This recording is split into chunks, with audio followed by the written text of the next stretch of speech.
Hello, I'm Jennifer Joy, author of Darcy's Ultimatum. Please stay to the very end for an exclusive story behind the story that you won't get anywhere else but here on this channel. Happy listening! Darcy's Ultimatum, a Pride and Prejudice variation, The Darcy Cousins, Volume 1. Written by Jennifer Joy. Narrated by Emma Lisi. Chapter 1. Rosings, early March 1812. Fitzwilliam Darcy shook his head. Clearly, he had not heard his cousin correctly. "I will not marry you, William," repeated Anne de Bourgh in a much firmer voice. Darcy clenched his fists at his sides and felt his colour rise as the full meaning of her words hit him. How could she possibly not want me? How could she go against the wishes of our mothers? Their marriage had been arranged since infancy, mutually agreed upon by his mother and Anne's mother, his aunt, Lady Catherine de Bourgh. It would make the Darcys among the largest land-owners in all of England, as well as the richest. Now, at age 28, he felt he was ready to continue his legacy. Only Darcy's bride-to-be did not want him, and her unexpected refusal came as a shock. "What about your security, Anne? If you will not have me, what do you intend to do?"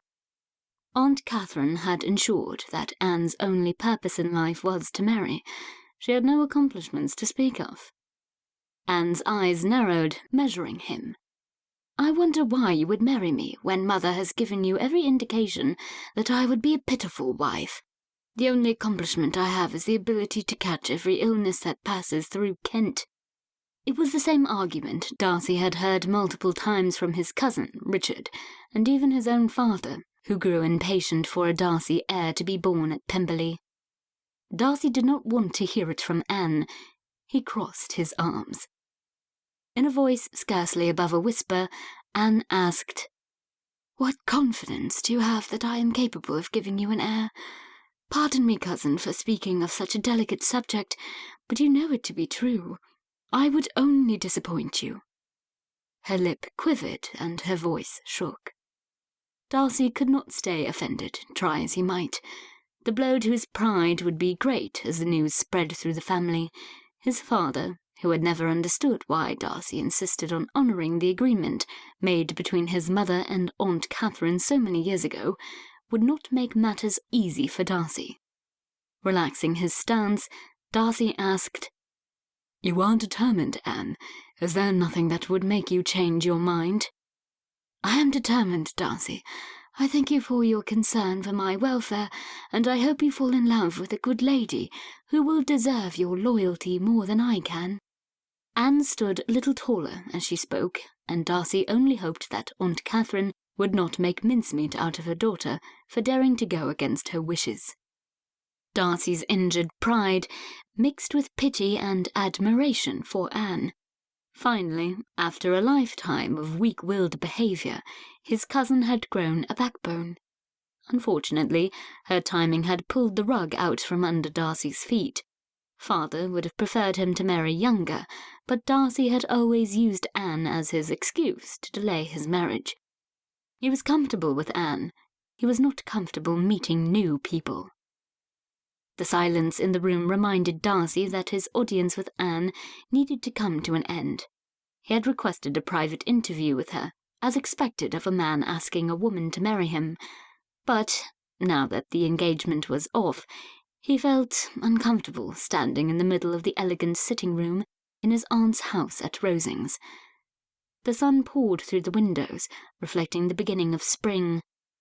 But Darcy knew that a storm was brewing between Anne and his Aunt Catherine. His presence would only complicate matters and make Anne's case, whatever it was, more difficult. It was time to depart. Giving a stiff bow, Darcy dismissed himself and started toward the door. Anne turned to look out the window, alone with her thoughts. Darcy reached his hand out to open the door when in walked Aunt Catherine. He did not wish to witness a family dispute, but she would have to know sooner or later. Forcing one of her pinched smiles, Aunt Catherine said, "Are you leaving so soon, Darcy? I expected to find you making arrangements with Anne." Her assumption stung, but Darcy squared his shoulders. Aunt Catherine looked past Darcy to her daughter and back to him, her frown deepening.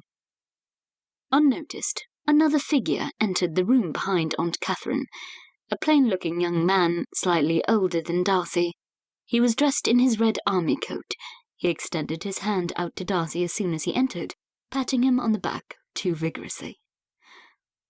"Darcy, let me be the first to congratulate you." His cousin, Colonel Richard Fitzwilliam, started before sensing the tension in the room. As all three faces turned to glare at Richard, he cut himself short. "I apologize. I fear I have spoken too soon." He shuffled his feet and looked quizzically at Darcy. Getting no immediate answers, he stood next to Darcy as they both watched their Aunt Catherine turn toward Anne. Aunt Catherine's presence filled the room, and her voice echoed off the walls. "What is the meaning of this?" Darcy had expected Anne to retreat, as he had seen her do so many times, but she stood firmly in place and spoke clearly. "I released Darcy from our engagement, Mother." "You foolish child! Would you cast off a promise made and sealed with the death of my sister, as if it were of little consequence?"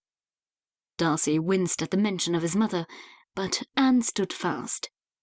Taking a deep breath, she said, "I honor the memory of my Aunt Anne, and I do not take your promises lightly either, Mother. However, this concerns my future, and I feel that only I should choose what makes me happy. Please, Mother, let me make this one choice." "Your impertinence is not appreciated, Anne. You have no experience in life and lack the wisdom to make such decisions," Aunt Catherine said condescendingly. "Perhaps I lack wisdom because I have never been given a chance to live." Anne's eyes teared up, but her decisiveness never wavered. "You have become quite stubborn and dramatic of late, Anne, and I'm going to get to the bottom of it. This disrespect for your superiors is unacceptable. This will not do." Dropping her voice to a hiss, she said, "Do not forget that I can change my will on a whim. If you refuse to marry Darcy, I will disinherit you. I will cast you off without a penny to your name." Aunt Catherine enunciated each syllable. So intent was her focus on Anne, she did not even blink. Darcy stood in disbelief. Aunt Catherine was famous for her strict ways, but he had not believed her capable of expressing such cruelty to her own daughter. "You are in no position to do so, Mother, and you know it." Anne pulled out a letter. It was aged yellow. When Aunt Catherine moved to grab it, Anne quickly pulled it out of her reach. Aunt Catherine sucked in air so sharply, Darcy could hear it. His curiosity piqued at the yellowed letter, but this was a private discussion. He and Richard should take their leave. Darcy looked at the door.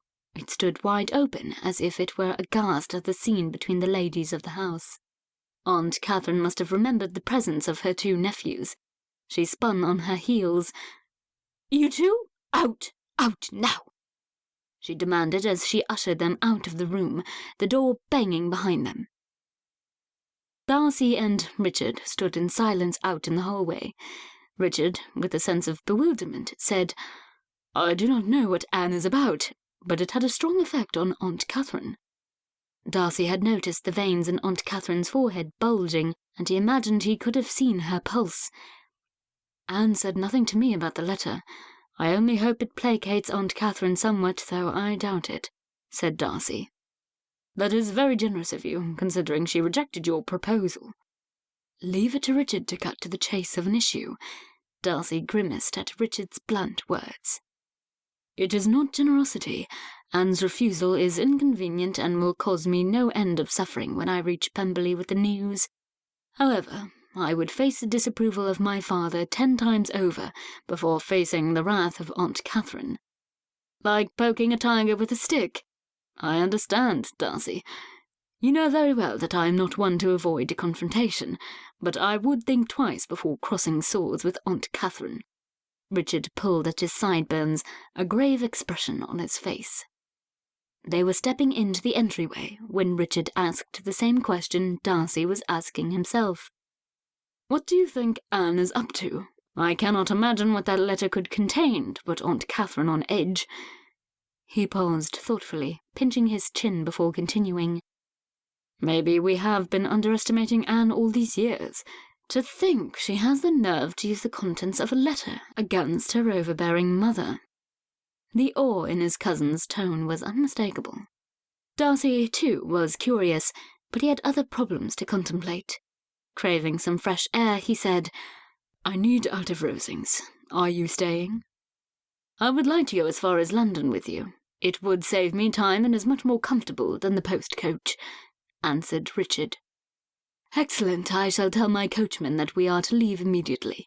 I think a note will suffice for Aunt Catherine, under the circumstances." "She will be grateful to have us gone.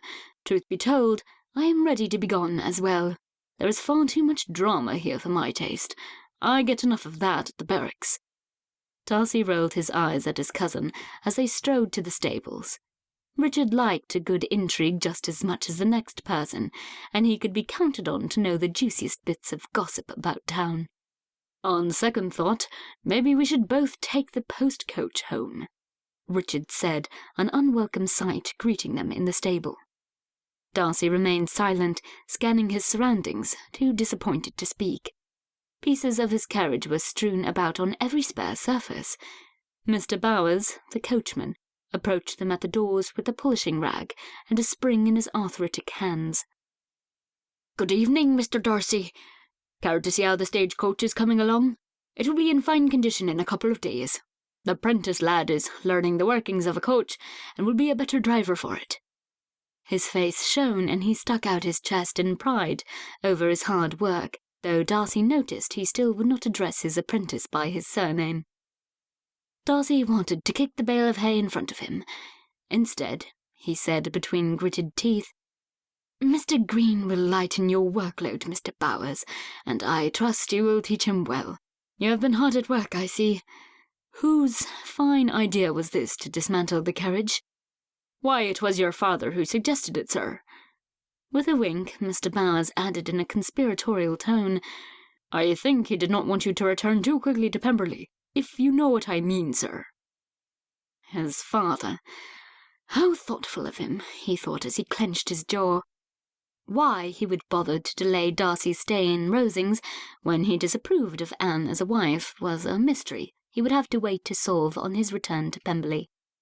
Darcy had given up trying to understand the workings of his father's mind ages ago. Darcy heard a snort come from Richard's direction. Darcy glared at him, and Richard clapped his hand over his mouth to contain his merriment. "I appreciate your thoroughness and attention to detail, Mr. Bowers. Do you think it possible to assemble the coach before the day is through? My plans have changed unexpectedly, and I must leave as soon as possible." "I am sorry, sir. Even with the lad's help, we cannot have it ready in one afternoon. If we work all night, we could leave tomorrow afternoon." He looked genuinely repentant for his inconvenience, and his remorse softened Darcy. Mr. Bowers had been the family coachman since before Darcy was born, and it was difficult to remain cross with him. "Perhaps if I arrange for one of my aunt's coachmen to help you, would that speed up the work?" he asked. Mr. Bowers' eyes lit up, and Darcy breathed a sigh of relief. "Aye, that should do it, sir. With an extra set of hands, we should be ready to go at first light." "Thank you, Mr. Bowers. We leave at dawn, then." Still unwilling to go back into the house, Darcy looked about him for something to do. Richard held up a bridle with a broad smile, jingling the metal bit in his hand. "Care to go for a ride, Darcy?" he asked. "I wager that I can still beat you on a horse." A challenge was just the thing. Darcy's blood coursed through his body in anticipation of a good ride.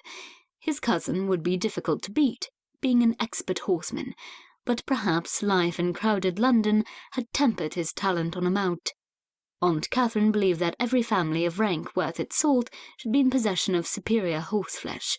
Her stables would not disappoint. Within a few minutes, Darcy and Richard were tearing through the fields. The weight on Darcy's shoulders lightened as he raced with his cousin. Darcy's pent-up frustration burst through him, and he rode with a vengeance. The dapple grey stallion responded beautifully, no doubt rejoicing in his freedom as he tossed his head and fought the bit in his mouth. They jumped over stone walls, fallen branches, and a swollen creek that flowed through the brilliant spring grass. Darcy's tempestuous day grew brighter. Time flew by, and Darcy, aware of his fatigued horse, slowed to a walk by a grove of trees.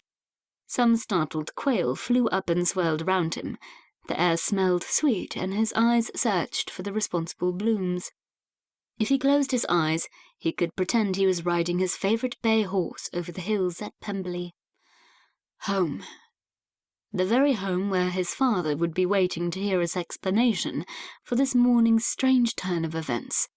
His eyes snapped open, and he audibly sighed, mentally preparing himself to face his father. "Keep a stiff upper lip, Darcy. I have yet to see you come across a challenge you could not overcome." Richard led his horse to a small stream and dismounted to let him drink. Darcy followed suit. They had a long ride back to the house. "Then you talk to my father." Darcy smacked the reins in his hand so that it stung his palm. Richard laughed and shoved Darcy in the arm. "That is not the challenge I was referring to." "What on earth do you mean?" Darcy returned the shove, once again in ill humour. "You, my socially inept cousin, are going to have to find a wife. You have hidden behind your engagement to Anne, refusing to meet new people or make new friends for far too long, and your father is going to call you out for it. Oh, I wish I could be there to see it. I hide behind nobody's skirts. You know my reason for proposing to Anne." Darcy looked daggers at his cousin.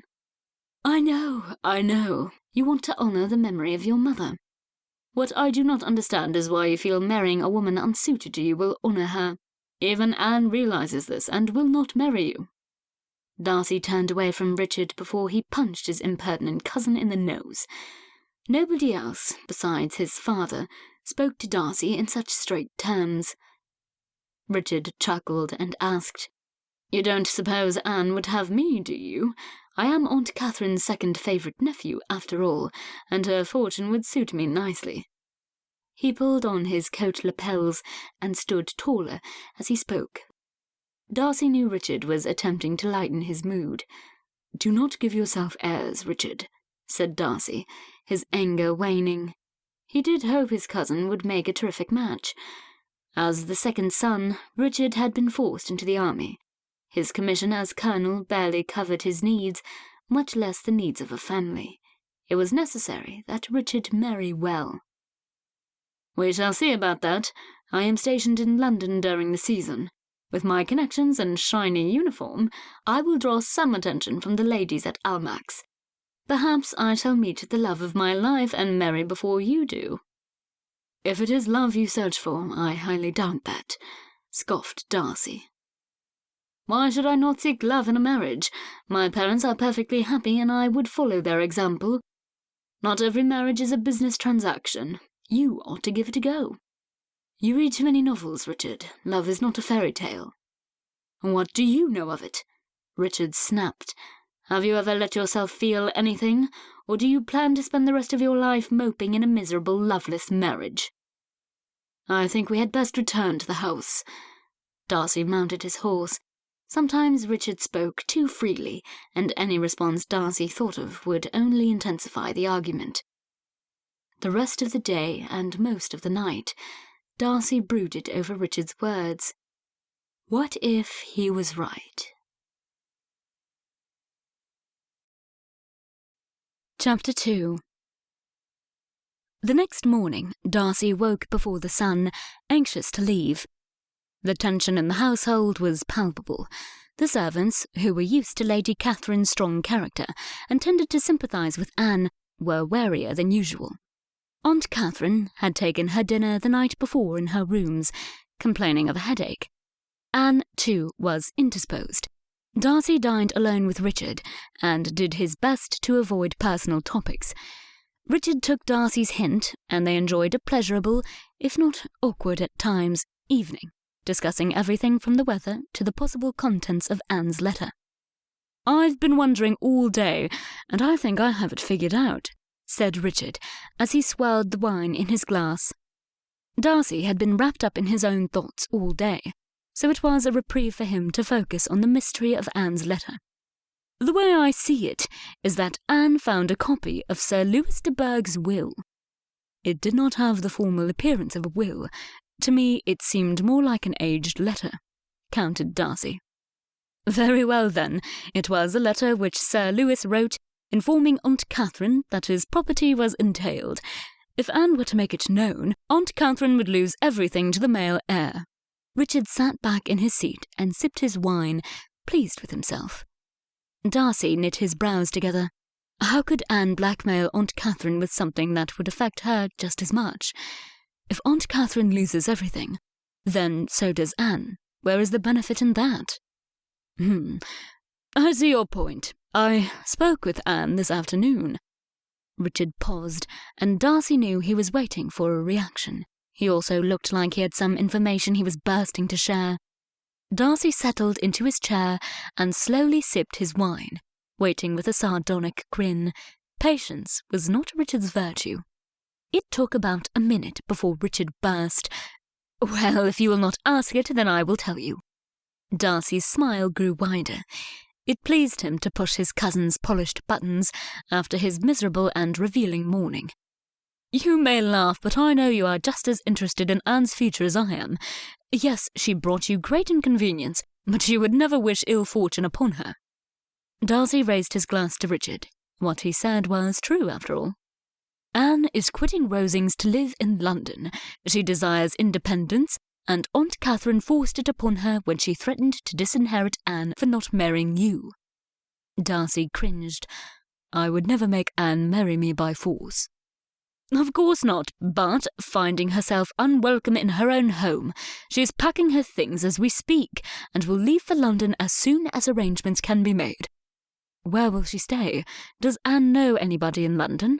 asked Darcy. "That is the thing. Anne's circle of friends is so limited she has nowhere to go. Nor can she work as a governess or do anything to secure a position in a good household. She has no prospects." Darcy stroked his chin. He formed a mental list of good families in and around town and, one by one, checked them off the list until one name stood out. Sitting forward in his chair, he asked Richard, "What about the Applewhites?" Richard thought for a moment. "I do think they will do. When you drop me off in London in the morrow, I will visit them directly. There is no time to waste, for Anne must leave soon." Darcy's conscience was at peace, but he still could not sleep that night. It had been easy to rise before the sun. Sending his things outside to be packed in the waiting coach, he glanced impatiently around the hall before descending the stairs. Drops of precipitation from the night's rain clung to the glass windows. Mr. Bowers would be sad to dirty the newly clean and polished coach. Richard met Darcy downstairs, and soon they were rambling down the sloppy road, headed for London. Richard would return to his post after making arrangements for Anne, and Darcy would spend a couple of days in town. He wanted to see his little sister Georgiana. She had convinced father to let her finish her education under the tutelage of a private governess in the comfort of Darcy House. A disturbing trend of young ladies leaving school to marry young was all the persuasion father needed. If it were up to father, he would have Georgiana marry at 30. Father could be very sensible sometimes. Darcy had not realized how lost he was in his thoughts until Richard spoke. "What do you think to do now that you are one of England's most eligible and available bachelors?" The mischievous twinkle in Richard's eye warned Darcy that he was in for more bantering. "I shall return to the estate in Pemberley immediately. The right lady will present herself once it is made known that I must marry." "Present herself, you say? What, will a fairy godmother wave a wand and your perfect princess magically appear? Since when do you believe in such nonsense?" "Touché, cousin. Your irony is not lost on me." So, because you are so charming and irresistible, accomplished young ladies with titles and good dowries will line up so you may have your pick." Darcy huffed at Richard, but images of money-hungry ladies and their ruthless mothers flooded his mind. Darcy shivered to shake them off. After an extended pause, Richard said in a softer tone, "I envy you, Darcy. You do not need to marry a fortune. You can marry whomever you please. Tell me, what will you do to win a lady's affection?" He burrowed into the seat and crossed his leg, ready for a long answer. "If the lady is worthy, I do not think any special effort need be made on my part. I can provide her with a good home and allowance enough to satisfy her whims. Surely that is enough to win an accomplished lady's affection?" Richard uncrossed his leg and gaped at Darcy. "Do you really believe that? I should like to see you survive an evening at Almack's with the lady you describe. She would be an abominable bore and a manipulative mistress. Do you not believe in love or passion? A good woman is worthy of being well loved, and she is worth fighting for." His voice got louder as his emotions got stronger. "Calm yourself. Your coat is red enough without your face matching it." Puffing out his breath, Richard said, "You are exasperating. Your parents had an arranged marriage, and that was your lot until yesterday. You are a free man now and have the opportunity to choose a wife. Would you not prefer to choose someone you can love? I would give the world to have such a chance." Darcy's mother had died giving birth to Georgiana when she was 12. He saw her face when he looked at his sister. His father had placed her memory on a pedestal of impossible heights, and Darcy had come to believe that she must have been perfect. The grief Darcy felt in his adolescence had overwhelmed his happy memories of their family when it was whole. Darcy was in no hurry to feel such a powerful emotion again. "You are a romantic. You always have been. I am not. I am too busy to allow myself to feel such things. I will concede that I hope to have a reasonable respect for my future wife, and she for me. But with my name and with my circumstances well known, I feel confident that I shall easily secure a bride." He said the words with all the security of one who got everything he wanted with little effort. When he looked into his cousin's eyes, he saw a flicker of pity. Darcy crossed his arms and sat as far back into the coach cushions as he could. He did not want anyone's pity. The coach's wheels, shining when they left Rosings, arrived in London dull and muddy. Darcy was relieved to arrive to his family home and Georgiana. While Richard's company was generally enjoyable, his fanciful talk of finding a romantic match set Darcy on edge. Darcy entered his room ready for a bath, a good meal, and some quieter company. What he got was Miss Caroline Bingley, the last woman in the world he wished to spend an afternoon with. Her manners were condescending, and he presumed a friendship with Darcy that repulsed him. Her insincerity knew no bounds. Darcy knew her intentions toward him, to become his wife and the mistress of Pemberley. That would never happen. "How fortuitous to run into you here, Darcy," Miss Bingley said in a haughty voice. She preened and arranged her skirts. Darcy did not appreciate her familiar use of his name. "It is Mr. Darcy to you." Rising from her chair, Georgiana's face lit up with a smile, and Darcy forgot about Miss Bingley's offence. Georgiana's golden curls bounced as she crossed the room. She was every bit as beautiful as Darcy remembered their mother to be. "William!" She flung her arms around his chest and squeezed. He returned her embrace. "I did not expect you to pass through town so soon. You only left 2 days ago." She looked up at Darcy, her face full of questions. "I will explain all later, I promise. For now, I fear I must leave you ladies to make myself more presentable." Darcy's sincerest wish was that Miss Bingley would leave before he returned downstairs. Squeezing Georgiana's hand, he bowed and left the room. He took his time bathing and dressing, but when he went downstairs, he heard laughter coming from the sitting room. It was Charles Bingley, Miss Bingley's brother and Darcy's close friend. If Darcy had to endure an evening in Miss Bingley's presence, since it appeared that Georgiana must have invited them to dine, At least it was in the company of his dear sister and his best friend. Bingley was everything Darcy was not. He saw the good in every individual he met, trusting their word and intentions. While this combination usually bode ill for a man in trade such as Bingley, he had the unique ability to be so well liked that he rarely suffered harm. He was sociable and made friends easily. "Darcy, how good to see you!" Bingley beamed. "I hope you do not mind us intruding on your hospitality. You must be tired from your travels." "Think nothing of it." Darcy waved away his concern. "I am glad to hear it, for I have come to seek your advice. What do you think of a trip to Hertfordshire? It is only half a day's distance." Bingley said the last like a question. When pressed for details, Bingley explained that he was ready to settle and buy an estate of his own. Not having any experience as a landowner, he felt it best to lease an estate first.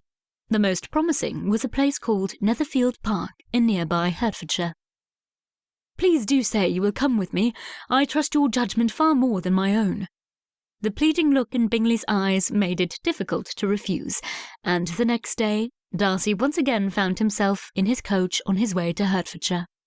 He and Bingley had left after breaking their fast and hoped to see the property that same afternoon, but there was a brief reprieve in the showers, and Darcy looked out the glass window of his carriage to take in the view. A field with clumps of purple flowers in bloom loomed up ahead in the ankle-high grass. He squinted his eyes together as one flower seemed to stand out from the rest. They rounded a corner, and he clearly saw that his eyes had fooled him, for the flower walked along the side of the road, wearing a bonnet and carrying a basket. They were drawing nearer, and Bingley noticed her too. Having nothing else to look at, the two men peered out of the glass.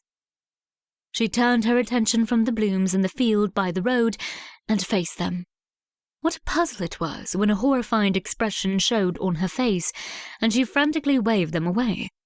Darcy looked at Bingley, and Bingley looked at Darcy, before the two turned back to the glass to see what the problem was. They were right beside her, and Darcy could clearly see her face. She was a handsome young lady, a gentleman's daughter from her dress, albeit a poor gentleman judging from the layer of mud on her hem and the simplicity of her ensemble. Darcy signalled for his coachman to stop the coach. Were they blind? Had they fallen asleep? He blinked as the carriage rolled closer, and when he focused on the young lady again, her face, once very fine, was covered in muddy water. She stepped back, wiping her face with her shawl, and Darcy watched in horror as she slipped into a puddle of mud. Chapter 3. Longbourn, Hertfordshire, earlier that morning. Elizabeth Bennet could stand it no longer. It was before noon, and the sun was brilliant, though it had rained the night before. The enclosing clouds threatened to water the fields in a matter of hours, but she had enough time if she hurried. The fields, with their happy purple blooms and fuzzy green stems, beckoned her to abandon the growing tension in her home. It was as though the house were shrinking around her, and there was no safe retreat. Elizabeth winced at her mother's premature rejoicing growing louder upstairs. Her younger sisters, Mary, Kitty, and Lydia, did not improve the situation at all. Mary's self-righteous preaching depressed any light in the day. Kitty and Lydia, on the other hand, ridiculed their desperate situation with their childlike banter.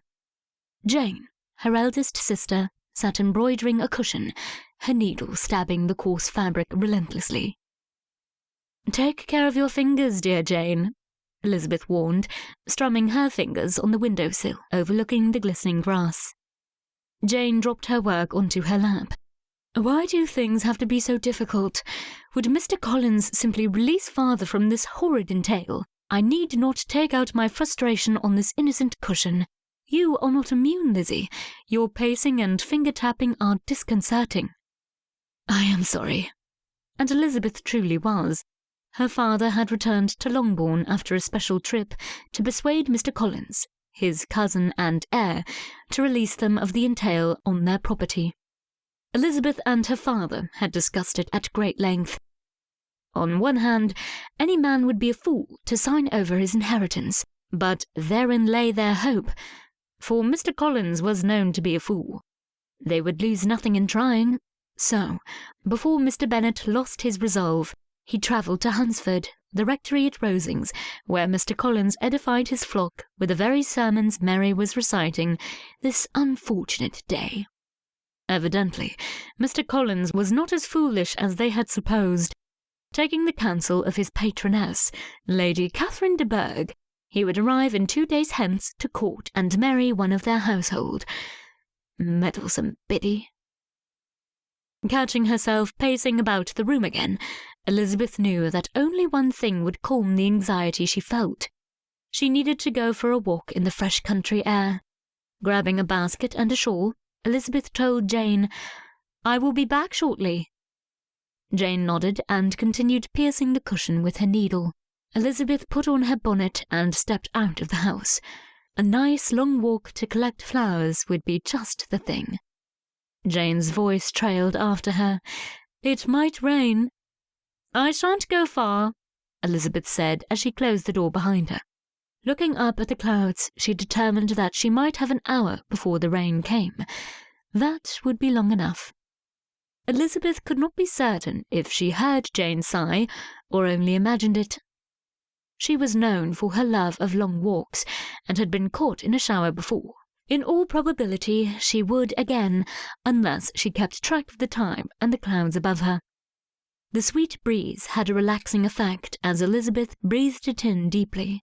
Moisture was in the air, but spring was just beginning, and she had wildflowers to gather. In an effort to keep her skirts dry, she walked along the edge of the lane in the direction of empty Netherfield Park. The rain of the night before sat in puddles on top of the already saturated road, but she knew where to step and would not muddy her boots too badly. Walking between the ruts made by thousands of carriage wheels over the years and the standing water along the side of the road, Elizabeth took care not to muddy her hem.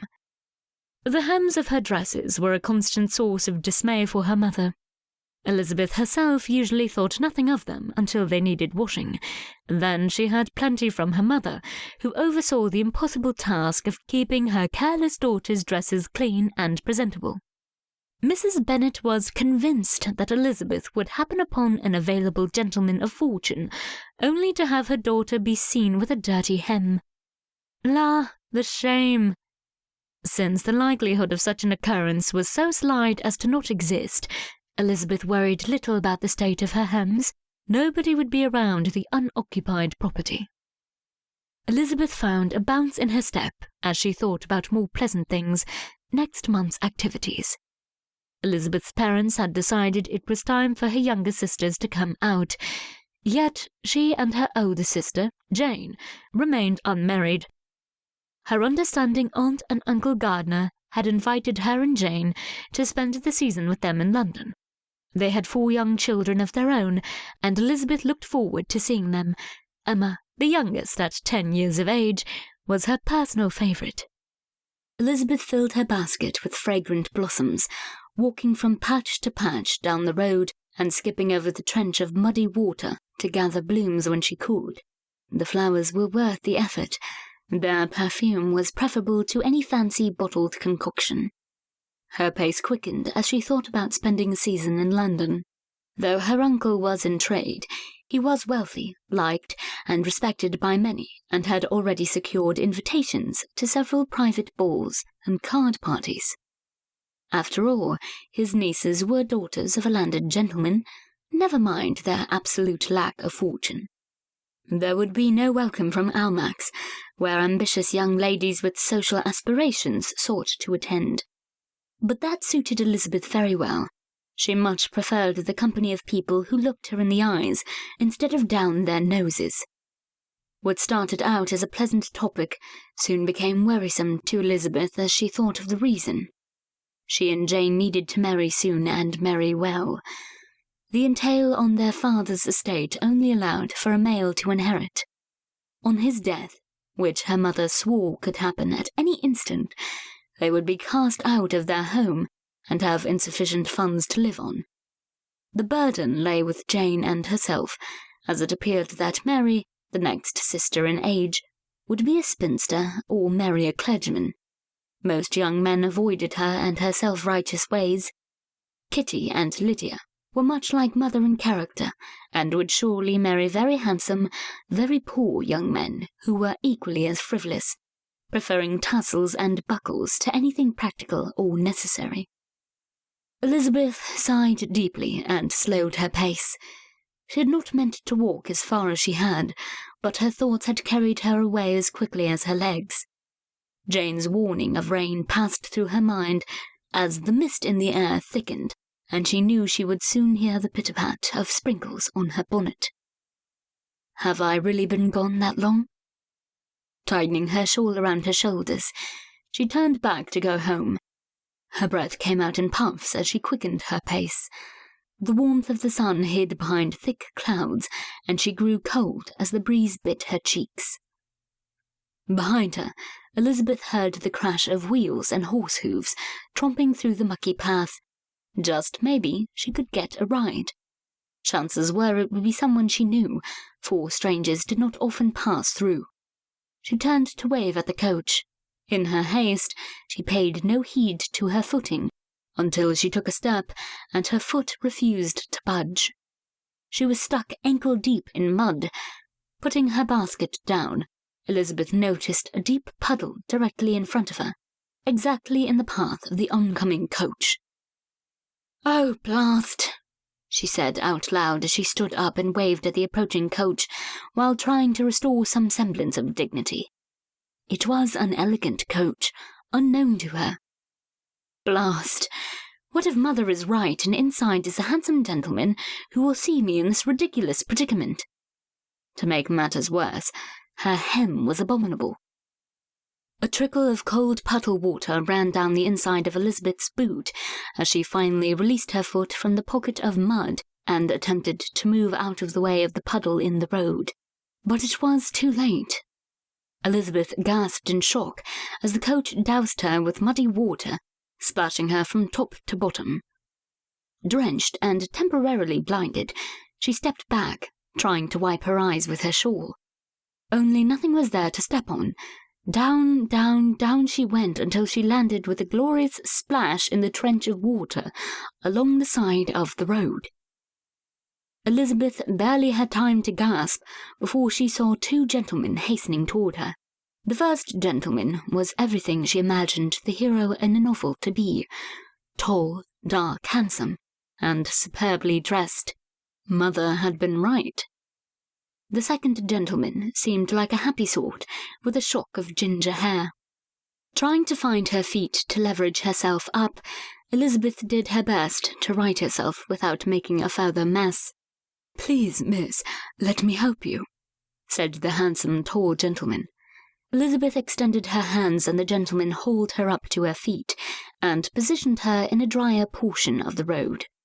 Before she could thank the gentleman, he said, "My name is Fitzwilliam Darcy of Pemberley. This is my friend, Charles Bingley of London. I apologize for this distressful mess my carriage has caused." He handed her a clean handkerchief and looked accusingly toward the coachman's box. "I am Elizabeth Bennet of Longbourn. While the timing of your carriage was most unfortunate, I fear it was my own clumsiness to blame." She looked down at her dress and tried to pull the sticky fabric from her body. "What a sight I am!" "Do you live near here? Perhaps we could see you safely home," suggested Mr. Darcy. Clearly having no other option, Elizabeth accepted the kind offer. She felt ridiculous in her wet clothes, and the sooner she was out of the company of Mr. Darcy and Mr. Bingley, the better. She shivered with cold.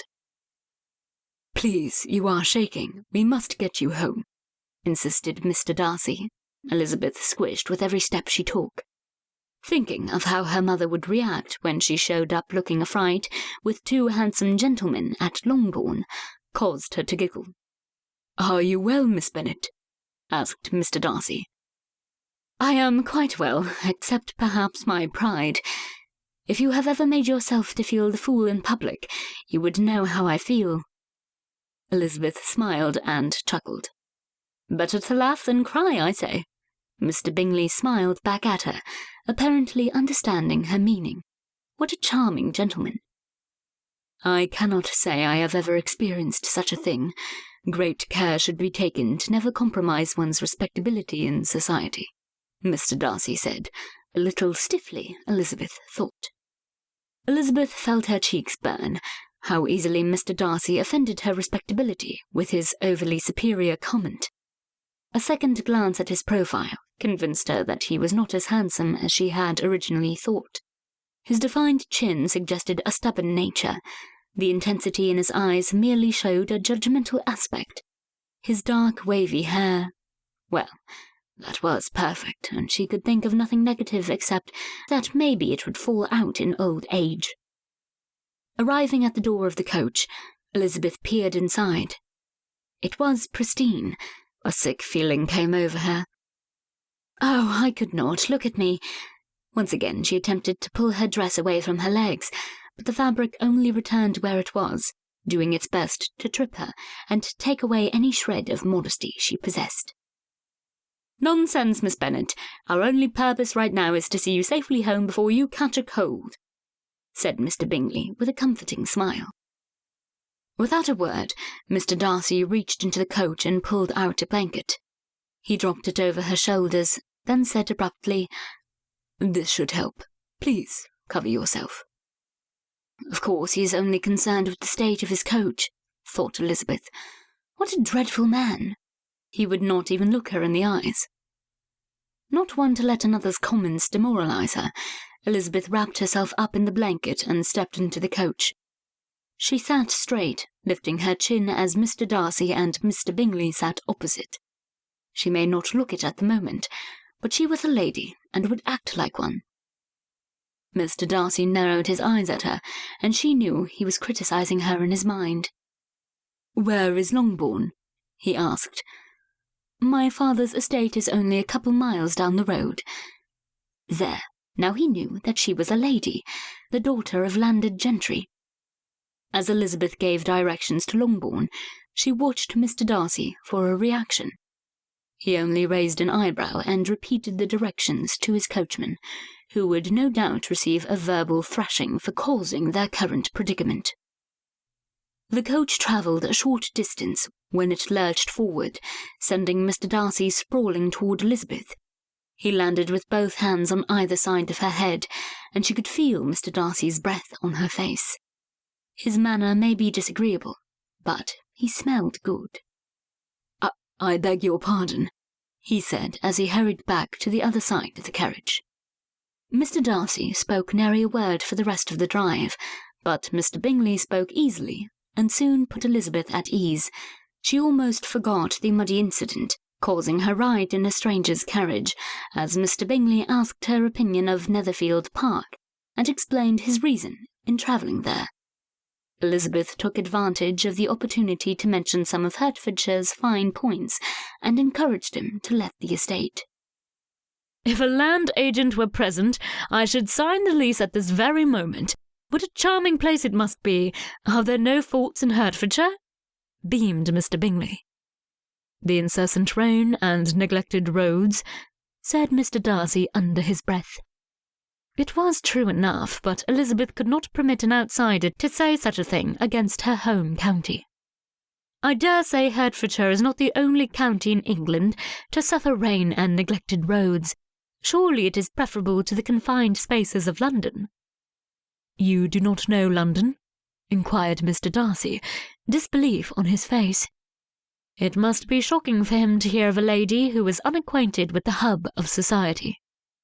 "Hardly at all, though I do have plans to spend the season there with my aunt and uncle," she said. The coach came to a stop, and Elizabeth wiped the fogged glass to look out the window. They had arrived at Longbourn. Chapter 4. The first thing Elizabeth saw through the rain, which was now pouring down in sheets, was her mother standing in the doorway of the house. Elizabeth looked apologetically at the gentlemen, trying to think of a way to prepare them for the scene awaiting. Mother was good at making the scenes, as were her younger sisters. "I thank you for the ride. I hope you will accept my family's hospitality and a cup of tea and some warmth by the fire."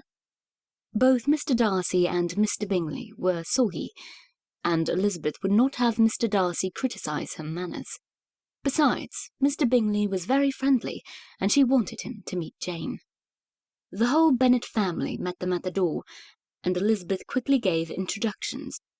Her goal was to run upstairs, clean up, put on her most becoming frock, and make it down to the sitting-room before the tea was served. My, what a fancy carriage!"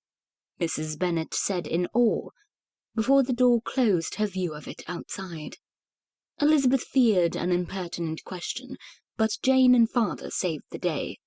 Jane showed the gentlemen into the sitting-room, accompanied by the rest of the family, and Mr. Bennet asked about their journey. Elizabeth ran to her room, leaving her grimy dress in a heap to attend to later. She then cleaned up as best she could from the wash-basin, and threw on a gown she had received many compliments on. Looking in the mirror, she arranged her hair somewhat and smiled at her reflection. Not bad. Her adventure had lent a becoming pink to her cheeks, and a tendril of hair, which had escaped the puddle splash, curled by her face. Elizabeth entered the sitting-room and walked over to the beckoning fireplace. Mr. Bingley's attention was firmly set on Jane, as Elizabeth had hoped. Mr. Darcy sat silently, looking like he would prefer to leave. "Mr. Bingley was telling us how you met, Lizzie.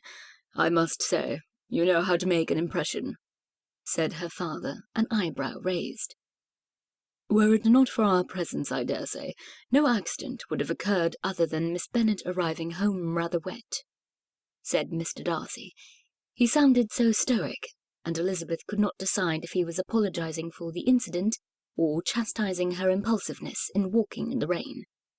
His eyes met hers, and she could not read his expression, so she looked away. "How fortuitous you were travelling through the area. You made mention of Netherfield Park. Do you plan to occupy the estate?" asked Mr. Bennet. Mrs. Bennet clapped her hands together. "Oh, do let Netherfield Park. We would love to have a neighbour as charming as yourself. It is not so far to prevent you from calling should you want to." She looked from Mr. Bingley to Jane and back again. Kitty and Lydia heartily agreed with Mother, and the topic shortly turned to dancing and balls. Mr. Bingley seemed overwhelmed with the plans the ladies made for him and his home, for there was no option but for him to let Netherfield Park in their outspoken opinions. He had no choice but to sit back and nod to their demands. Elizabeth tried in vain to turn the conversation, and Jane looked pained. Finally, Mr. Bennet put an end to their plans. "Please, do excuse my wife and daughter's eagerness, Mr. Bingley. Netherfield Park has been so long vacant, and it would seem that they are starved for entertainment and good company. If the property is all you say it is, I am sure I will find a happy home in it. Then you may be certain of a ball." Mr. Bingley's promise caused much excitement in the room, and only the tea being brought in calmed Mother enough to pour and serve. Tea was a lively event with Mr. Bingley. It was clear to Elizabeth that he fancied Jane from the start. Mr. Darcy still sat in surly silence, only speaking when necessity demanded it. Once again, the conversation turned to diversions. Then it was Mary who spoke.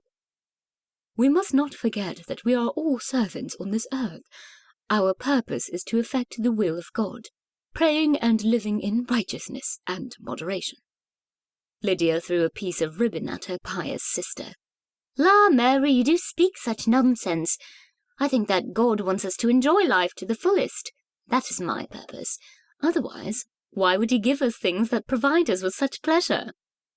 Mrs. Bennet perked up. "I can think of no greater pleasure than a ball. Do you plan to take a residency at Netherfield Park immediately, or will you gentlemen be in London for the season? Jane and Lizzie will be there, in London, I mean." She said the words expectantly, as if her daughter's presence would ensure the men's attendance. Mr. Bingley answered while Mr. Darcy drained his saucer of tea. "I cannot speak for Darcy. For myself, I do intend to enjoy a season in London, and would be delighted to see the Miss Bennets at the assemblies." Everyone looked to Mr. Darcy for his reply. "I do my best to avoid London during the season." When this was met with silence, he added, I do not have an inclination for dancing." "Not like dancing? How is that possible?" asked a confused Mrs. Bennet. After a few moments, she waved off the thought. "I would hope that if you see my daughters in an assembly, you would not be so grand as to deny them a dance." Elizabeth was mortified. How can mother obligate Mr. Darcy to dance with me, when he so plainly declared his dislike of the activity? The likelihood of them running in the same social circle was slim at best. Once Mr. Darcy left Longbourn, she had no hope of seeing him again. Mr. Darcy set down his empty teacup and sat forward in his chair, ready to stand. Mr. Bingley followed suit. "Mr. Bennet, Mrs. Bennet, we thank you for your hospitality, but we do not want to overstay our welcome," said Mr. Darcy. Mrs. Bennet, never a good reader of body language, said, "Will you not stay a moment longer? Jane sings very nicely and Mary plays the pianoforte somewhat nicely. We could have an impromptu dance here if Mr. Bennet will take a partner." His peaceful afternoon threatened. Mr. Bennet said, "Now that is where I draw the line, Mrs. Bennet. Lydia, Kitty, calm yourselves. These gentlemen are clearly anxious to be on their way, and I say we bid our farewells."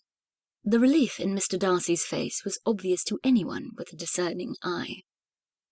Bows and curtsies were exchanged, and, as quickly as they had entered Longbourn, the gentlemen were gone. Elizabeth stood looking out the window until the coach disappeared from sight. Her mother stood waving her handkerchief vigorously in the doorway. The door shut, and Elizabeth snapped back to reality. Mr. Darcy and Mr. Bingley were gone, and she would probably never see them again. Good riddance, Mr. Darcy. "You are wearing your best dress," were the first words Jane said when the front door closed. Elizabeth blushed at her own vanity. Why indeed bother to wear her finest clothes when she did not care for Mr. Darcy and intended Mr. Bingley for Jane?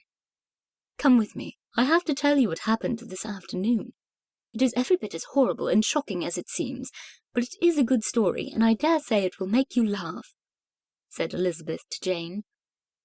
When she had recounted the events of the afternoon, and the circumstances that led to her sharing a carriage with two gentlemen unknown to her, Jane fell back on her bed in laughter. "Oh, Lizzie, do you think we shall meet Mr. Bingley again in London? What an impression they must have of us!" She sank her face into her hands in mock shame. "I should think not, Jane. While I would not mind seeing Mr. Bingley, I can only feel relieved that we will not see Mr. Darcy again. He has no inclination toward dancing." She did her best imitation, sticking her nose up in the air and flipping her loose tendrils of hair. Elizabeth looked at her sister, and they giggled like schoolgirls together. In a more serious tone, Jane asked, "Is this what London will be like? Imagine all these fine young men we will see. I just hope one of them notices me." She looked down at her hands, which were wringing in the folds of her dress. "A man would have to be a fool not to notice you," said Elizabeth. She grabbed her sister's hand and squeezed it. "As for me, it would take a special man indeed to pay me any attention. I am much too opinionated, and most gentlemen do not understand my humour," she added. "Say what you want, but I think you left quite an impression on Mr. Darcy. He looked at you through the whole conversation," said Jane. "I do not care what Mr. Darcy thinks," Elizabeth replied flippantly, though strangely enough, she did not want him to think poorly of her. They had not travelled far when Bingley, in a dreamy voice, asked, "Was she not the loveliest creature you have had the privilege to lay eyes upon?" An image of a rosy-cheeked lady with eyes that lit up like fire appeared in Darcy's mind.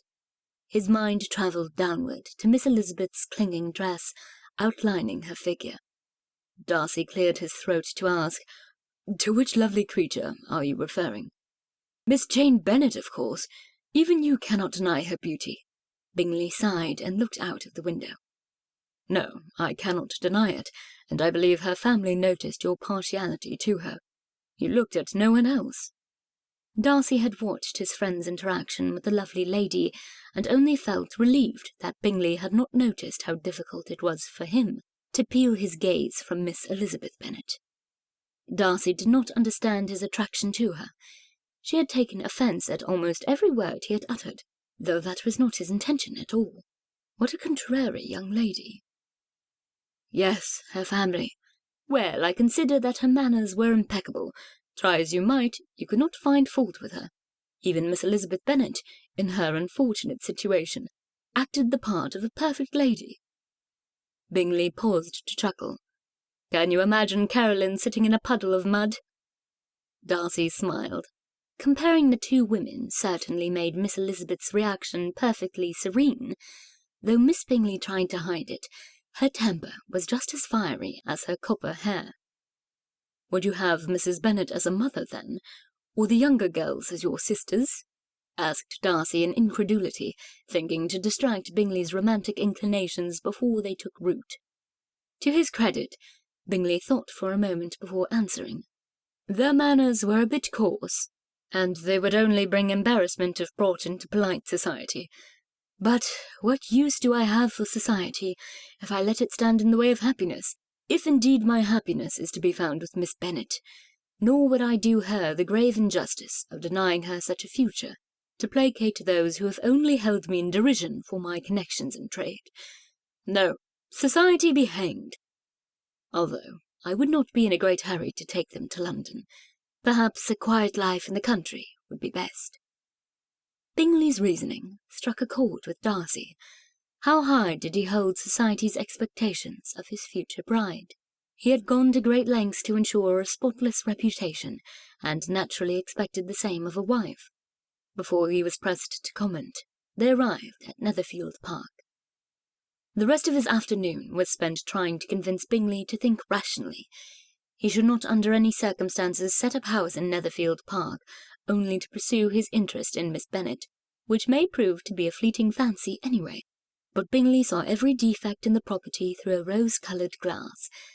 Fortunately, not many defects could be found, and Darcy figured his friend could make an offer on the property without coming to financial harm. Chapter 5. En route to Pemberley, 1 week later. Some days had passed since Darcy and Bingley parted ways back in London. Darcy would not put off the inevitable any longer. He needed to return to Pemberley and talk to his father. Normally, Darcy enjoyed solitude, but not this time. Too many contrary thoughts wrestled in his mind, and it was torture to sit still in the cramped carriage. The mystery of Anne's letter, her refusal, his father's wish that he marry sooner rather than later, Miss Elizabeth and her indecorous family, Bingley falling in love at first sight again, Richard's talk of love and a happy marriage. Only when Darcy reached the outer limits of Pemberley did he relax. Pemberley was Darcy's favourite place, and for good reason.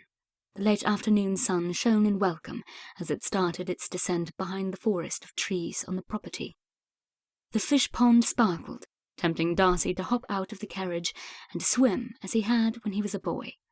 But it had been a long trip, and he wanted a hot bath. Accommodations had been limited at the inns, and Darcy was ready for a good scrub, a freshly pressed shirt, and a polished pair of boots. Darcy learned that his father had gone out for a ride, but was expected momentarily. He hoped the ride would put his father in a good mood, for he did not look forward to breaking the news about Anne's refusal. His father, George Darcy, resembled Richard with his grand ideas of romance. Though Richard had learned to control his emotions in the army, his father had no such restraint, much to his son's discomfort over the years. A knock on Darcy's door announced the arrival of a tray of food. Cold cuts of meat with fresh bread, preserves and fresh fruit, the first of the season, were devoured. His appetite proved to be bigger than he had guessed. Servants brought in buckets of steaming water as he relaxed in a comfortable chair, chewing each bite in pleasure. It was good to be home. When the water was ready, Darcy luxuriated in a good scrub. As he poured the water down his hair and looked out the window of his dressing-room, he again thought of Miss Elizabeth Bennet. Often during his travel home, the image of her sitting across from him in the carriage invaded his daydreams. the tendrils of curly hair clinging to her skin, her dress simple and adorned with a mud-stained hem, her eyes which sparkled with life, and a chin that rose to a challenge. Darcy dumped some cold water over his head. Miss Elizabeth thought him disagreeable. He thought her judgmental. Thinking of her family, Darcy cringed at the mother and the three sisters, with their tactless speech and lack of decorum. Mr. Bennet had seemed most interested in returning to his study more than anything else, and Darcy almost forgot Miss Jane Bennet. She was beautiful, and her manners were proper, but she was much too passive and unmemorable to suit his taste. If she returned Bingley's admiration, she would be a calming influence to his excitable temperament. The crunch of a horse's hoofs brought Darcy's attention back to the present and his task at hand. He looked out the window and saw his father riding up to the house. Rising from the water, he hastened to dress. He could hear his father enter the house. Darcy, himself a quiet person, could never understand how one man could fill a room and make such an entrance as his father did.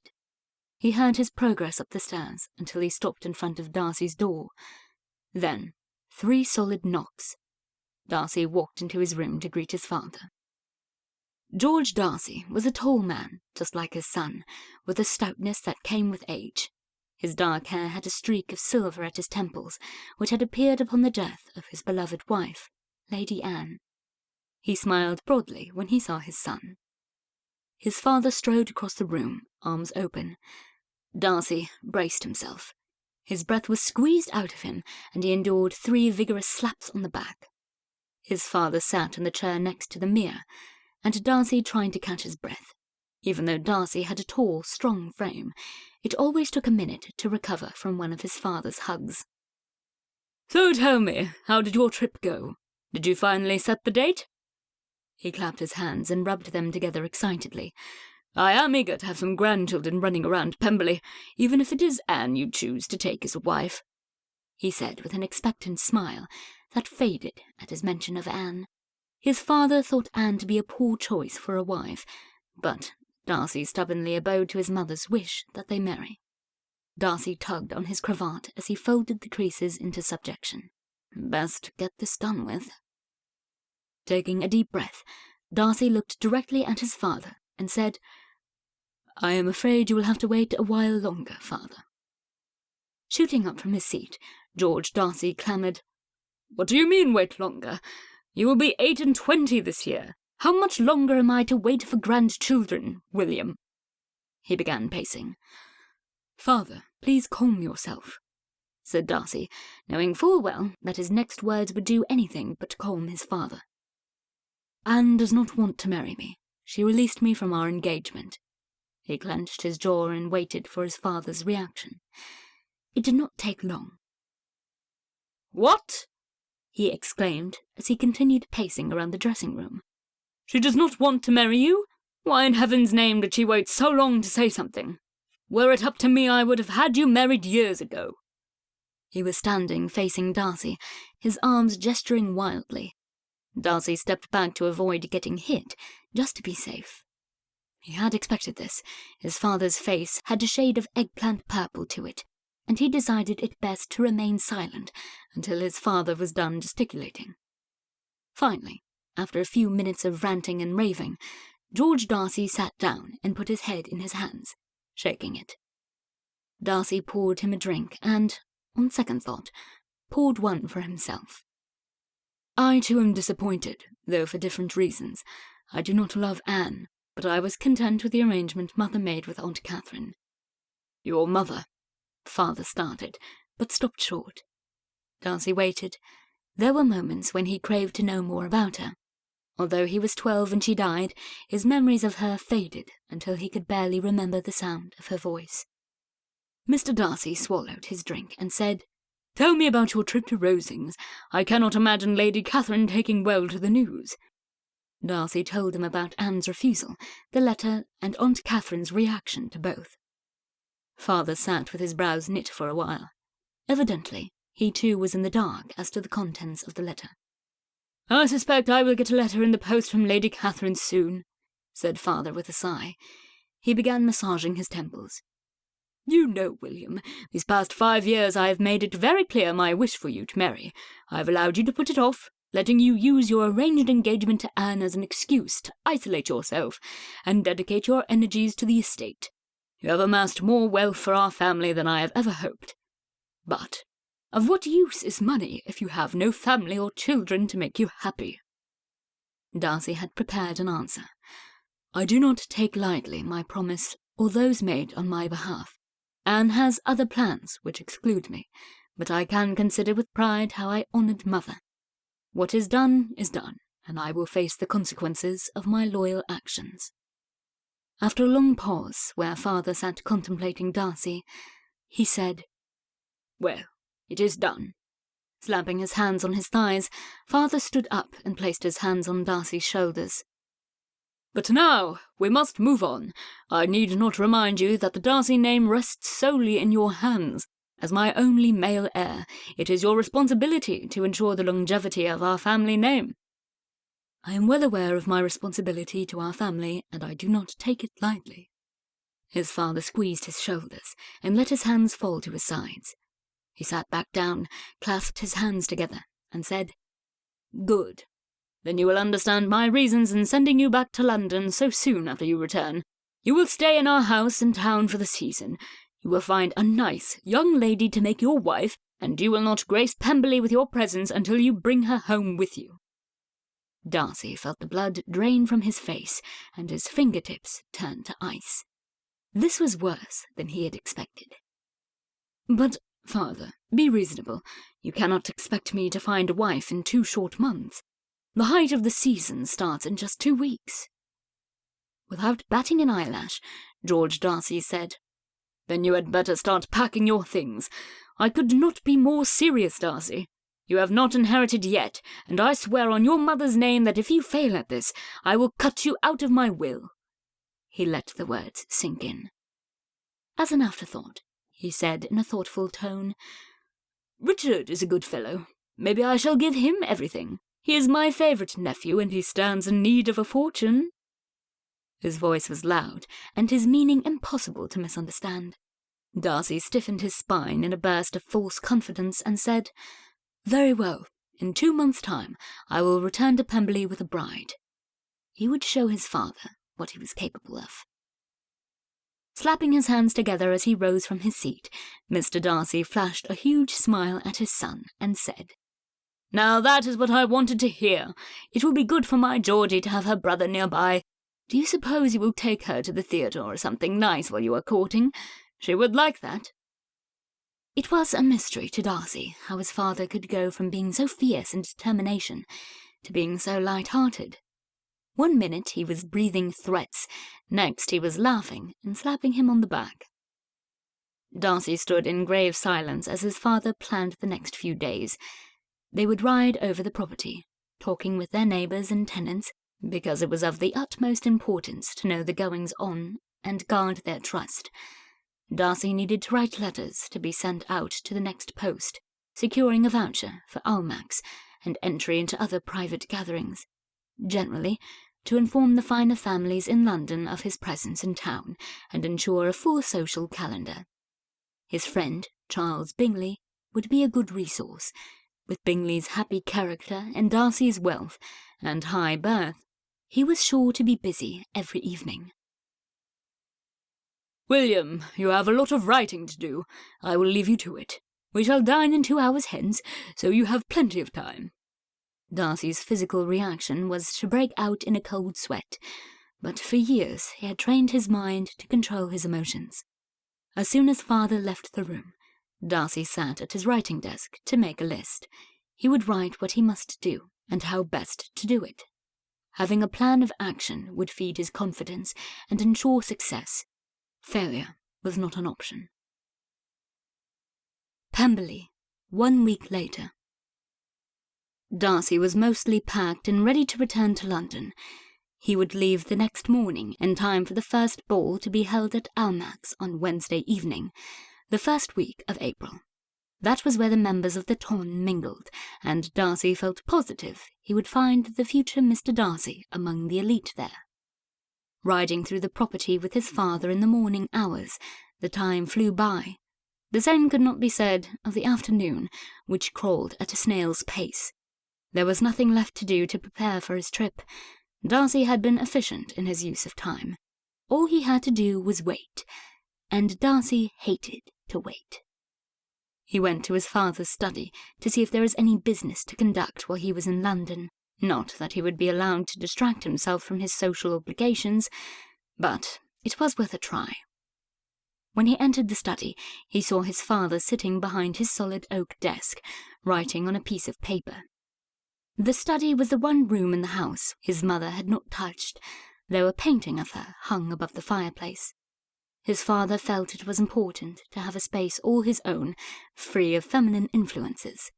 Smells of leather and old cigars, mixed with ink and book bindings. The fireplace remained unlit, and the window was open, letting in a fresh breeze and stirring the curtains. Beside the library, this was Darcy's favourite room. He sat down in the plush leather chair opposite his father, crossed his ankle over his knee, and waited as father continued scratching away. Darcy knew better than to interrupt his concentration. Folding the letter up neatly, father sealed it with wax before turning his full attention to his son. He clasped his fingers together and pursed his lips. "Are you ready, William?" he asked. "Yes. I came to see if anything needed done while I am in London. Any business?" George Darcy thought for a moment. "I think not, William.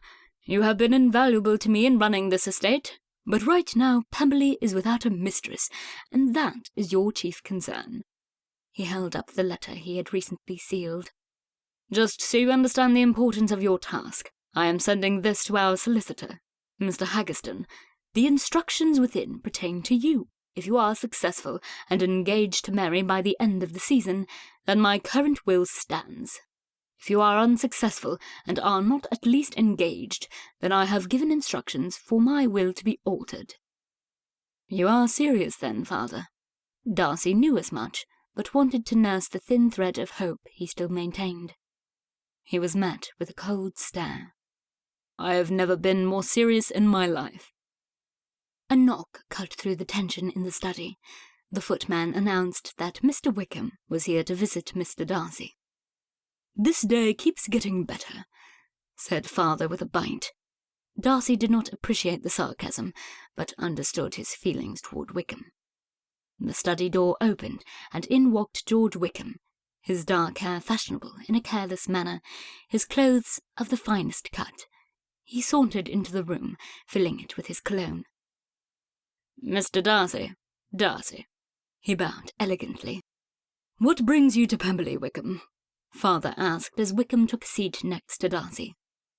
"Straight to business, is it then? I believe we are beyond pleasantries, are we not?" Wickham asked with an edge. Darcy, who was not privy to the most recent exchanges between his father and Wickham, shifted in his seat to better see his boyhood companion. There was a bitterness in him Darcy had never seen before. "The only visits I get from you lately are when you want me to cover your debts, and I hear reports of you which trouble me greatly. Unless you have mended your ways, in which I would gladly welcome you with extended arms, I do not understand how you could have the audacity to call here," said father. Wickham flashed a winning smile. "I am pleased to inform you that I took your sagacious advice and changed my circle of friends. However, they proved to be unwholesome and took me in for a good amount of money before I caught on to their scheming ways. I fear I am in debt again. I have since cut all ties with them, and have only to clear my debt to end the association completely." "I will not pay for any more of your debts. You have received a gentleman's education, and should have intelligence enough to avoid these bad influences. I will take no part in feeding your vices." "What about my living at the rectory?" asked Wickham, starting to look concerned. "What about it?"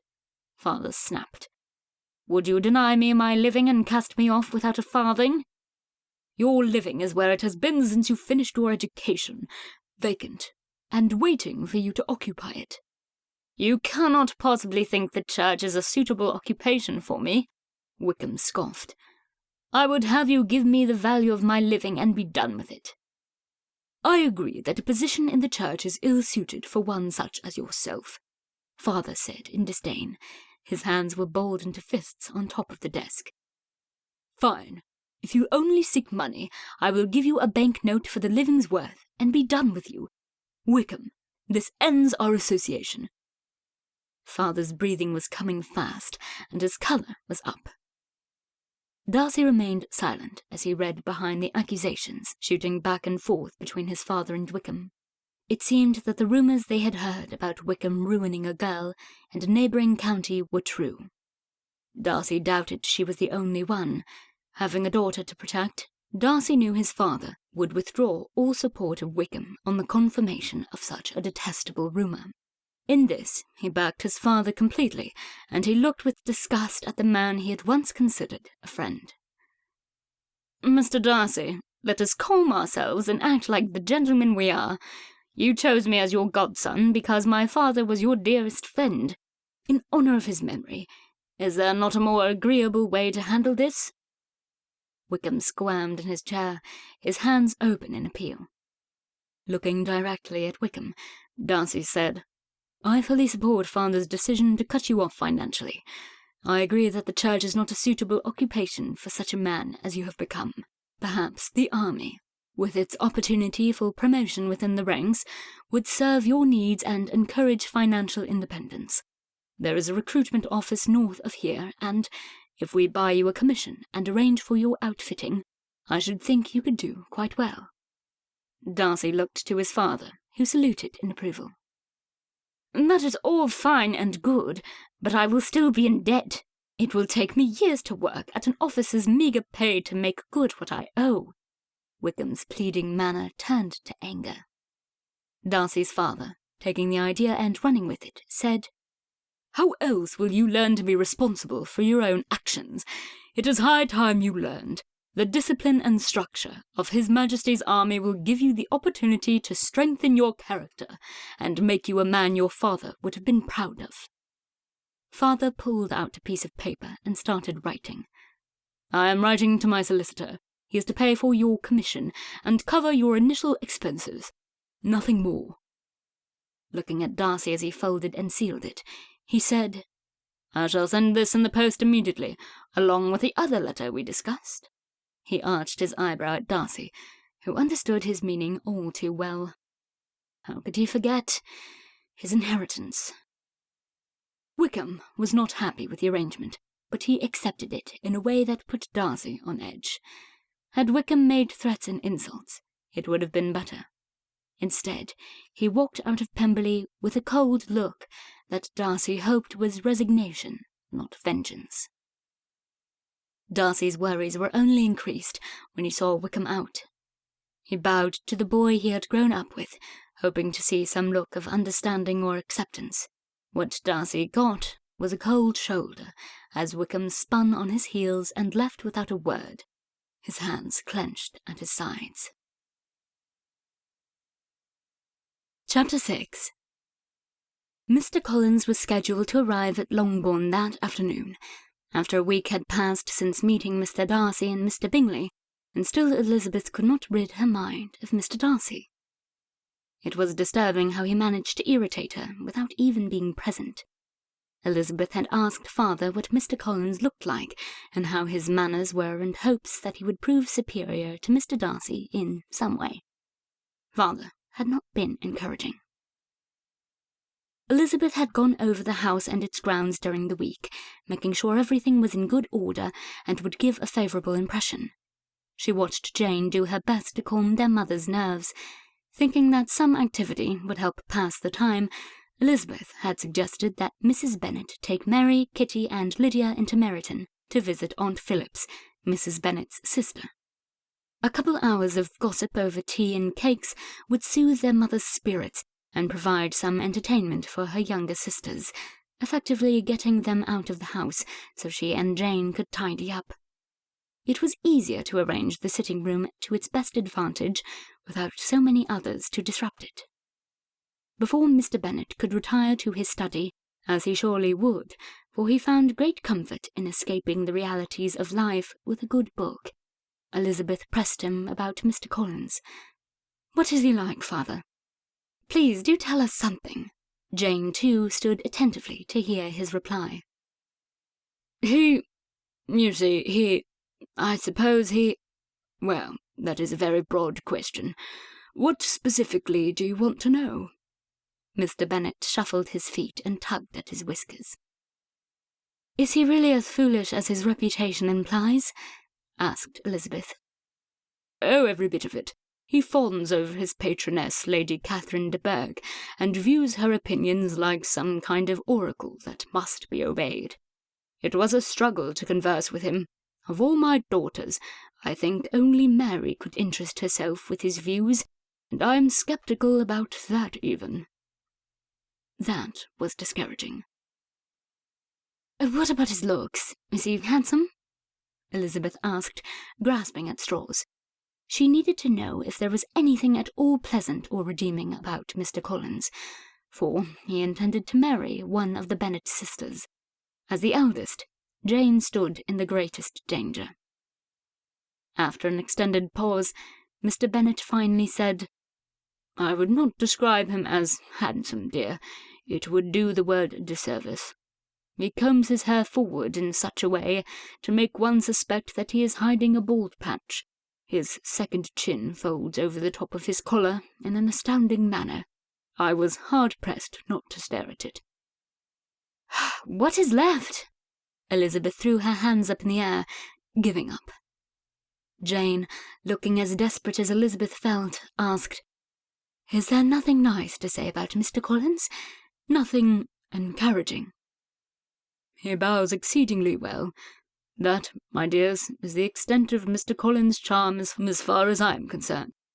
With that, he entered his study and left his two eldest daughters to ponder their future with such a husband as Mr. Collins. They sat in stunned silence, but it was clear to Elizabeth that something must be done. "Jane, we need a plan. Let us not forget that Uncle and Aunt Gardiner invited us to spend the season in London. I had hoped to enjoy my time and, if circumstances permitted, find love. We must appeal to Mother's ambition that we marry well. You are beautiful, and I am clever. We must make her see that we can do better in London, that we can make better matches. She could argue that Mr. Collins is a secure attachment. It is guaranteed, and marriage to him would ensure that Longbourn stays in our possession," said Jane. "True, but he is a clergyman. He may inherit this estate, but will he have the means to maintain it? What if you or I were to marry a gentleman with property of his own, or with sufficient money to care for Mother's needs as well as ours? We must make Mother see how she stands to gain by allowing us time in London. She simply must allow us to go." Elizabeth's face felt hot in her passion. "We must try." Jane rested her hand on Elizabeth's arm, sharing her tranquillity. Having a purpose, and feeling Jane's steady presence brought calm to Elizabeth, and she mentally listed her argument to present to her mother. Mrs. Bennet returned home with the girls before lunch. Exhausted and afflicted by her nerves, Mrs. Bennet immediately ascended to her room to lay down. Kitty and Lydia were giggling and gossiping amongst themselves, so Elizabeth appealed to Mary. "What news, Mary?" she asked. "Mamma is overcome because she found out that Emily Lancaster is to be wed, and she is but Lydia's age.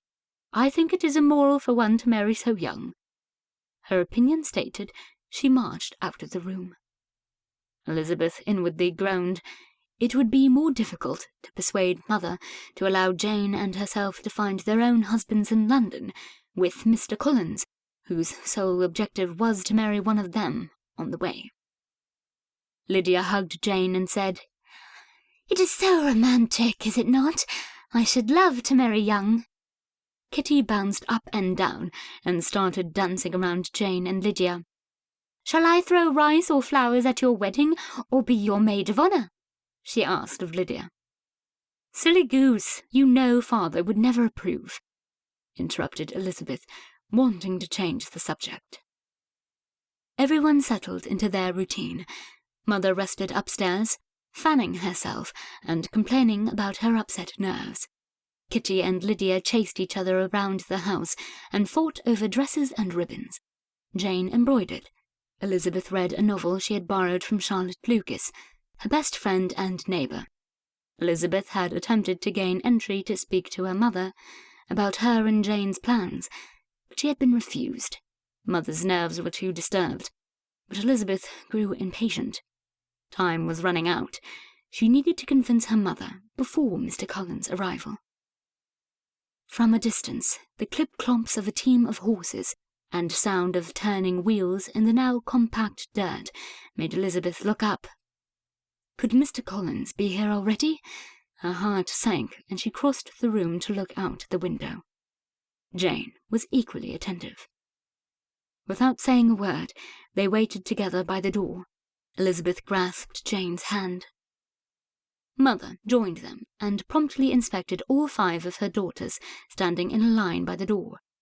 She straightened dresses, smoothed hair, and pinched cheeks in a matter of seconds, all while talking about the importance of giving a good impression on her future son-in-law. Father, who had joined them when he heard the commotion from his beloved study, opened the door to play the role of host. Mr. Collins was dressed in black, the look of a clergyman. His eyes swept over his surroundings as he stepped out of the carriage, a disapproving look on his face. It lasted only a moment, for he saw that his cousins were coming outside to receive him. At once, he became obsequious. Elizabeth narrowed her eyes at the change in the man. As he neared them, he bowed repeatedly, even though they had not been presented yet. Father stepped forward and greeted their guest. After a brief exchange, he presented his cousin, Mr. Collins, to his family. Mr. Collins bowed so deeply, Elizabeth wondered how he did not topple over. She took note of a bald patch of skin at the top of his head and tried to decide if his hair was greasy or wet. When he finally stood, she saw the 2 chins her father had warned her about. His hands must have been sweating, for he repeatedly wiped them on the legs of his trousers. Elizabeth tried to look at his hands to avoid staring at his flabby chin. Elizabeth was not one to quiver in her boots, but this man gave her a bad feeling. This could not be good. They filed into the house and into the sitting room. Elizabeth sat in her usual spot by the fireside, next to her pile of books on a table. The day was warm, but she felt a chill. Her father stood in front of the fire, rubbing his hands together slowly, his eyes closed. Turning around to face his audience, Mr. Bennet said, "As you know, Mr. Collins and I had a discussion about the circumstances of the estate, and the insecurity it placed my dear wife and daughters in." Her father directed the words at Mr. Collins, who sat and nodded while rubbing his hands on his trousers. The man must have a condition, thought Elizabeth. "Mr. Collins has consulted with his patroness, Lady Catherine de Bourgh, and they feel that we can reach an agreement which will be satisfactory to both parties. It is Mr. Collins' wish to wed, and he has decided he would like to choose one of you to be his wife." Elizabeth could see why Mr. Collins was still single. Aside from the issue of excessive moisture he seemed to suffer from, he had a way of cocking his head to one side, as if he were paying the utmost attention to everything said. But his eyes were darting around the room, and from one young lady's face to the next, suggesting that he was anything but sincere. Elizabeth crossed her arms in front of her and tucked her feet under the chair. She wanted as far away from Mr. Collins as possible. "Now that my good cousin has expressed my reason in coming to this fine home, I want to thank you for your hospitality, Mrs. Bennet. I shall not be a demanding guest. I only require the most humble of necessities, and my only wish is to settle this affair for the mutual benefit of myself and one of your charming daughters." His eyes greedily darted from one Bennet girl to the next. Elizabeth tried not to make eye contact with Mr. Collins. She did not want him to notice her. Her sisters, including Mary, must have felt the same, for they too were looking down at their laps or to the floor. It did not take long for Mr. Collins' eyes to land on Jane. Sweet, beautiful Jane. He looked her up and down, causing Elizabeth to shiver in revulsion. "Forgive me for my hastiness, but it is the wish of Lady Catherine de Bourgh that I find a wife soon. Miss Jane," he started. "I hate to disappoint you, Mr. Collins, but our Jane is practically engaged," interrupted Mrs. Bennet. Jane's eyes widened at the lie her mother told, but she did not dare deny it. Elizabeth wanted to kiss her mother. Her relief was so great. "Is that not so, Mr. Bennet?" she asked with her lips pursed, tapping the toe of her shoe on the carpet. Mr. Bennet, knowing the humours of his wife and the consequences of not giving her what she wanted, readily agreed. "Perhaps Mary would suit you better. She has almost memorised Fordyce's sermons, have you not, Mary?" Mrs. Bennet suggested. Elizabeth knew Mary to be proud of this accomplishment, but Mary sat staring at her hands as if she were praying for divine intervention. Yes, she would make an excellent wife of a clergyman, just not this particular one. Mr. Collins did not appear pleased at Mrs. Bennet's suggestion. Elizabeth's blood boiled that he felt himself worthy of Jane. Mr. Collins, still squirming in his chair, said, "I suppose there is no great hurry. Such arrangements should not be taken lightly. I should like to go over the property with you, cousin, and take note of any repairs or improvements that need to be attended to." Mr. Bennet answered, "As you say, Mr. Collins, there is no hurry. I am not dead yet. You will have plenty of time after that particular event to make all the changes you wish." Elizabeth, shocked at her father's blunt speech, saw that Mr. Collins appeared unaffected and had to bite her cheeks to keep from laughing. Lydia and Kitty showed no such restraint and giggled openly from the couch. Mr. Collins smiled at them, clearly not understanding the source of their glee. Mr. Bennet took pity on Mr. Collins's dullness of mind, for he added, "However, I do suppose that it would not hurt to look over things on the morrow." "Mr. Collins, perhaps you would like to rest after your journey. Lydia, go have the cook prepare a light meal to be brought up to Mr. Collins' room," said Mrs. Bennet as she stood up, effectively dismissing everyone. She shooed Mr. Collins out of the room, and Lydia dragged her whiny self into the kitchen. As soon as she closed the sitting-room door, Elizabeth and Jane looked to their father. He sat down with his elbows perched on his knees, lacing and unlacing his fingers. "I fear that I must maintain a civil tongue, for it will not do to insult my heir apparent. What a ridiculous man!" He ran his fingers through his mussed-up hair and sat back, slumping in his chair. "Would you believe that he has only copies of sermons in his library, besides the Bible in Latin?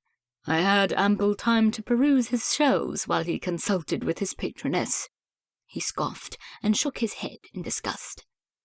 "We have worse concerns than his selection of books," said Elizabeth in frustration. With a hopeful expression, Mr. Bennet said, "His tastes do concur marvellously with Mary. Maybe we can stir his attention in her direction, or else find another clergyman for her to marry. It is the ideal solution for Mr. Collins." "Father, we know that will not happen. Did you see how he fixed himself on Jane? He is too full of himself, and we should not wish such a fate on Mary. She deserves better." How could she help him see the desperation in their current situation? "Thank the heavens and all that is holy that your mother saved Jane," said Mr. Bennet with a sigh. They all nodded in assent, Jane most enthusiastically. But then she paused and looked at her sister. "He will choose you next," she said. Not wanting to revel in despair, Elizabeth said flippantly, "Dare he try?" They all three laughed. Elizabeth's laughter felt bitter. She desperately needed to marry well, or risk her mother's continued matchmaking attempts. She would never be happy married to such a man, and the very thought of it made her cringe. In a serious voice, she said, "Father, you must let Jane and I go to London as we had previously planned." He said, "Convince your mother." Elizabeth knew that his words were true, but she could not help wishing that he could enforce his own decisions in his own household. Reasoning with her mother was never a simple task. How could she reason with the unreasonable? Chapter 7. As Elizabeth suspected, Mother was difficult. Why waste time in London when Mr. Collins was ready and willing to marry as soon as the arrangements were made? Why does no one think of a mother's happiness? Were her arguments. The last reasoning inevitably led to sobbing tears and an inconsolable Mrs. Bennet. Unless Elizabeth thought of something more persuasive, she would be forced to take drastic measures, for she would not marry Mr. Collins, or watch as one of her younger sisters was forced to marry him. Over the next 2 weeks, Elizabeth plotted and schemed. Mr. Collins, blissfully ignorant of Elizabeth's efforts, rode over the estate with Mr. Bennet and made a list of all the improvements he planned to make in the sad event of Mr. Bennet's passing. His presumptuousness made him the subject of ridicule many times, but they endured his presence out of necessity. They might need to take advantage of his kindness, if indeed he had any such genuine emotion, should the unspeakable happen to their father. Mr. Collins also did just as Jane predicted. He paid special attention to Elizabeth, though she shunned all of his advances, doing her best to show her disinterest without being rude. Even Mrs. Bennet avoided him, yet she hinted many times to Elizabeth how she could save the family by marrying him, as if she could forget. "Lizzie, if you marry Mr. Collins, then we can stay at Longbourn. Think of me and think of your sisters. Our future is in your hands. You can save us." Her pleading look tugged at Elizabeth's heart, but she would not sacrifice her happiness so easily. "Mother, the London season is only a week away. Am I really to throw away my chances at a good match to marry Mr. Collins? At least give me a season with Jane. If I am unsuccessful, then—" Mrs. Bennet's face lit up as the idea hit her, and Elizabeth realized her mistake. "Lizzie, it is perfect," she said, clapping her hands. "You may have a season in London. Your aunt and uncle have made the arrangements already anyway. If you do not find a better situation, then you are to marry Mr. Collins." Elizabeth opened her mouth to protest and clarify, but her mother continued, "Oh, Lizzie, you are so clever. I never should have thought of that on my own. I'm going right now to tell your father." With that, her mother bustled out of the room, and Elizabeth grabbed a pillow and screamed into it. She kicked herself mentally for providing her mother with the perfect ultimatum. She now had 3 months to find a husband, or else marry a man she despised. That very evening, as Mr. Collins gushed over the excellence of the meal, of which he partook indulgently, he asked Mr. Bennet if he might request an audience with him to discuss a most delicate subject. "I cannot imagine what would be so delicate a subject that you could not speak of it in front of my wife and daughters.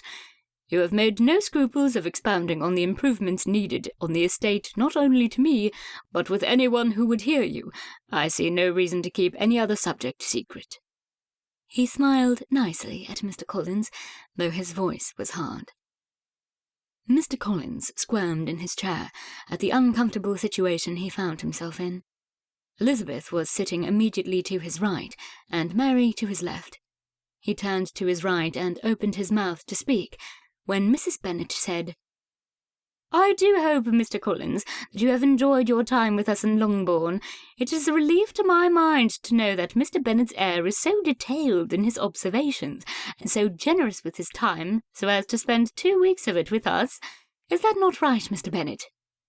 She paused only to take a breath, but continued before Mr. Bennet could reply, or Mr. Collins could speak. Elizabeth paid rapt attention to her mother's words, for she had a presentiment that it involved her future. "Next week, Jane and Elizabeth are to travel to London for the season. This is a trip that we have spent much time and effort arranging, not knowing at the time of your visit, of course. They are to visit family there, and they will stay for the duration of the season. Now I understand your wish is to marry one of my daughters, and you have my blessing in doing so, sir. I have confidence that my 2 oldest will make brilliant matches, but you still have 3 to choose from. However, I do request that you refrain from any declarations until all my daughters have returned to Longbourn. I can see from your reaction that you understand, and I thank you most kindly." Pleased with herself, she smiled around the table and requested that they serve punch in celebration of the upcoming holiday and imminent wedding. Mr. Collins, his plans clearly frustrated, said, "I should not like to alter your plans. I dare say a prenuptial vacation will save me the expense of a honeymoon." Mr. Collins evidently did not have the same faith that Mrs. Bennet had in Elizabeth to make an advantageous match. The idea of a honeymoon with Mr. Collins caused Elizabeth to gag. She sipped some wine to settle the bile that was rising from her stomach. Elizabeth was grateful that her mother had bought some time, but as Mr. Collins continued to look in her direction, and she became more convinced of his intentions towards her, she wished she was sitting anywhere but next to Mr. Collins. Later that night, as she and Jane were changing into their bedclothes, Jane asked her, "Do you think we can do it, Lizzie? Can we find husbands so quickly and easily? I do not wish for either of us to be forced to marry Mr. Collins." Putting on a brave face, Elizabeth laughed and said, "Jane, I am certain that you will have many suitors to choose from. You shall take your pick." She swept her arm dramatically in front of her. Jane smiled, but worry was in her eyes. Grabbing her hairbrush and getting to work on her sister's flaxen locks, Elizabeth said, "Jane, I really think that you do not need to be concerned. As Mother always says, she cannot be that beautiful for nothing." "But, Lizzie, what about you?" "As for me, I've always lived by my wits, and I will find my way out of this. Perhaps your suitor will have a brother." She chewed her bottom lip, trying hard to feel the same conviction she felt for her sister. But a nervous knot settled in her stomach. What if I cannot find a better suitor, and I have to marry Mr. Collins? Chapter 8. Darcy sulked all the way back to London, his father's threat of disinheritance and Wickham's menacing departure weighing heavily on his shoulders. Parliament's Easter session break had ended, signalling the height of the infamous London season, which would continue until the summer heat made the stench of the city unbearable. Darcy preferred his peaceful country life, with its abundant fresh air. After spending days alone with his thoughts as he travelled, it was a relief to arrive at Darcy House in Grosvenor Square. Georgiana was not home. The butler informed Darcy that she and her governess had gone to visit a display of antiquities and had not yet arrived, nor did he know how soon to expect them. In need of some exercise, Darcy asked for his stable hand to saddle a horse. He was going for a ride in Hyde Park on Arion, one of his favourite thoroughbreds. It was the fashionable hour to see and be seen, and would further his interests in finding a suitable bride. No sense in delaying. His valet gave him a fresh shave, and in short time Darcy was presentable and mounting his horse in a fresh change of clothes and riding boots. As he rode over the paths at the park, several ladies in the highest fashion were about. Some showed their riding prowess on their own mounts, but most rode in stylish open carriages, which Darcy could observe with ease from the height of his horse. The park was a sea of colourful parasols. Several dandies rode about, wearing ridiculous waistcoats and cravats of various colours and designs. Darcy did, and would always, prefer a crisp white cravat over such extravagances, no matter what was in vogue in the ton. He weaved through the carriages, observing the contents of each, nodding when it was an appropriate greeting. He looked over to the walking path where a young lady was walking with a child, a shawl loosely draped over her shoulders. In the explosion of colour all over the park, she stood out in her simple dress. She was laughing and swinging arms with the young girl she was walking with. When Darcy recognized her, his first reaction was to retreat before she saw him, and he would be forced to speak with her. However, shrinking back from a challenge was not in his nature. "I am better than this." Besides, he was curious to see Miss Elizabeth Bennet again. It had already been a month since the puddle incident in Hertfordshire. He wondered why she was walking, when riding was clearly the better option. A lady's scream, followed by more shouts and yelling, drew Darcy's attention further up the walking path. A brilliant pink waistcoat identified the rider for Darcy. Lord Henry Tefton was known for his flamboyant dress and extravagant taste. These paths were not made for racing or for an experienced horseman who could not handle their mount. The fool. Lord Tefton drew closer to where Miss Elizabeth and the child were walking. Miss Elizabeth, seeing the danger coming their way, ran off the path, pulling the girl with her. Other pedestrians scrambled to clear the way, but the movements of his horse were unpredictable. Lord Tefton clearly had no control. He needed to be stopped. In a flash, Darcy turned his horse. He could intercept Lord Tefton by cutting directly across the lawn. Weaving through the people, shouting ahead for them to move aside, Darcy adjusted his trajectory to reach his goal without doing any harm.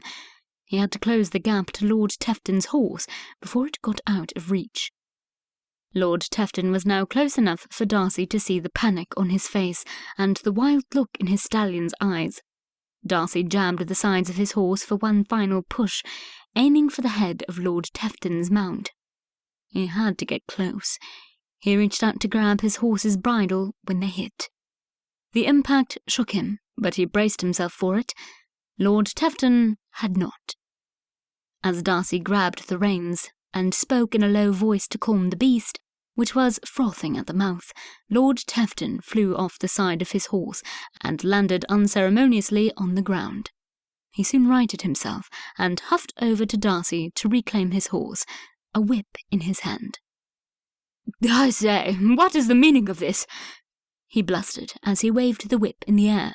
His horse shied at the sight of it. Darcy snapped at his foolishness. "Have you no concern for the crowds? Had I not stopped you, surely you would have trampled someone to the ground." He scanned the crowds for any injuries, and for Miss Elizabeth. He could not see her. "Nonsense, dear boy," Lord Tefton said condescendingly. "It may have appeared so to the untrained eye. I am a remarkable horseman." He concerned himself with arranging his hair, which was askew in every way imaginable, as he blew off Darcy's concerns like specks of dust. "Be that as it may, I cannot in good conscience return your horse. Look at the state of your mount." He gripped the bridle firmly in hand. A crowd had gathered to watch the spectacle.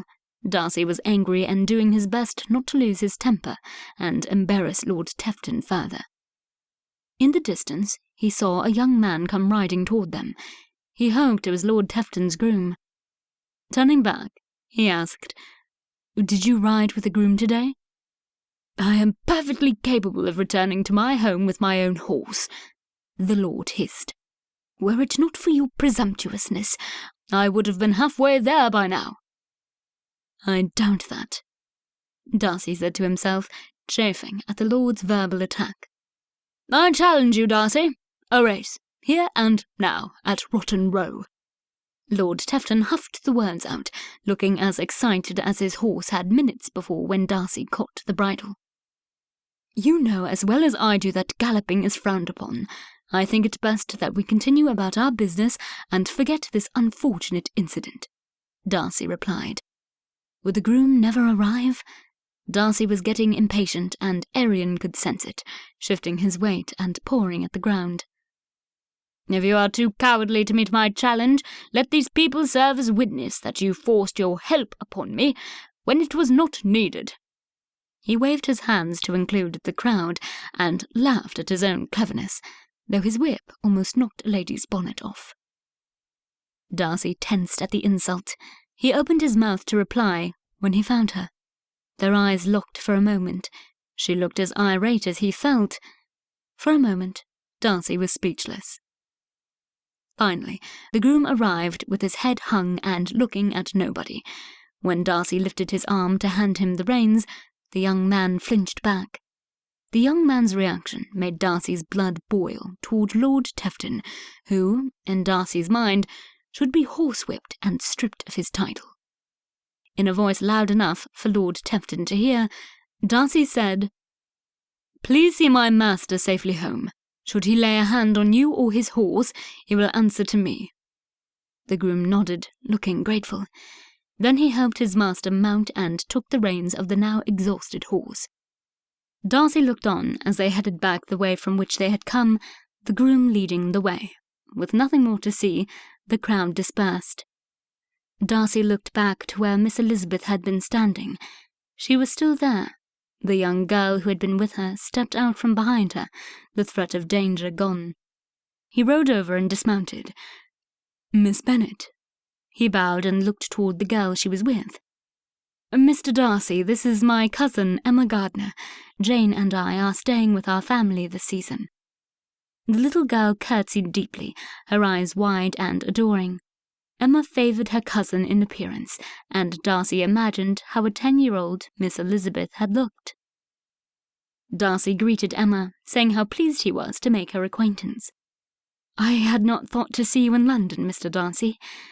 Miss Elizabeth either blushed or her face was still warm from the recent excitement. Assuming the latter, Darcy said, "I apologize for the spectacle. You are unharmed, I hope?" "There is no mud about. I am quite safe, thank you," she replied with a twinkle in her eye. Darcy breathed fully and smiled. "You do have an unusual way of meeting people, Miss Bennet. Do you find society in town agreeable?" She cocked her head to the side. "In general, yes. The gentleman, or should I say man, for there was nothing gentle about him. He is a lord. I found him very disagreeable." "That was Lord Tefton. I fear that many titled gentlemen, even ladies, take a different view of proper behaviour than I do." "He might want revenge.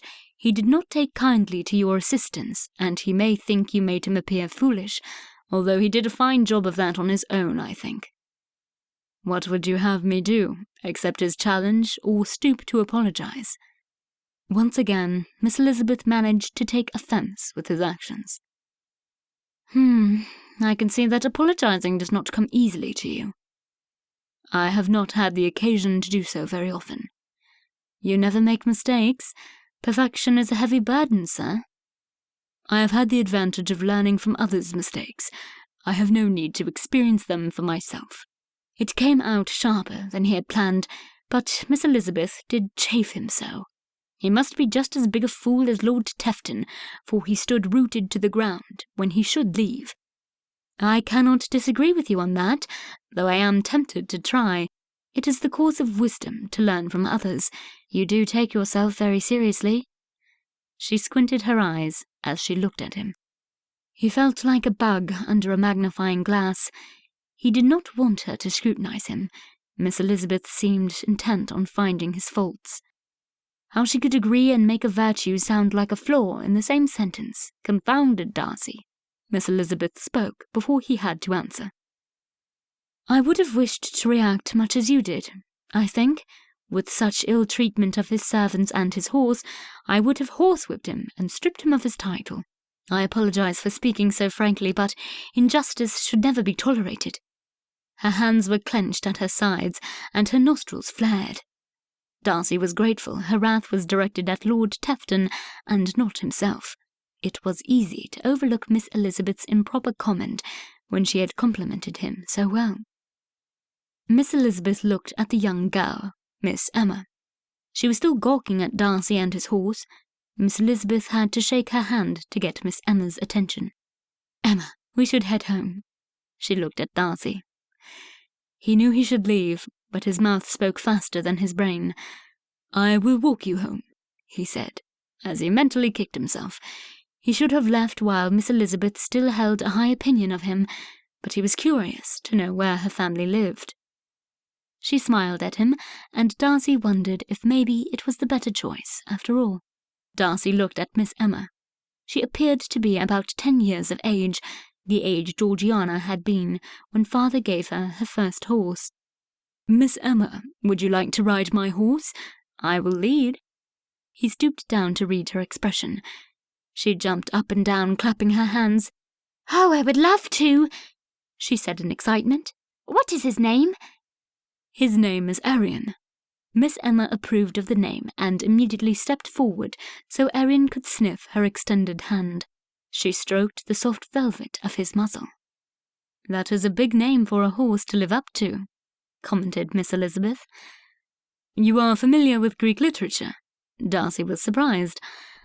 "My father has a well-stocked study, and he indulged me." Miss Elizabeth smiled as she spoke of her father. Miss Emma called Darcy to his senses with a soft clearing of her throat. She stood next to the saddle and looked at him expectantly. Her head only just reached the top of the stirrup. Darcy handed her up and placed her gently on the saddle. It was large enough that she could sit side-saddle. She wiggled around, unable to keep still. I feel so grand and tall, like a queen. She stroked Arion's mane and got a whinny in reply. "I do believe he likes you," Darcy said as he patted Arion's flank and moved his hand up the reins, holding them firmly. He would take no risks with Miss Emma. His mount had always been steady and reliable, but he was a blood stallion and should not be trusted completely. "It is almost as if he knows that a young girl is riding him. Look how carefully he steps," commented Miss Elizabeth after a few minutes of walking. "Do you ride, Miss Elizabeth?" asked Darcy. "I do not. Horses are a luxury in my family, and I learned long ago to walk wherever I need to go. I dearly love to walk. I plan to walk through all the parks of London, as long as Jane and Emma are willing to come." I will walk with you, Lizzie, but I would much rather ride, Emma said as she grinned from ear to ear, her fingers entwined in Arion's mane. Miss Elizabeth's laugh sounded like the jingling of bells, so merry. "You have spoiled her, Mr. Darcy," she accused, a smile still on her face. "She is very easy to spoil then, much like my sister." "I did not know you have a sister." "Georgiana is 15. She currently resides with her governess in our house in Grosvenor Square. I hope to spend a good deal of time in her company while I am in town." An image of a tower of books by a chair in the sitting-room at Longbourn popped into Darcy's mind. Suspecting the tomes belonged to Miss Elizabeth, he added, "Georgiana loves to read and has a talent for acquiring the latest novels. I hope to introduce you to her. Georgiana would love showing you our library." Miss Elizabeth placed both palms over her heart. "I love to read. There is little else to do in the country. I am hoping to visit the circulating library during my stay in town, maybe even visit Hatchard's. I would love to meet your sister and see the library." Darcy was impressed. She spoke with more emotion about book rooms than the upcoming balls and parties, which they had yet to even mention. They soon reached the edge of the park, and Darcy inquired in which direction Mr. Gardiner's home was. On hearing that the house was located at Gracechurch Street, over 3 miles distance, Darcy wondered how many ladies in his acquaintance would venture to walk so far. Conversation came easier, and Darcy relaxed in Miss Elizabeth's company. She did not seem to take such offence at him as she had before.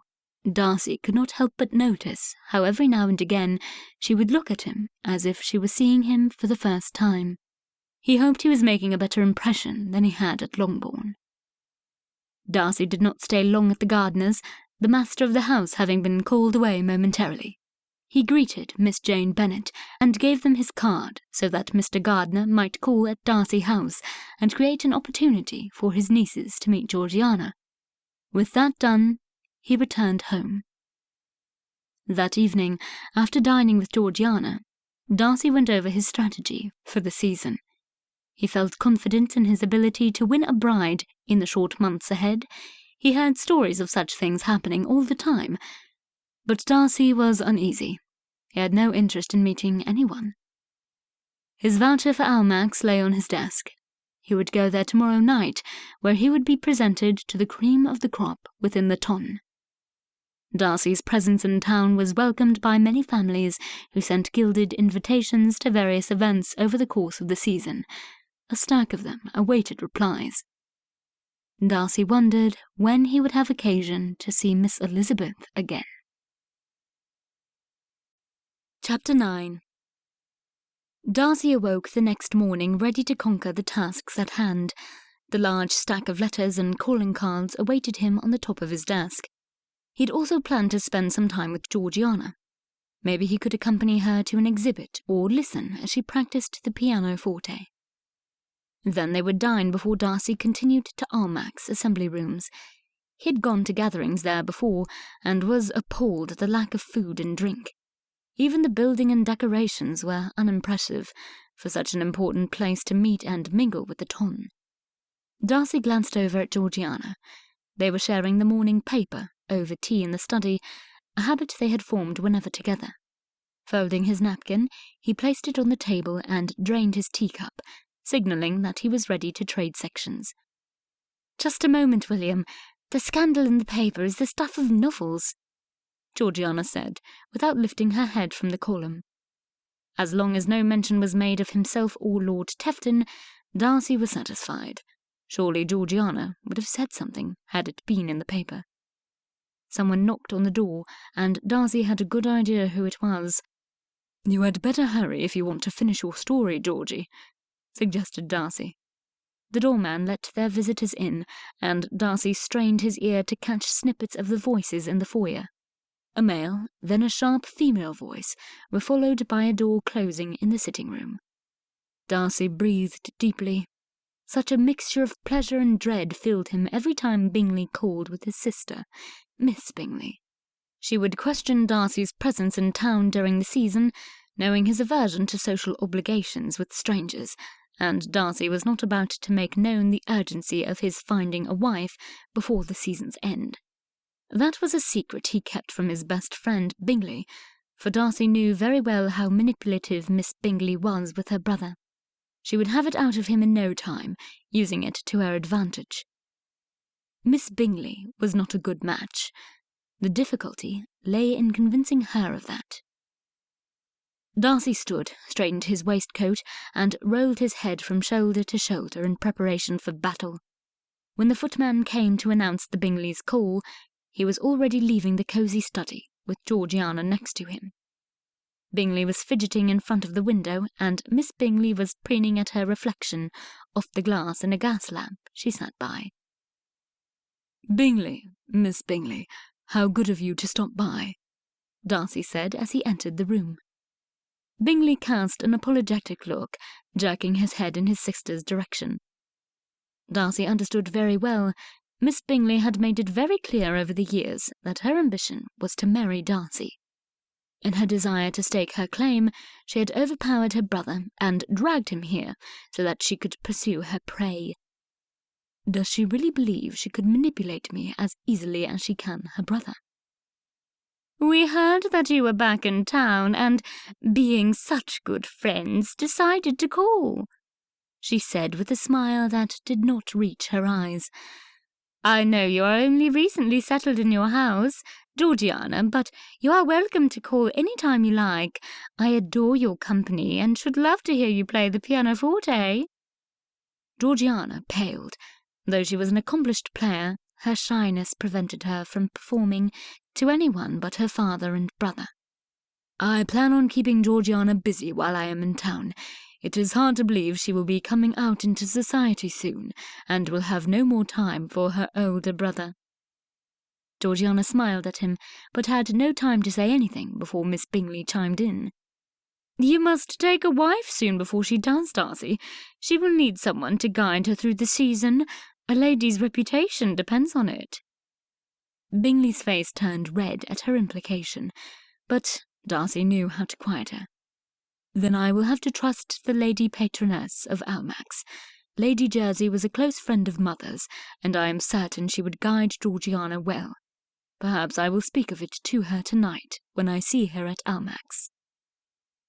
Darcy knew Miss Bingley's past with Lady Jersey and the committee of Almack's. A good part of London knew the story. In her first season, Miss Bingley applied for a voucher. When they refused her, she tried to gain entry through a sponsor. Unfortunately for Miss Bingley, nobody would sponsor the daughter of a tradesman. She spoke in no kind terms to the patroness with snide comments made during her afternoon calls. But her bad propaganda only put a black cloud over Miss Bingley's social life, and further distanced herself from the very people she craved association with. It was only because her brother was well liked and had a sizable fortune that she did not suffer a complete defeat before the socially elite. Darcy watched in amusement as her face contorted to control her emotions. Bingley was snickering with his hand over his mouth. When his sister snapped her eyes at him, he quickly clammed up. Really, it was no laughing matter to be ostracized by the patroness of Almack's, but such was Bingley's relationship with his sister. "Charles, I hardly find it entertaining," Miss Bingley hissed through gritted teeth. Turning to Darcy, she added, "I find it surprising that you would choose to go to such an establishment. Everyone knows that Almack's is a dreadful bore and that the refreshment table is appalling." "I am generally bored at social events. I am happy to hear that I shall not be disappointed." Turning to Bingley, Darcy asked, "What are your plans for the evening?" "We are going to a card party. I would much rather go to Almack's and be bored than be bored and lose at cards," he replied. Miss Bingley said, "Oh, Charles, you're an abominable card player.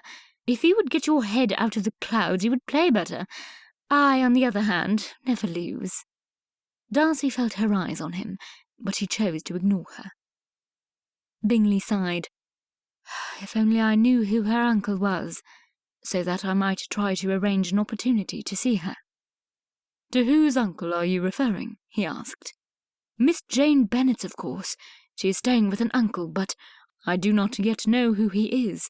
Perhaps he is an acquaintance." Darcy had known Bingley to fall in love many times. His inconsistency was famous in their club.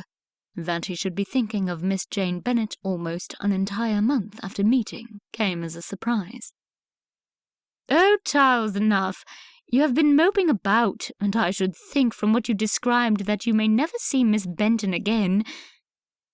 "Bennet," corrected Darcy and Bingley at the same time.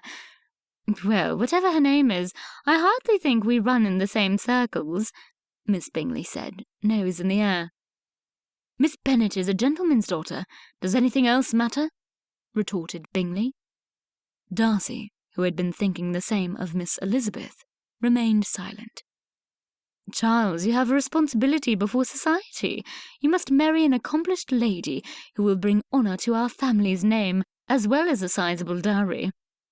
"What do I need with more money? I have plenty enough." "Do not be so foolish. One can never have too much money. Am I right, Darcy?" She did not wait for an answer, but continued, "If a lady lacks a dowry, then she must have a title. Anything less would only bring ostracism on us. You know how people do talk." Darcy saw that Bingley remained unconvinced, but Darcy paid uncommon attention to this interchange. "Fine, if you would make Miss Benton—" "Bennet, Caroline. Her name is Bennet." "If you would make Miss Bennet the centre of everyone's criticism and gossip, then go ahead and marry her.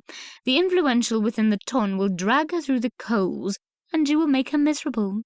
If you care for her at all, you will abandon your fanciful dreams and marry within your own set of peers." Bingley sat heavily in a chair. Darcy sat stunned, a new weight on his shoulders. Georgiana, in her young innocence, said, "I think love is such a powerful emotion, it can break through social prejudices. If someone loves another who is considered unworthy only by others, should that union be prohibited, I, for one, would fight for someone I loved enough to marry." "You sound like Richard, Georgie," Darcy said tenderly. "I hope that is not a bad thing?" she asked, biting her bottom lip. Darcy thought both her questions and manner odd. Richard was a good man, and one to be admired. Any comparison with him was a compliment. He crinkled his forehead. "No, of course that is not a bad thing.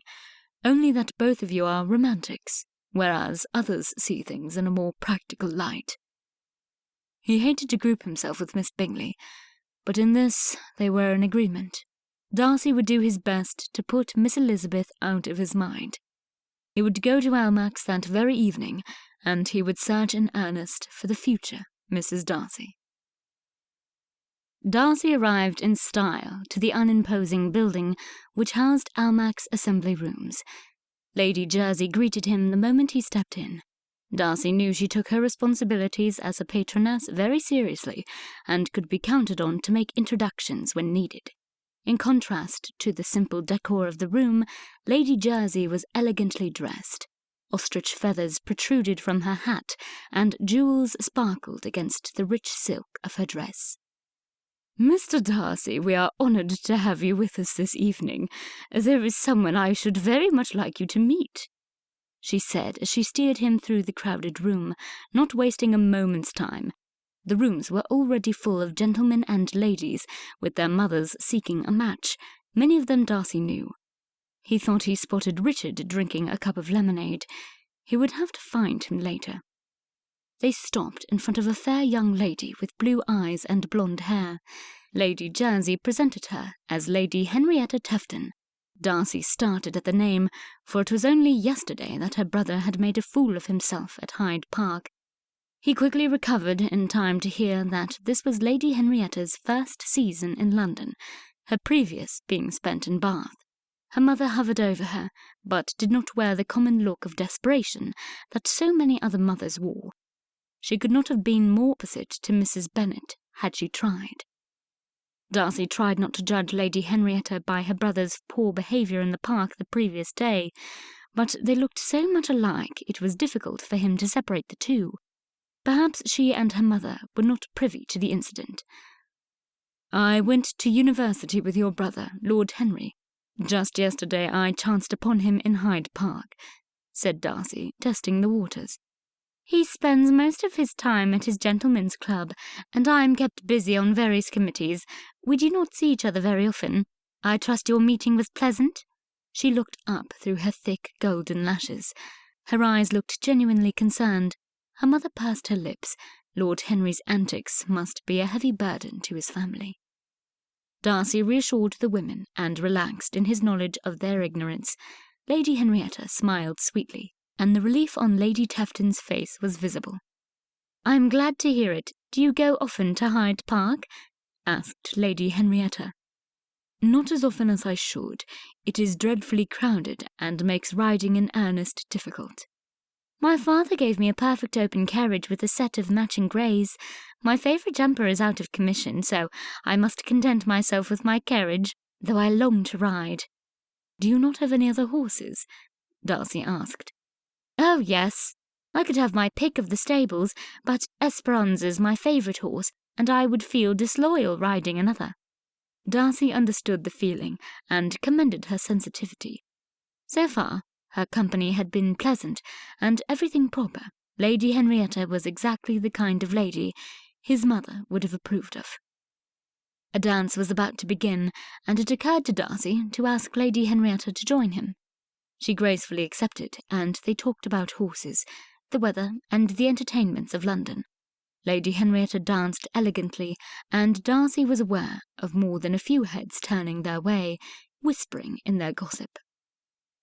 After the dance and conversation, Darcy handed her back to her mother. He almost asked for another dance, but thought better of it. Lady Henrietta was lovely, but Darcy had learned over the years to be cautious. He would not reveal any inclination toward a lady before he was certain of her, and, while Lady Henrietta was everything he knew he should look for in a wife, Darcy felt no special emotion toward her. Looking about the room, Darcy found Richard by a group of gentlemen near the refreshment table. He stood out in the crowd in his red uniform and shiny buttons. The ladies liked the uniform, and they hovered in a pack nearby. Seeing Darcy approach, Richard asked with a mischievous grin, "Are you enjoying your evening?" "I see that you are keeping company with other gentlemen. Have you found no pleasant female company, Richard?" Darcy's sarcasm was unmistakable. As expected, Richard chuckled. "I saw you met Lady Henrietta. She is pleasant company." "Yes, she is. I will likely ask her to dance at the next ball." "Oh, so you are not tempted to ask her for another dance tonight? Well played, Darcy." Richard clapped. "I do not intend to play with any lady's feelings. I think it wiser to learn more about a lady before giving any reason to suspect an attachment. Besides," Darcy added in a lower voice, "while I found her charming and perfectly acceptable, I find that something is lacking." Clasping his hand around Darcy's arm, Richard said, "You are a good man, Darcy, and I wish you success. I have heard nothing but good about Lady Henrietta, though I cannot say the same for her brother. He is a horrible horseman to boot. I heard he had an incident yesterday in Hyde Park." Darcy tensed. He did not wish for his run-in with Lord Tefton to be spoken about, especially if he decided to woo his sister. "What do you know about it?" "Nothing much. One of my officers recounted how an intrepid rider caught his runaway horse and unseated Lord Tefton. It served him right for riding in public. I hope his posterior region is sore long enough to keep him from attempting it again." Richard chuckled. The tension in Darcy's shoulders loosened. If it was known about town that he had stopped Lord Tefton's horse, Richard would have heard it. Darcy could count on Lord Tefton's pride to keep the story to himself. They talked for a few more minutes before Richard became serious. "I know you do not believe in such a thing as love at first sight. Perhaps, for you, love will come gradually." Darcy felt encouraged. The evening was off to a good start, and he drew courage from Richard's words. Maybe he could grow to love Lady Henrietta enough to propose marriage before the season's end. Darcy could not for a moment forget the ultimatum his father had given, but he would rather marry someone he could love, at least a little bit, and respect. The evening passed better than Darcy had thought it would. He met other potential matches, but none of them held a candle to Lady Henrietta. She was beautiful by most people's standards, she possessed a title, and she would bring a handsome dowry to whomever she married. Still, Darcy did not ask her to dance again, nor did he seek out her company for the duration of the ball. Chapter 10. London, mid-April. Elizabeth was enjoying her time in London. She especially liked the theatre, and the balls were everything she had hoped they would be. She and Jane danced with many different partners, and the conversation was diverse. Their circle of acquaintances expanded, and invitations to card parties and soirees grew. Elizabeth and Jane had been in town now for 2 weeks, and they had attended too many social engagements to count. 2 weeks had passed since seeing Mr. Darcy in the park. Elizabeth passively looked for him, telling herself that she was merely curious to see if their paths would cross during the busy season. The private balls she was invited to most likely were not exclusive enough for a man as proud as him. His loss. She continued scanning the crowded room, filling her senses with the sound of chatter, music, and clinking glass. The pleasant smell of perfume and flowers filled the air, and Elizabeth breathed it in before the odour of the warmed crowd overpowered it. Several of the gentlemen she had danced with the previous evening were there. Mr. Bingley had already claimed Jane's first dance, as well as the dance before dinner. He grew more likeable as they got to know his character better, and Elizabeth was happy for her sister. It struck Elizabeth as odd how a gentleman like Mr. Bingley could be such close friends with and speak so highly of Mr. Darcy. There was Mr. Wickham, a charming officer and a graceful dancer. He looked so very handsome in his uniform, but Elizabeth had yet to meet a young lady who did not have a soft spot for a gentleman in uniform. She liked his company very much, but doubted their friendship would extend outside of the ballroom. Mr. Wickham had an eye for heiresses. Not that Elizabeth could judge him on the subject, for she too needed to make a good match. Elizabeth kept an eye out for Colonel Fitzwilliam, whom she had met the previous week at another gathering, but she had not seen him yet. While not as handsome as Mr. Wickham, his manners were the most pleasant of anyone she had met in London thus far. By the refreshment table, getting some punch was Mr. Grayson. His manners had been encouraging. He met her eyes, and soon was standing by Elizabeth's side, offering a glass of punch. "Thank you, Mr. Grayson. Is this room not lovely? I thought the decor at last night's ball to be magnificent, but this quite takes my breath away." She waved her hand over the space before them, noting the elegant chandelier glistening in the centre of the room. Crystal was in abundance, giving the room a brilliance with the lights shining and bouncing its reflection. "It is very fine. I hear it is the coming-out ball of Mr. and Mrs. Levinson's first daughter. It shows their good taste and bodes well for their family. Do you have such luxuries in Hertfordshire?" he asked with a crooked grin. He remembered where I am from. Hertfordshire has many lovely things to offer. "I can speak well of its occupants," said Mr. Grayson with a suggestive smile. Blushing at the compliment, Elizabeth said, "We have many fine families. My greatest friend lives in a lovely lodge. They just redid the ballroom, adding new draperies, and it looks every bit as grand as this room." She had not been away from Longbourn for too long, but at the mention of her friends, Elizabeth missed them. However, the ping of homesickness disappeared as quickly as it came. Now was not the time for gloomy thoughts. Mr. Grayson asked more questions about Hertfordshire, and Elizabeth was happy to oblige his curiosity. His manners flattered her.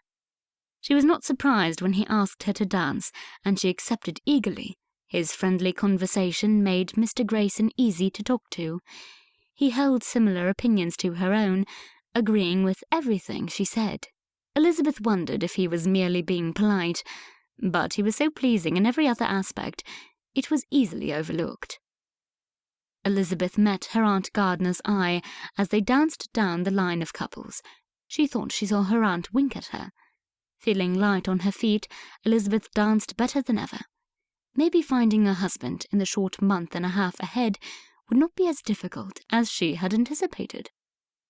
She danced a couple more dances with different partners before dinner was called. Mr. Wickham had claimed the dance before dinner. Elizabeth was pleased, for it meant that he would escort her to the dining room for dinner and conversation. Mr. Wickham always had interesting things to say. When their dance ended, Mr. Wickham extended his arm to Elizabeth to walk her into the dining room. "You are a fine dancer, Miss Elizabeth. Believe me, I've had my toes stepped on many an evening lately." He snickered at the memory. "I am happy to say that my toes have been spared thus far. Also, might I return the compliment and say the same of you, Mr. Wickham? You are an excellent dancer." Mr. Wickham pulled out a chair for Elizabeth and seated himself beside her. Already the long tables were filling with couples. Down on the other end of the long table, Elizabeth saw Mr. Bingley helping Jane to her seat. He seemed enchanted with her.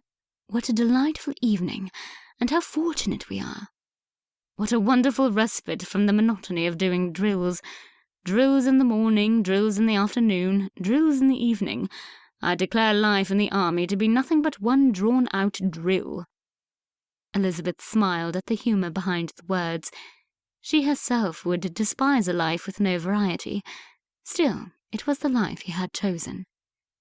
Playfully, Elizabeth said, "As a citizen, it brings me great comfort to hear that His Majesty is taking the training of our young men in his army so seriously." In a more serious note, she added, "With the unrest on the continent, I should think you would find yourself better prepared should you have to cross the Channel."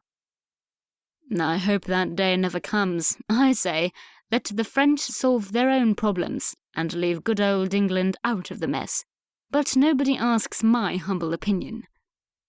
Mr. Wickham's words sounded bitter and out of place with his normal, charming behaviour. "If only affairs were so simple to arrange, I am sure that your advice would be sought out." After a slight pause, Elizabeth asked, "I should like to know why a gentleman would choose to live a life that ran in such conflict with his purpose. You do not seem to be a fighter, Mr. Wickham." "Ah, indeed I am not. You read me well." He smiled confidingly at Elizabeth. "My circumstances are the result of a long, tragic history. Dare I bore you with such a story?" He searched her face for encouragement. Elizabeth did her best to keep a neutral face, though she loved a good story, especially if it would cast more light on the gentleman sitting next to her. Yes, I think I will indulge myself.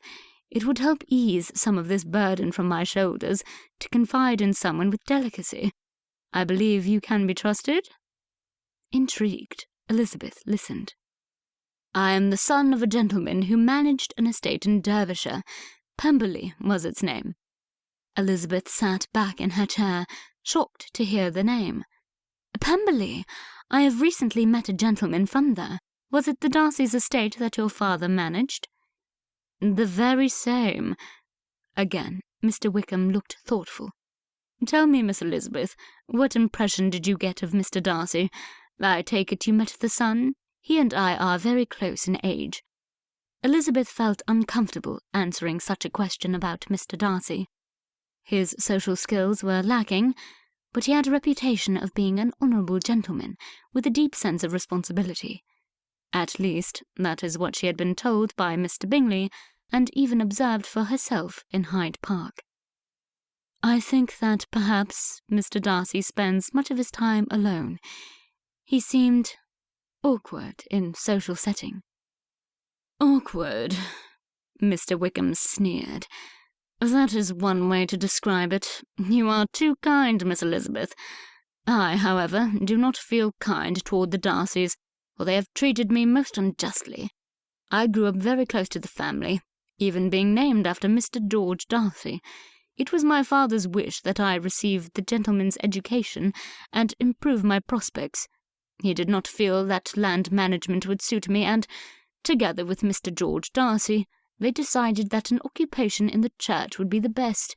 I could even work on the estate in Pemberley. My position was secure. I went to Cambridge with Mr. Darcy's son, Fitzwilliam. It is he whom you have met. And that is where my troubles began. I cannot be sure if it was jealousy that motivated Fitzwilliam to distance himself. His father thought of me as a son. I cannot be sure, but what I can say is that things changed. When my father passed away, I found myself without a position. It was given to someone else." Elizabeth had difficulty believing the veracity of Mr. Wickham's story, but, on the other hand, she had no reason to doubt him. Mr. Wickham continued. "Of the family, only Darcy's little sister, Miss Darcy, looks upon me kindly. Were it not for her, who is like my own sister, I should cut all ties with the family. So you see, Miss Elizabeth, I joined the army because a gentleman cast off must have some occupation to live by." Elizabeth had hardly touched her white soup. Though famished a while ago, she now found her appetite gone. Her initial impression had been to dislike Mr. Darcy. Should she have trusted her own judgment? But he had stopped the runaway horse in Hyde Park. That was not the work of a gentleman who held people in derision, and he had been kind to Emma. All Emma talked about was Mr. Darcy and his horse, Arion. Elizabeth's feelings toward Mr. Darcy were so conflicted, she did not know what to think, and fell silent. "I deeply apologize, Miss Elizabeth. I have distressed you. Learning the truth behind people held in high esteem is never pleasant. Let me change the subject, and we will discuss the weather like proper members of society." In a matter of minutes, the conversation took a lighter turn, and Elizabeth partook of her dinner with renewed spirits. She could not waste her precious time wondering if Mr. Darcy was all Mr. Wickham implied he was. Mr. Darcy was not her concern. She had to remind herself of her disinterest in Mr. Darcy several times during the course of the evening. Chapter 11. The next evening, Elizabeth and Jane took special care as they readied themselves for another enjoyable night. Mr. Bingley had mentioned that he would be attending the ball, and had already claimed Jane's first 2 dances. Uncle Gardner thought that Jane should do her best to encourage his affections. Mr. Bingley was an honest young man and kind to everyone. He would make a good husband. Mr. Bingley also possessed a fortune, and it was known that he was looking for an estate. "Lizzie, what if he should let Netherfield Park? Would that not be perfect?" Jane asked as Elizabeth twisted her sister's hair into submission. "It would solve our problems, and Mother would be happy to have you so close. Sometimes I think she would prefer to banish me far away. I vex her so." Elizabeth loved her mother dearly, for she knew that her mother's ambition that her daughters marry well was for their own benefit. It was easier to overlook her silly comments by reminding herself of her mother's motives. When they arrived at the ball, Elizabeth set to looking about for some of the gentlemen she had danced with. Mr. Grayson was talking with a set of ladies near the entryway. But the oddest thing occurred. Elizabeth thought she had made eye contact, smiling nicely at the gentleman. Instead of returning her smile, Mr. Grayson seemed to look past her, as if he had not seen her. Mr. Wickham appeared to be absent thus far. Perhaps he would show up later. Feeling that something was amiss, Elizabeth sought the company of her aunt. "Aunt, I feel invisible tonight. At the last ball, I had hardly entered the room completely before several gentlemen had asked me for a dance. Tonight I feel like I am being slighted." "I can sense it too, dear Lizzie. Leave it to me." She patted her niece's hand and set off with determination toward a group of mothers to hear the gossip. Elizabeth drew near to a group of young ladies by Mr. Grayson's group. She had to settle it in her mind. Is Mr. Grayson snubbing me, or is he suffering a moment of blindness? She stood far enough away so he would not think she was pursuing him. But she stood close enough that he would sense her presence and could invite her to join his group. Nothing. Elizabeth's eyes burned, but she put on a brave face while she chatted politely with the ladies, talking about gowns and gloves. After a few minutes, Elizabeth regained her confidence and decided that there were many more suitors who would want her attention. At least, that is what she tried to convince herself. She looked into the crowd and saw Miss Bingley walking toward her. Her brother, Mr. Bingley, had made sure to present them shortly after meeting Jane. Elizabeth thought Miss Bingley to be pompous, perhaps a social climber, but so it had not bothered her when Miss Bingley made no attempts to further their acquaintance. But now, here she was, sashaying toward her. "Miss Elizabeth." She elegantly inclined her head. "Miss Bingley," Elizabeth acknowledged in turn. Miss Bingley said, "What a lovely couple my brother and your sister make. It is quite the fashion for the young men to enjoy a flirtation on the side during the season." Elizabeth willed the heat crawling up her neck to stop and clasped her fingers together tightly. Any fool could see that Mr. Bingley was sincere in his affections. Miss Bingley could only mean to scare Jane off by getting her to question his motives. Fine, two can play at this game. "I believe Mr. Bingley to have more propriety than to abandon it to follow the fashion, as you call it. We think much higher of him than that." Elizabeth hoped her smile would take the sting off her words. She wanted to make a point, not be rude. Miss Bingley's eyes hardened.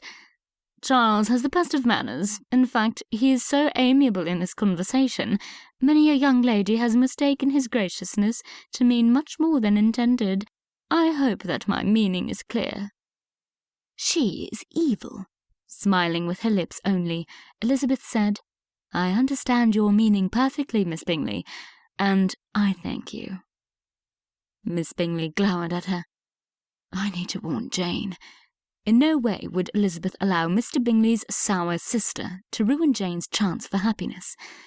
Having achieved her objective, Miss Bingley dismissed herself. Elizabeth would have to talk to Jane without being observed. In Elizabeth's mind, Miss Bingley's warning only confirmed her brother's sincerity in pursuing Jane. Elizabeth saw her Aunt Gardiner approaching her. Her face bore a good-humoured expression which melted away as she took Elizabeth by the elbow and led her to a more isolated part of the room. "I have heard the most distressing news, Lizzie. The other mothers, of course, are relieved, as it means that their own daughters stand a better chance. Ungracious harpies, the lot of them." "What do you mean, Aunt?" "It has become known that you and Jane are without fortune, and that your dowry is so pitifully small as to not exist. Jane, it seems, has already secured the interest of a fine young man in Mr. Bingley. But, Lizzie, I fear for you. Have none of your possible suitors asked you to dance?" "Not one." Elizabeth looked down at her feet and closed her eyes to stop the stinging. An image of Mr. Collins loomed before her eyes, and she snapped them open to erase his menacing presence. Aunt Gardner comforted Elizabeth as best as she could. You would not want to marry a gentleman who was only interested in you for your fortune, would you? You are better off without that sort of man. Cheer up, love. You are handsome and clever. Do not be disheartened. Not yet. You have so much more faith in me than I have, Aunt. But you are right that I could never be happy with a man only interested in my fortune, or lack of it in my case. What concerns me is Mr. Bingley. Jane is not safe yet. Miss Caroline Bingley, his sister, tried to imply to me that her brother's intentions are only a mild flirtation. Balderdash! He would not be so cruel. In fact, he could not. His pernicious sister, on the other hand, is another story. We must warn Jane or she will be crushed. She's too sweet to cross words with Miss Bingley and come out unharmed. Their opportunity to talk to Jane came later in the evening. She had danced every set. Elizabeth saw the flush in her face and a slight limp in her walk. Elizabeth made haste to the refreshment table so she might encourage Jane to rest and drink punch. Returning to the edge of the dance floor, Elizabeth held her empty hand out to her sister.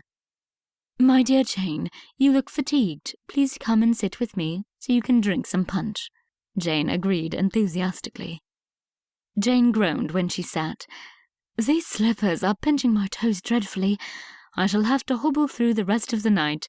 Thank goodness it is almost time for dinner to be called. Jane looked at her in concern.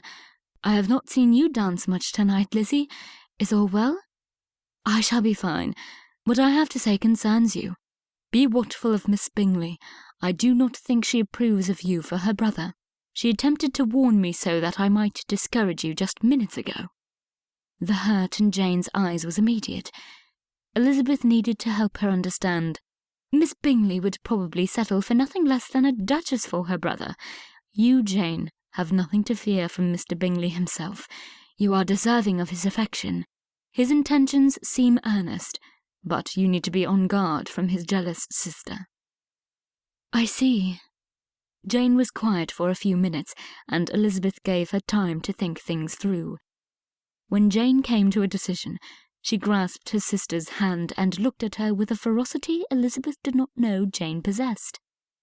I will not allow myself, or my dearest friend and sister, to fall into Mr. Collins's web. Perhaps if I marry well enough, Mother will reconsider and give you more time. I trust that you will succeed, Lizzie, but I am not willing to leave it to chance. You will be miserable married to such a man, and I think his vanity will prevent him from forming an attachment to our younger sisters.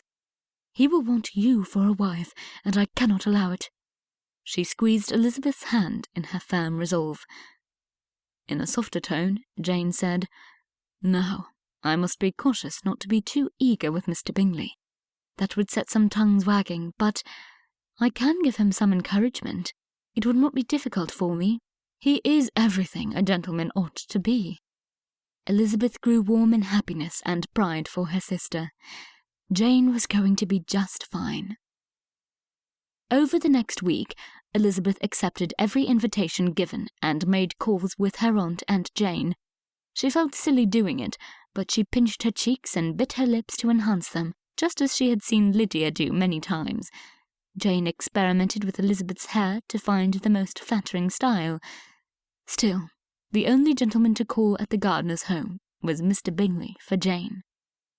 3 weeks had gone by since their arrival in London, and any interest that had been shown to Elizabeth had vanished into thin air.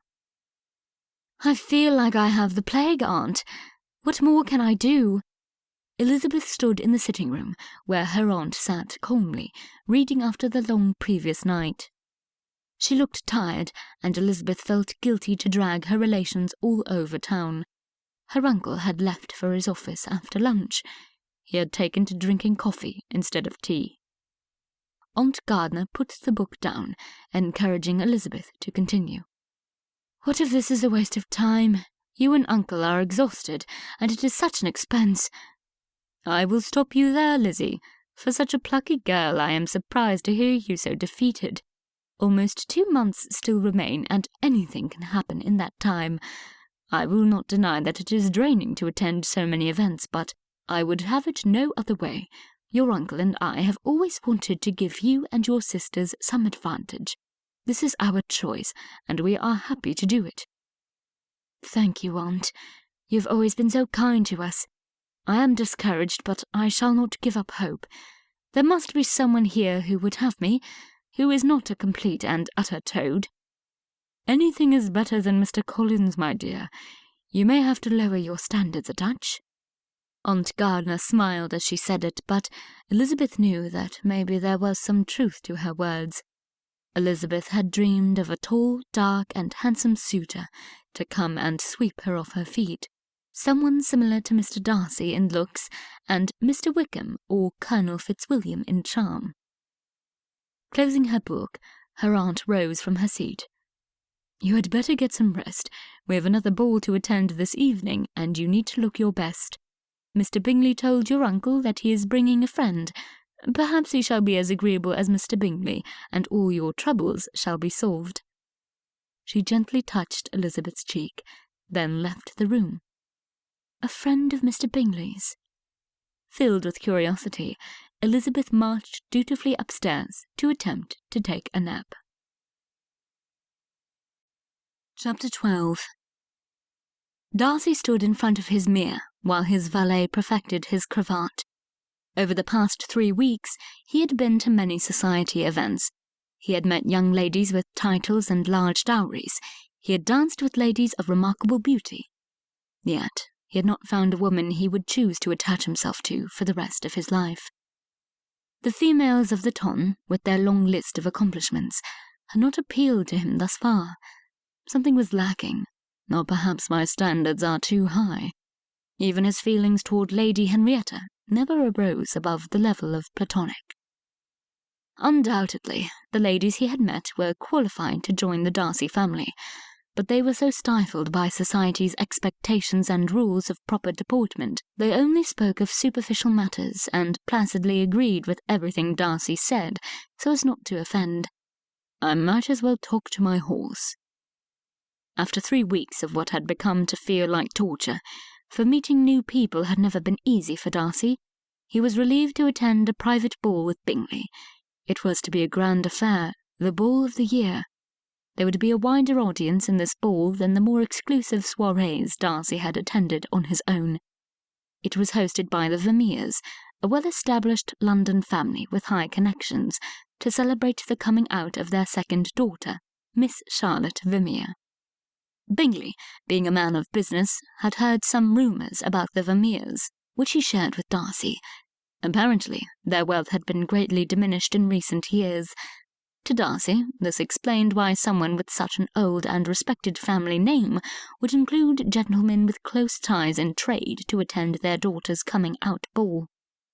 A speculation gone badly was the most popular and agreed-upon culprit for the Vermeers' loss of fortune. Darcy did not care much about the family's financial status. He needed to find a wife, fortune or no fortune. The month of April was almost gone, and less than 2 months remained of the season. A footman informed Darcy of his friend's arrival. Bingley arrived with his sister. They would all ride together in their carriage. Winding through the streets, Bingley said, "Is it not exciting, Darcy? I've enjoyed the season very much." Bingley bounced up and down in his seat, unable to keep still as he spoke. Darcy wished he could be as optimistic as his friend. Bingley's outlook on life was rose-coloured. To him, everybody was a friend, while this attitude had helped him establish some wonderful relationships in trade. It had also made him a target, with less honest folks who would have advantage of him. Darcy had helped him avoid many such incidents in the years they had known each other, and they had developed a deep mutual trust. As Darcy contemplated Bingley sitting across from him in the carriage, he wished he could share in his enthusiasm for the long evening in front of them. When they arrived at the Vermeers' house, Darcy waited for Bingley to assist his sister out of the carriage. Darcy would give her no false hopes where he was concerned, though she insisted on lingering about him. As they walked into the entryway, Darcy was overwhelmed by the perfume of flowers and the crowd that permeated the room. He stood transfixed by the gaudy decor of the house, red velvet curtains with gold fringe, a chandelier that was much too large for the space it occupied, champagne in crystal glasses flowing on trays served by overdressed servants. The rooms screamed extravagance. Their names were announced, and Darcy went with the Bingleys to greet their hosts. Mr. Vermeer was a medium-sized man with a girth that bespoke a love of fine food. His flushed face and slow speech betrayed his early indulgence in the abundant champagne. Mr. Vermeer shook Darcy's fingers so weakly, he pulsed his hand to make sure there was feeling in it. Next, they were presented to Mrs. Vermeer, who appeared to have been sewn into her dress. She was fanning herself frantically, her face flushed from the lack of breath. Darcy saw the decorative buttons down the front of her dress straining against the fabric, and bowed at a safe distance should one come flying in his direction. The eldest Miss Vermeer, whose own coming-out ball had occurred the year before, wore a smile that seemed plastered to her face, unchanging as she greeted each passing guest. Miss Vermeer had never been so honoured or delighted than in having Darcy and the Bingleys present, she said as she fawned over them and batted her stubby eyelashes, her fake smile frozen in place. Standing next to her was her younger sister, Miss Charlotte. It was like a rose standing next to a dandelion. Unlike her older sister, the younger Miss Vermeer was a beauty.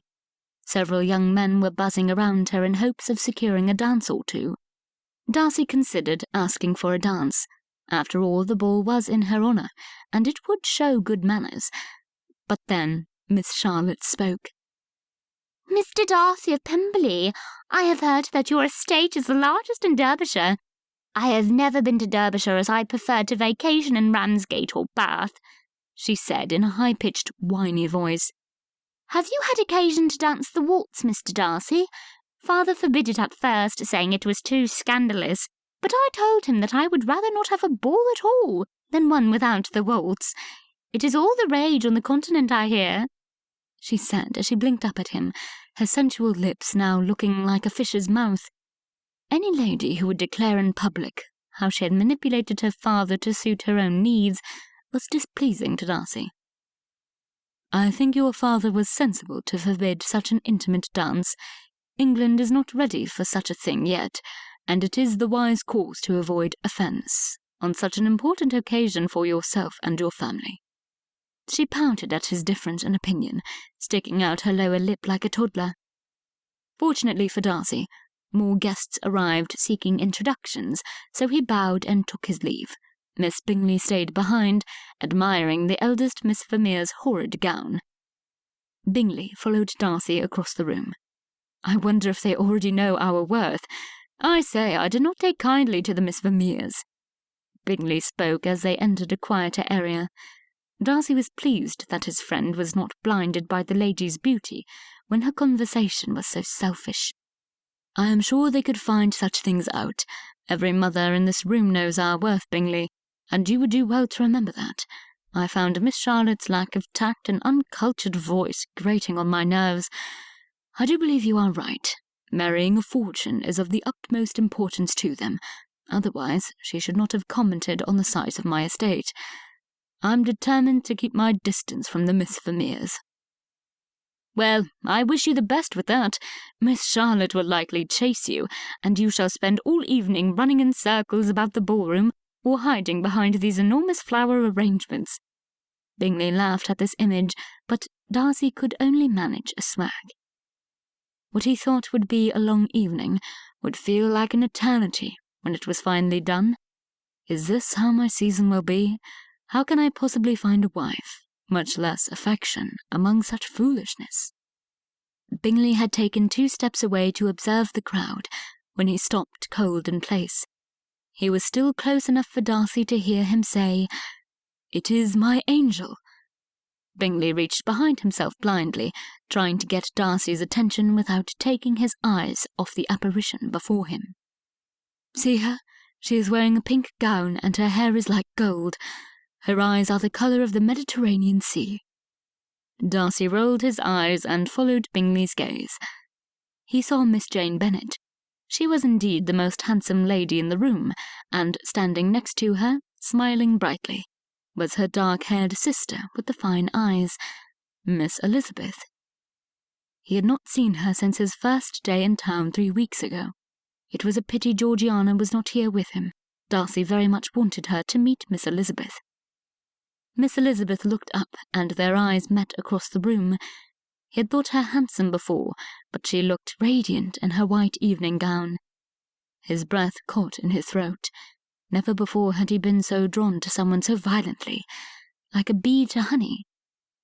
It was a new feeling for him, and, while his logical thinking reminded him to proceed with caution, his heart had him following Bingley across the room, where greetings were exchanged and introductions made to the older couple with the Bennets, the Gardiners, Miss Emma's parents.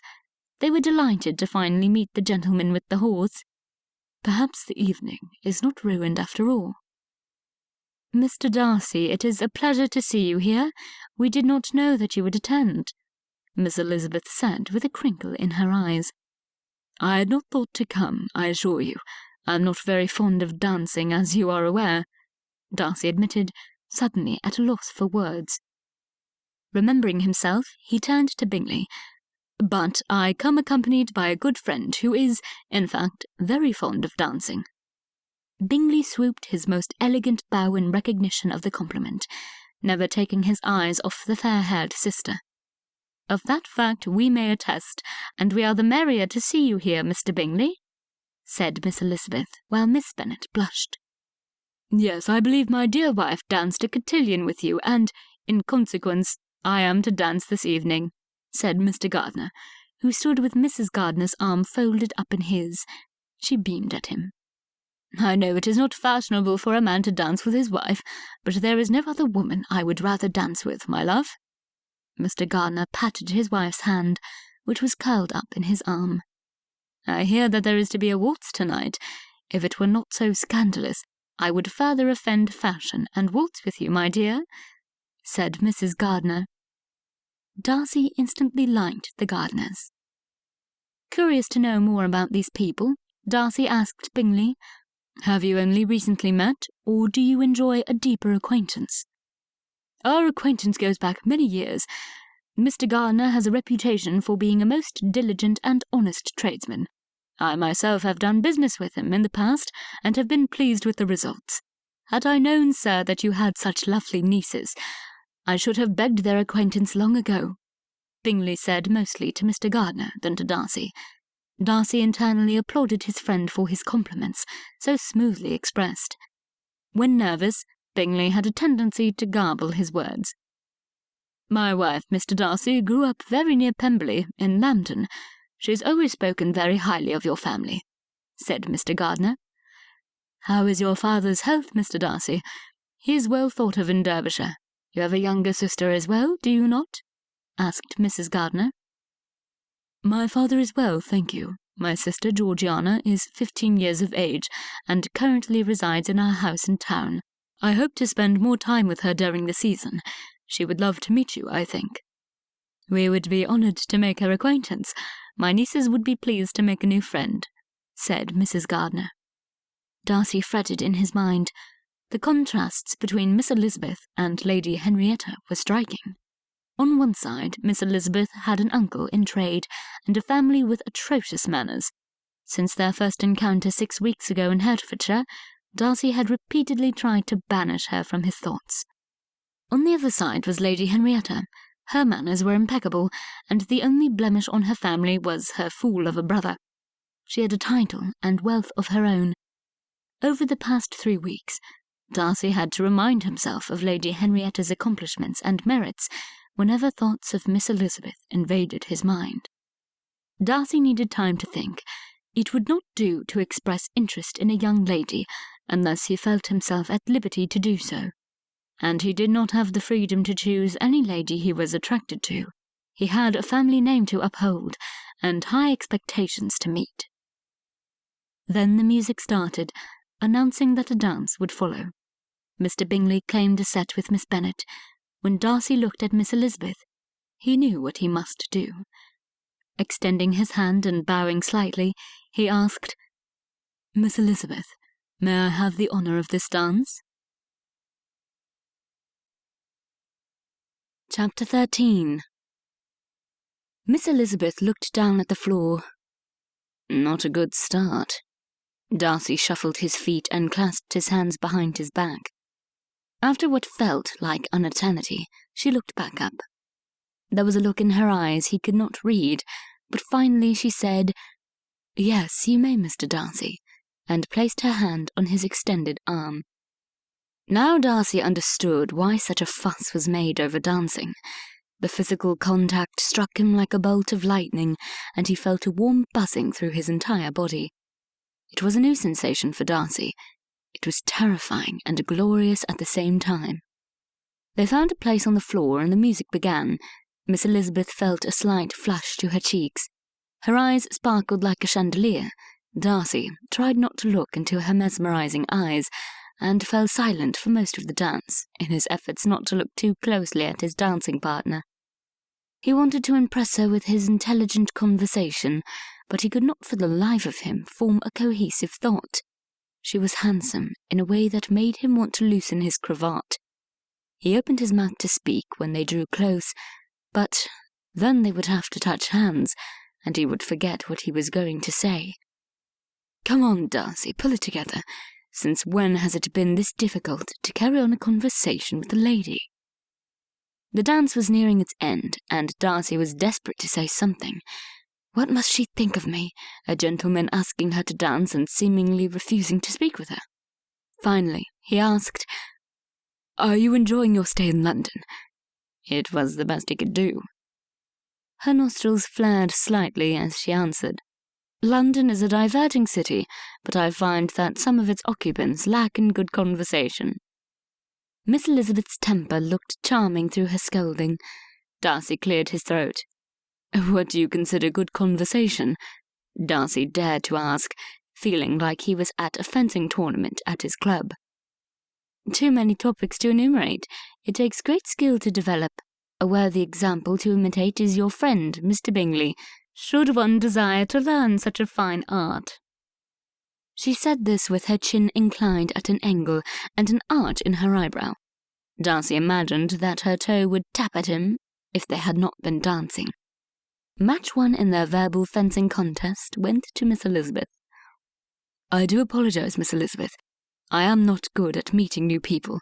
I shall appeal to Bingley for lessons at once." He wanted to free himself from his cravat, which was doing its best to strangle his damp neck, but he gritted his teeth together and turned around his partner. In a softer tone she said, "I have every confidence in your ability, Mr. Darcy." They spun apart, turning a circle around other dancers. When they joined hands again, she said, "Perhaps someone more worthy of your conversation would suit your needs better?" She said it like a question. Darcy replied without hesitation, "People prove their worth by their actions. I have never put too much faith in what I am told. I choose to believe what I observe." The music stopped. Darcy bowed and they both stood awkwardly in front of each other. Miss Elizabeth appeared confused to Darcy. When she finally spoke, she said, "I find I cannot disagree with that," and curtsied as they each took their leave of the dance floor. Darcy could not understand how someone who was so good at pointing out his flaws could be so appealing. He looked over his shoulder, but she had blended into the crowd. Darcy found a set of open doors leading out to a balcony. He headed in that direction, needing to sort out his thoughts and create some sort of plan. If he listened to his heart, he would pursue Miss Elizabeth without question. If he listened to his more rational brain, he clearly saw the superiority of Lady Henrietta's position in society. But should he really place so much importance on society when the possibility of true love was in the balance? After his dance with Miss Elizabeth, Darcy was not so sure. Couples were entering the room, and the band was getting ready to play another set. The dancing was about to begin. Darcy glanced behind him again to see if he could catch a glimpse of Miss Elizabeth. He was curious if anyone had asked her to dance. Behind where they had been dancing, Darcy saw Miss Charlotte scanning the room. Her sight landed on him and, with a smile and a wave, she directed herself toward him. Her mother followed to make sure she secured a dance. Darcy cursed himself for his curiosity. His shoulders bunched up to his ears as her whiny voice reached him. He was trapped. Deciding that it would be easier to limit conversation if he initiated it, he asked, "How are you enjoying your ball, Miss Charlotte?" "It is quite the crush. My ball shall be declared the biggest of the season," Miss Charlotte said with a smug look on her face. "It is an accomplishment," said Darcy, trying to think of something nice to say. Looking very pleased with herself, Miss Charlotte looked at Darcy suggestively as couples filed out to the dance floor. Holding his arm out in defeat, he asked her for a dance. How different her hand felt on his arm than it had with Miss Elizabeth. Miss Charlotte looked like the cat that swallowed the canary, with her head held high, looking down her nose at all the young ladies. She sashayed onto the ballroom floor. Darcy could not help seeing a similarity between her and Miss Bingley. "I am so honored you asked me to dance, Mr. Darcy," she said, pronouncing his name loudly for the benefit of anybody within yelling distance. While Miss Charlotte was basking in her glory, Darcy stole a look down the neat row of dancers. He did not see Miss Elizabeth. It would be harder to find a good wife than he had anticipated. Miss Elizabeth was looking better by the minute, and Darcy was beginning to think he could overlook the connection in trade and lack of social graces on the part of her family. The question that remained, was she worth it? Darcy was inclined to think that she was. Miss Elizabeth was different. She had polite manners. She also had challenged him in conversation, in a way the other young ladies had not done. Darcy liked a challenge. She was intelligent. He could imagine the conversation they would have around the fireplace in the library. She was handsome. The memory of her figure, clearly outlined in her drenched dress, flashed before his eyes, and he found himself smiling stupidly. "Pull it together, Darcy, for the sake of all that is decent. Think like the gentleman you are." When he looked at his dance partner and saw her continuing to gloat, he checked his smile and tried to think of more grave issues. The tax on tea, the extravagances of the Prince Regent, who would have felt right at home at Miss Charlotte's coming-out ball. Miss Charlotte seemed content to carry on a conversation by herself, which suited Darcy just fine. The dance ended, and Darcy had gone through the motions gracefully, or at least he had not stepped on anyone. Darcy's mind was in such tumult, he thanked Miss Charlotte before escaping to the safety of the balcony. Dare she hope? Elizabeth stepped into the mass of people and turned to watch Mr. Darcy's back as he walked away. She had not expected him to ask her for a dance. It was well known that Darcy preferred not to dance. Mr. Darcy did not come across as a type of man who would ask anything lightly, even something as innocent as a dance. She took off her gloves and rubbed her fingers together, trying to get rid of the tingling sensation left from his touch. Her cheeks felt hot. Suddenly, the crowd of people she had enjoyed a few moments ago were crushing in on her, watching her. To her right, Miss Bingley was talking to Miss Vermeer, her hand concealing her mouth as the two ladies looked her way and giggled. Elizabeth needed to get outside. She looked around and found some doors opening to stairs that must lead to a garden. That would do. Walking around a garden would be just the thing. Elizabeth felt the cool night breeze against her skin. She breathed the air in deeply. Even the stench of summer London was a reprieve from the heavily perfumed ballroom. She looked around at the garden. There were lanterns set up throughout the space to illuminate the path. It was a small garden, but the night air and open space were inviting. Elizabeth walked between the various rose bushes and flowers until she came upon a small pond. It had fish in it, and Elizabeth sat on the edge of the pond and watched them swim. She skimmed her fingers over the water's surface and watched them flurry. She wondered if Pemberley had a fish pond. According to her Aunt Gardner, Very few estates in all of London could claim its level of grandeur. Mr. Darcy was a puzzle. There were moments when he seemed to enjoy her company, even seeking her out. Then there were moments when he acted above her with his surly silence. Elizabeth scoffed at pride. Pride prevented her father from doing any trade with Uncle Gardner and improving their circumstances. Elizabeth's father was a gentleman through and through, but should not a gentleman's primary concern to be the care of his family? Convention be hanged, she thought rebelliously. She could only wonder how firmly Mr. Darcy held society's expectations of himself as a gentleman. Elizabeth had to admit to herself that she would much prefer to marry a man like him, even with his air of superiority, than an oaf like Mr. Collins. She shivered at the thought of the ever-perspiring clergyman. The effect Mr. Darcy had on her was much different. He had invaded her dreams, and she had been pleased to see him at the ball. He was taller than most of the men there, and he radiated confidence. Yet he had told her that meeting new people was difficult for him. Just when she thought she understood his character, he would baffle her. The accusations of Mr. Wickham against the Darcys reared its ugly head. Just when a silver lining surrounded Mr. Darcy's character, it darkened again. If what Mr. Wickham said was true, then Mr. Darcy was anything but a gentleman. However, Elizabeth found it difficult to put much store in Mr. Wickham. He was charming and a fun companion, but she recognized in him the characteristics of a dreamer, dissatisfied with his station in life. A loud laugh rippled through the night. It sounded like her uncle. She looked in the direction the laugh had come from. It sounded fairly near, but Elizabeth did not see anyone else in her part of the garden. Looking up, she saw her uncle on the balcony. Of course, Elizabeth was curious to know who he was talking to cause so much mirth. Cutting across the lawn unseen, she walked closer and saw that her Uncle Gardner was conversing with none other than Mr. Darcy himself. Aunt Gardner was there too. Perplexed, Elizabeth stood beneath the balcony and tried to listen, curiosity overcoming her poor manners by eavesdropping. But the sounds of the music, dancing feet, hundreds of people talking, and the clinking of champagne glasses prevented her from hearing more than a word or two.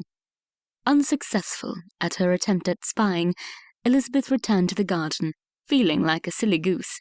She would ask Aunt Gardner about their conversation when they got home, or better yet, she could ask her during the course of the evening. The plan of action gave her purpose, and she walked back into the ballroom to seek out an opportunity to speak with her aunt. That is, after ensuring Mr. Darcy's departure. The last thing Elizabeth wanted was to make herself appear too eager with the gentleman. She saw that Jane and Bingley were dancing together again. He had already danced with her earlier. Elizabeth smiled for her sister. Mr. Bingley was very pleasant and so similar to Jane in his kindness that they would surely make a good match. He also had a tidy fortune and could afford to marry for love. There was nothing complicated about him. He liked Jane, therefore he danced with her as often as was allowed, and talked with her freely and openly. She knew more about Mr. Bingley after one evening in his company than she could learn about Mr. Darcy in weeks, or even a lifetime. She joined them when the dance concluded. "Lizzie, where have you been? You have been missing all the merriment," chided Jane. "I fear I was overwhelmed by the perfume of the flowers and needed a brief respite in the garden." She pinched her nose and giggled at the giant flower arrangement centered on the punch table they were walking toward. "What a jolly idea! Let us get some punch and go out to the garden, if you will show us the way, Miss Elizabeth," suggested Mr. Bingley, his eyes not once leaving Jane. Jane smiled shyly and walked toward the doors leading to the garden. Mr. Bingley gawked at her with his mouth open, then raced to catch up with her. "Mr. Bingley," Elizabeth called out after him, "will you take these with you?" Elizabeth handed him 2 glasses filled with red punch. "Thank you, I had quite forgotten," he said with a blush.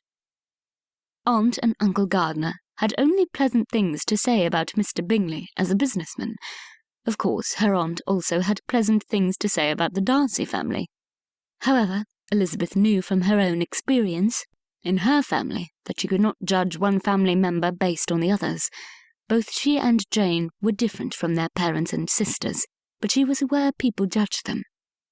A sickening lump in her stomach settled as she wondered if Mr. Bingley, under the constant pressure of his uppity sister, would really propose to Jane, knowing how her family's sometimes crude manners could reflect on him. She knew enough about Mr. Darcy to know that he did not approve of their silly ways. Elizabeth inspected a nearby rosebush as Jane and Mr. Bingley sat on a bench. Looking around her, Elizabeth felt dismal and alone. It was time to seek out Aunt Gardner. The music ended and several couples made their way to the garden.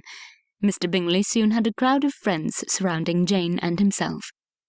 Seeing this as an opportunity to excuse herself, Elizabeth stepped back inside the ballroom. With a forced smile, she walked in the direction of the balcony, where she had seen her aunt and uncle. Maybe they would still be there. She brushed past the red velvet curtain and onto the balcony. Her face lengthened when she saw that Mr. Darcy had gone, but quickly checked herself because she had not intended to see him anyway. Shaking her head at her foolishness, she went to her aunt. Aunt Gardner sat on a chair and rocked her head to the music of the orchestra, a glass half full of champagne in her hand. She gave Elizabeth a sly smile as she drew near. What could that mean? Chapter 14. This evening we shall do something diverting as a family. I should like to sleep before dawn, and I fear that our fatigue has caused us to neglect our children. Uncle Gardner made his announcement after their late breakfast following the Vermeers' ball. That is music to my ears, Edward. Nothing pleases me more than a night out with the family. Where shall we go? Asked Aunt Gardner, clapping her hands together. Elizabeth could see the anticipation on everyone's faces. She did not care where they went, so long as it was not another ball. After Mr. Darcy danced with her, several gentlemen had asked her to dance. It sickened Elizabeth to know the gentlemen only asked because she had been seen dancing with Mr. Darcy. They had snubbed her so easily before she danced with him. Voicing her opinion, Elizabeth said, "Please, uncle, nothing that requires dancing. My toes could not bear it." Unfortunately for her toes, not all of her dance partners were as graceful as Mr. Darcy had been. He was an elegant dancer. Elizabeth's cousins looked at each other around the parlour, uncertain what to suggest. Jane stifled a yawn. "I too should like to sleep before dawn." Looking at his 4 children, Uncle Gardner asked, "This evening is for your enjoyment. Where would you like to go?" Emma now spoke without hesitation, as if she had anticipated the question for some time. "To the circus." This was met with immediate approval. Elizabeth brightened at the mention of a circus. She had never been to one. Jane, she noticed, sat straighter in her chair as some of the sleep fell from her eyes. "It appears we all think that a fine idea, Emma. We shall go to Astley's amphitheatre this very night," said Uncle Gardner in triumph. A knock sounded at the door. They had a caller. Elizabeth held her breath. They had not had many callers since it was found out that she and Jane had a minuscule dowry. Who could it be? The footman entered their parlour to announce a Mr. Charles Bingley and Miss Caroline Bingley. Elizabeth looked at Jane. She was blushing a pretty shade of pink, even though this most certainly was not Mr. Bingley's first call.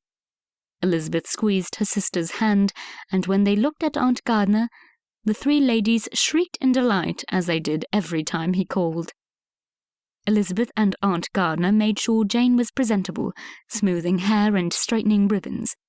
Then the adults went into the drawing-room, while the children went upstairs to their schoolroom. Cordialities were exchanged. Jane sat on a settee with room enough beside her. Elizabeth watched Mr. Bingley to see if he would sit on the settee. Miss Bingley was too quick for her brother and plopped herself down next to Jane, leaving Mr. Bingley to find a chair opposite them. Elizabeth could feel Miss Bingley's glare as Mr. Bingley spoke with Mr. Gardner. Elizabeth, refusing to feel scrutinized in the home of her own family, met Miss Bingley's stare. Miss Bingley glowered, while Elizabeth feigned disinterest. Aunt Gardner had told Elizabeth that Miss Bingley would have set her nose out of joint because, while Mr. Darcy had asked Elizabeth for a dance, he had not asked Miss Bingley. That was an unexpected blow to the haughty lady, for she dearly wanted to be Mrs. Darcy. Evidently, she had come to size up her competition. It took what felt like several minutes to Elizabeth before Miss Bingley looked away with a huff and picked at her skirts. "I am delighted you came by, Mr. Bingley and Miss Darcy. We were discussing our plans for the evening, as we have accepted no social invitations. Our well-being requires a change of pace. Instead, I am taking my family to Astley's amphitheatre," said Mr. Gardner, looking particularly at Mr. Bingley. "The children are in need of some entertainment, and my nieces have never been to the show. Have you been?" asked Mrs. Gardner. "What a delightful evening! The horse tricks were always my favourite bit. I cannot imagine growing into adulthood not seeing the circus. You simply must go." Mr. Bingley rubbed his chin thoughtfully. "It is many years since I have been to Astley's." "Perhaps you should join us, Mr. Bingley. You and Miss Bingley would be most welcome in our party. The more the merrier, I say," said Mr. Gardner, seeing his opportunity to advance his niece's suit. Elizabeth felt like jumping up and hugging her uncle. The invitation was masterfully delivered. She gloated at Miss Bingley, who did not look pleased in the least. Miss Bingley humped in her seat. "I am sure the children will love it. It is such a juvenile pastime. Charles, you have already accepted Mrs. Whitehead's invitation on our behalf, and it would be boorish to cancel now." At this, Mr. Bingley squirmed in his chair. "I am afraid, Caroline, that it escaped my mind to accept the invitation in time. I would not dare impose by arriving after Mrs. Whitehead had made all of her preparations." Miss Bingley remained quiet, but Elizabeth imagined she saw smoke coming out of her ears. Mr. Bingley continued, all eyes on him. "I've been in an upset all morning to know what to do this evening. Now I see that it is fortuitous we called here. Had we been otherwise engaged, we would not have been able to accompany our friends to the circus." The last was said to Miss Bingley, who did not share in her brother's excitement. "Then it is settled." Uncle Gardner clapped in decision, and he made plans to meet the Bingleys at the amphitheatre.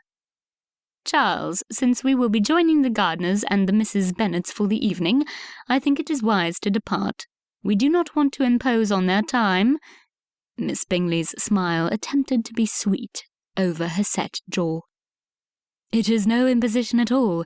In fact, you are welcome any time you wish to call," replied Aunt Gardner. Mr. Bingley looked pleased at the welcome, but before he could speak, Miss Bingley told him squarely, "I have more calls I should like to make before the social hour ends. Perhaps we could call at another time." She rose from her seat, set to go, leaving her brother no option but to depart. When the door shut behind them, Elizabeth and Jane skipped over to their uncle and gave him hugs. "Well done, uncle. Jane shall enjoy the circus all the more for having Mr. Bingley there," Elizabeth beamed. "Did you see the look on his sister's face when she realized her brother would accept our invitation?" asked Aunt Gardner. "Sour grapes, my dear. Mr. Bingley is gentleman enough to make decisions all on his own.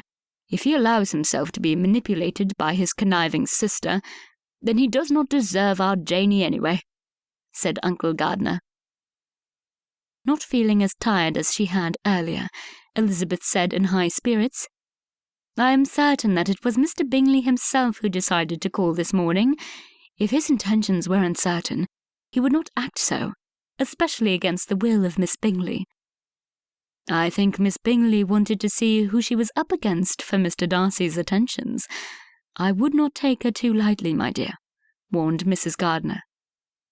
"I do not consider myself that much of a threat. Mr. Darcy hardly spoke to me the entire time we danced." Aunt Gardner sighed at Elizabeth and shared a knowing look with Uncle Gardner, who said, "Do not give yourself so little credit, Lizzie. I do believe you have that effect on some young men. Did you not tell us how easy he was to talk to when he walked you home from Hyde Park? I am not saying the man is madly in love. I only wish you would not so easily give up on him. he would make a fine husband. The day having brightened, Elizabeth grew impatient for evening to come. No suitors would be meeting her that night, but she endeavoured to focus on Jane's happiness and success. Why would she expect to meet Mr. Darcy again in such a crowded city anyway? "You did what?" gasped Darcy as he tried to catch his breath. Sweat was pouring down his body. His fencing coach had tested him to his full abilities, and now Bingley had come to test his self-control. Bingley, knowing he would find Darcy at the fencing academy on Bond Street before the lunch hour, had rushed to inform Darcy of his plans to meet with the Gardiners and their lovely nieces at Astley's amphitheatre that very night. "I have the opportunity to spend an evening in the company of my angel. Now, you would tell me, would it not be the epitome of foolishness to pass up such an occasion?" asked Bingley in his most persuasive way. Darcy shook his head. "You do realize that you are pursuing Miss Bennet. Are you prepared to meet her expectations of a gentleman who seeks out her company?" "Darcy, I believe in my heart that I am. I would not do her the grave injustice of leading her on in such a fashion. What kind of man do you think me?" Bingley looked as if he had been smacked with a glove. "Do not be offended. I only mean to bring you to your senses, if indeed such a thing is necessary. You've been in love many times. How is Miss Bennet different?" Darcy held his hands out in innocence, trying to placate his friends. Bingley, who had inflated himself to his full height, now relaxed and sat on the bench near Darcy. "You are right, of course. I have given you every reason to doubt my sincerity as regards Miss Bennet from my previous actions. I will be the first to admit that it was her beauty that drew my eye, but the more I know her, the more I want to know of her." Darcy nodded. He understood the feeling. The more he knew about Miss Elizabeth Bennet, the more she intrigued him. All the more reason to keep his distance and protect her from the tongue-wagging gossips. At least, that is what Darcy tried to convince himself of. "You are not under obligation to join our party, Darcy. I dare say a pleasurable time spent in the company of friends would do you good. Almost a month of the season is gone, and I know it is your wish to find a wife before it is done." "You need not remind me, Bingley. I am very aware of how much time is remaining." He ran his fingers through his hair and massaged his temple to stop the headache that was forming. Bingley was not aware of the real reason behind his desire, his need to marry soon. Darcy dared not tell him, at risk of Miss Bingley finding out, but there was danger in passing too much time in Miss Elizabeth's company. However, he had promised an evening to Georgiana, and he felt certain that she would enjoy Miss Elizabeth's company. Had he not already extended their friendship when he left his card for Mr. Gardiner? After a few moments of indecision, Darcy came to a conclusion. "I will join you with Georgie. Perhaps the Mrs. Bennet will be a good influence on her." Bingley looked astonished. "I did not know you thought so highly of the Bennets." Darcy had not considered this either, but he did think well of the eldest Miss Bennets, as well as their relatives, the Gardiners. As for the rest of the family, he would hold his tongue. "There is no denying that Miss Jane Bennet has a quiet elegance about her that is becoming in any lady to possess. Miss Elizabeth has a cultivated mind, and I think Georgiana will enjoy their company." "Excellent! Caroline has been chastising me all morning for accepting the Gardiner's invitation. She will be happy to see Georgiana." Darcy bristled at the mention of Miss Bingley. He did not want Georgiana to be affected by her airs. It was unattractive. Darcy wiped his face with a towel and rocked his head from side to side. It felt good to stretch his neck and shoulders after his fencing practice. "I need to make myself presentable. Are you going to stay for some sport?" Bingley, who could hold his own with a blade, declined and went about his day. Darcy considered the night before him. He was excited to see Miss Elizabeth again, but he needed to act with caution. It would not do for him to give her false hope where he was concerned. If only she had more to recommend her, like Lady Henrietta. He sat back with a sigh. How unjust for one lady to have all the proper credentials, and for the other to have all the... Darcy paused mid-thought. He could sum up in one word his attraction to Lady Henrietta, but with Miss Elizabeth he could not. There were too many qualities about her that he liked. Her appearance, of course, was lovely, and Darcy had to control himself not to stare in her presence. He held a particular fondness for her sparkling eyes. She was intelligent as well, and could hold a conversation. Darcy felt confident with anyone. She found humour in everything, and delight in small things. Her countenance was easy to read most of the time, for her emotions spelled out clearly on her face. Instead of manipulating him to gain his favour, she took offence at half the things he said. She was sincere. One good quality led to another, and Darcy sat until his skin cooled and a chill ran up his spine. "Mr. Darcy, are you all right?" asked the fencing instructor from across the room. He looked concerned and walked toward Darcy. Darcy shook his head and steadied himself. "Yes, I thank you. Only lost in my thoughts." "You look as if you were struck by a bolt of lightning. Perhaps you require more exercise to ease your mind, signor?" The fencer smiled and extended his sword out to Darcy. "We shall continue tomorrow. You challenged me to my limits today, and I must rest. I thank you." Darcy saluted his fencing instructor and turned to leave. Indeed, he did feel like he had been struck by lightning. He was falling in love with the wrong woman. He was losing his heart to Miss Elizabeth.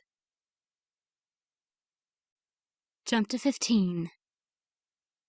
It was dark outside, but Elizabeth could see the lights across the river as their carriage drew closer to Astley's amphitheatre. The afternoon had dragged on mercilessly, and now that they were on their way, Elizabeth wanted to soak in every detail. She would not waste one moment of this experience, and she planned to write an extensive account of the circus to her family. How she wished they were here with her! Kitty and Lydia would especially appreciate her detailed description. They crossed over the bridge, and Elizabeth was astounded at the number of carriages clogging the streets. She had grown accustomed to the large crowds of the city, but this was truly a crush of people, and it made her long for the country, with its open spaces. "I think there are more people here than there are inhabitants of Meryton, Jane. I do wish Mother and the girls could see this. How would they ever find the Bingleys in this multitude? The hustle and bustle helps me to appreciate the quiet life we have in the country all the more. I do not think myself suited to life in town. I feel the same. Though London offers many diversions, I much prefer a quieter life. A visit now and then to town would be nice, but I should not like to call it my home." Emma spoke up. "I plan to have a house in town when I marry. You can stay with me when you come to visit." "If only marriage were that easy." "That sounds marvellous, Emma. We should very much like to stay with you in your house," said Jane. "Who would you marry?" asked Elizabeth to her little niece. Emma looked at Elizabeth as if she had lost all her senses. "Why, Mr. Darcy, of course." The exaggerated roll of her eyes made everyone in the carriage laugh. For such a small lass, Emma was very certain of her choice. The coach stopped and a footman opened the door to help everyone out. Emma held onto Elizabeth and Jane's hands so they would not get separated. "Very well, we arrived safe and sound, and with a few minutes to spare."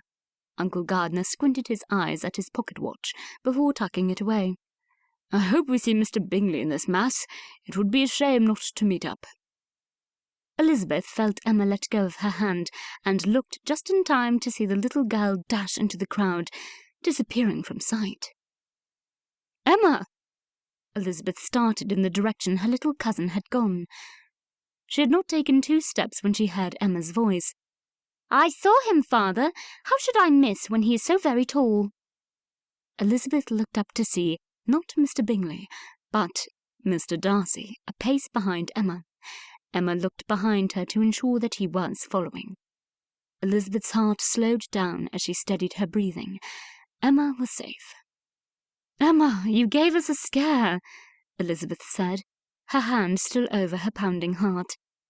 "I am sorry," But Mr. Darcy was walking away, and I was afraid we would miss him. And look, he's with Mr. Bingley, and Miss Bingley, and another young lady I have not yet met." She turned her face up to Mr. Darcy expectantly. Mr. Darcy smiled at the group, and bows and curtsies were exchanged all around. "Very astute of you, Miss Emma. Yes, I did bring a young lady.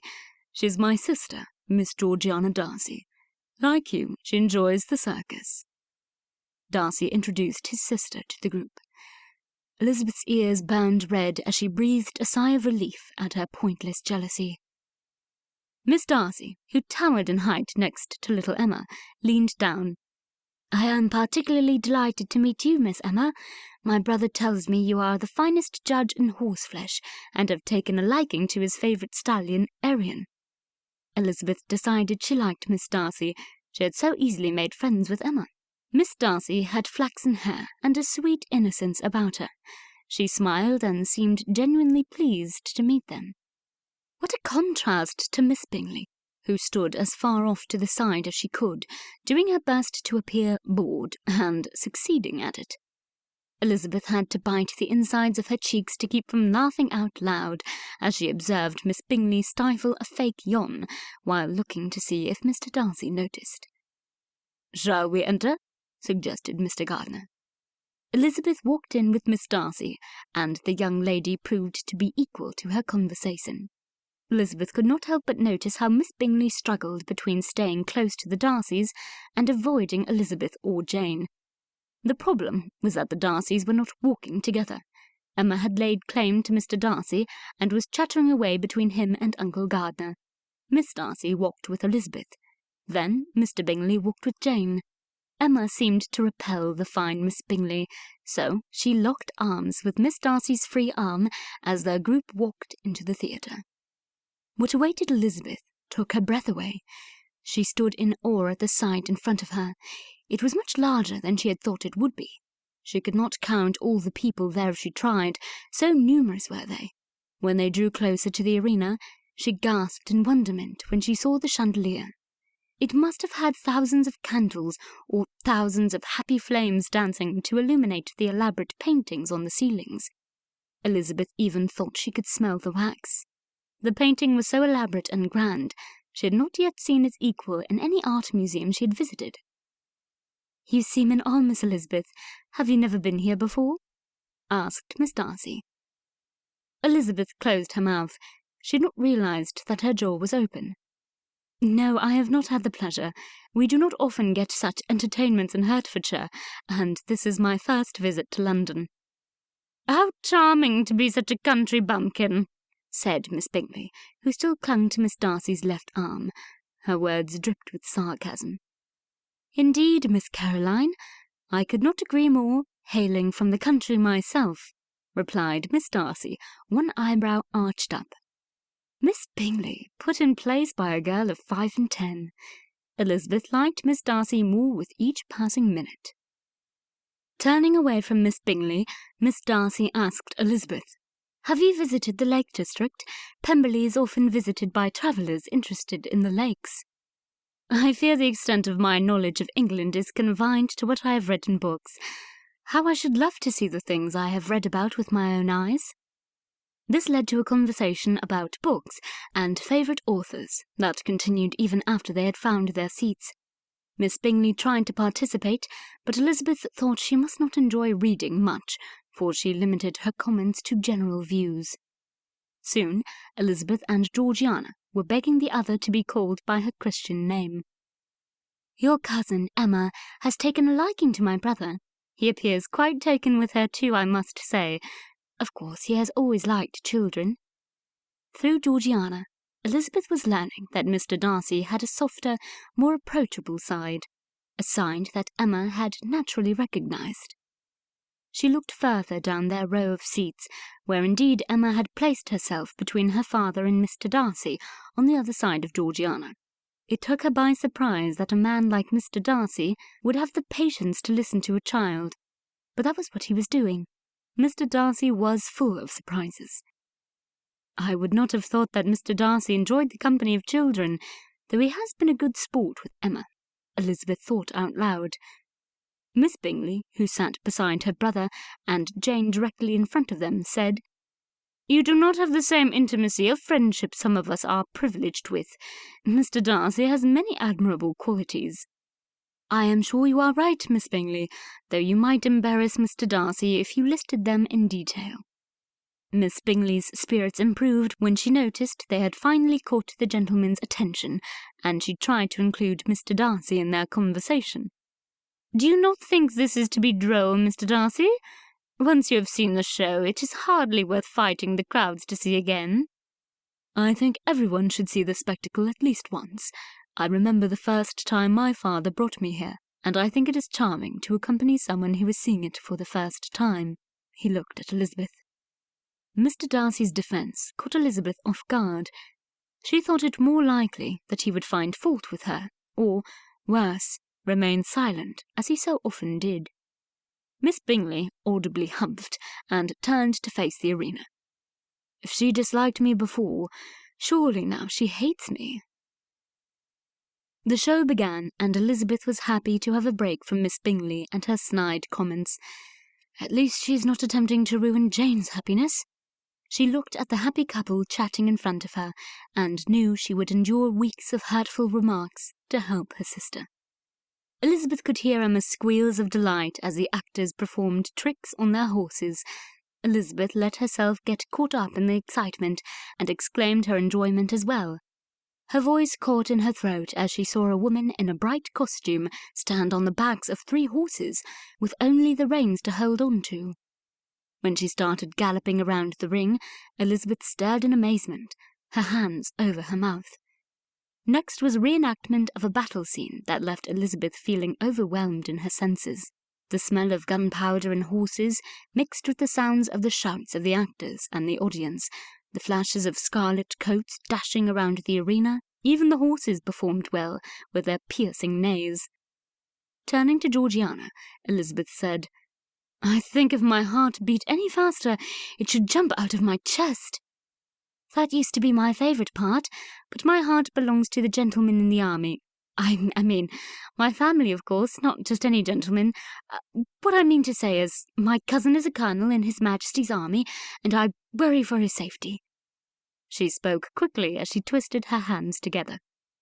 Elizabeth, having 2 sisters who often lost their hearts once a week to a new officer in the army, suspected that Georgiana had not been referring to her cousin originally.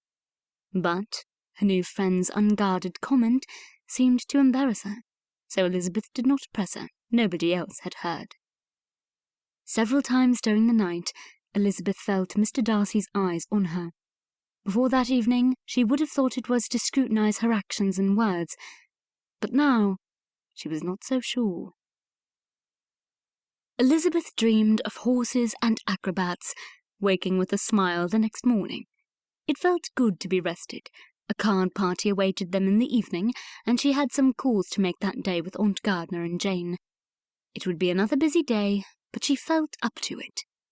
As Elizabeth readied herself, she wondered how Mr. Darcy, whom she had thought to be so disagreeable, had seemed pleasant in his manners at their last meeting. He had endured the persistent and childish conversation of Emma for hours, even enjoying it. He refused to be drawn into Miss Bingley's criticisms and snobberies. Elizabeth was certain she had gained an enemy for life when Mr. Darcy had come to her defence after one of Miss Bingley's verbal blows. Elizabeth pushed a pin rather forcefully into her hair. "Take that, Miss Bingley," she thought with a wicked chuckle.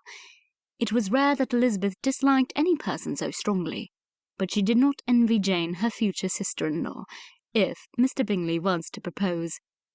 She had not liked Mr. Darcy either, but his actions of late contradicted her former opinions and left her with a murky impression, so that she did not know what to think of the gentleman. It was a puzzle, but Elizabeth liked puzzles. Downstairs, Uncle was lingering over his tea and morning paper at the dining table. "Morning, Lizzie. Did you rest well?" "Yes, I see you are back to drinking tea. Did you tire of coffee?" She plopped down at the table and nibbled on a biscuit. "Ah, I do not help much for its bitter taste, but it helps replace an hour or 2 of sleep when necessary. Are you ready for another busy day? Madeline told me your plans. After running around town all day, I should think you are too exhausted for a card party this evening. But such is the spirit of the season." Aunt Gardner burst into the room. "My dear, you will not believe what I have heard from Emma." Uncle Gardner lowered his paper. "Do tell. I should hardly be surprised at anything from my intrepid little girl. You should have heard how she carried on with Mr. Darcy last night. That man has the patience of a saint, and my respect." Elizabeth's dislike for Mr. Darcy wavered even more. She held her uncle's opinion in high regard. "It is concerning Mr. Darcy that Emma spoke. Did you hear your daughter make arrangements for Mr. Darcy to take her for a drive in a coach and four in Hyde Park?" Aunt Gardner stood with her hands on her hips and her eyebrows arched as high as they could go, tilting her head toward Uncle and daring him to answer. Unfortunately, Uncle Gardner sipped his tea while she spoke, and at the mention of a drive, he choked. While he coughed to catch his breath, Aunt continued while Elizabeth refilled his teacup. Another drink would calm the cough. He gulped the amber liquid down and was soon right. "Really, Edward, I know that Emma is only 10 years old, and her age forgives her somewhat for such forward behaviour, but I do not think it wise to offend someone like Mr. Darcy. He has such high manners." Elizabeth did not know whether to laugh with her uncle or to be concerned like her aunt. While she appreciated humour in any situation, she agreed with her aunt. It would not do to see Mr. Darcy against them. But she saw no such concern in her uncle's face. "I overheard that conversation. In fact, Mr. Darcy concerned himself not to make arrangements without my approval, and sought me out. His expression was so open and agreeable, I immediately gave my consent. No specific date was set, but he did say that he would call with his sister."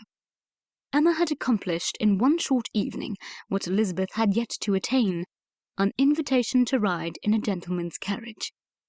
Awestruck at her young cousin's abilities, Elizabeth said, "Perhaps I can take lessons from Emma.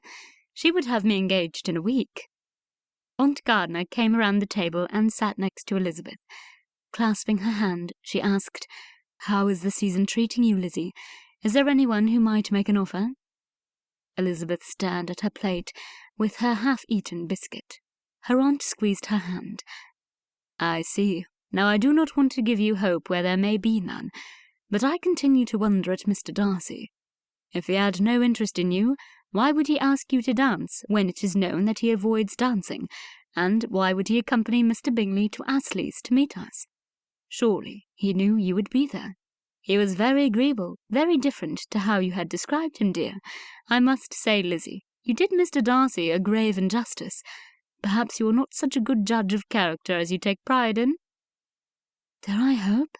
she did for a moment before pushing it away to become irritated at her aunt's comment. "Have I not determined to dislike the man? How can I be certain that marriage to a gentleman like Mr. Darcy would be an improvement to Mr. Collins? What a fool! How can I compare Mr. Darcy to Mr. Collins? Maybe Aunt is right, and I am wrong."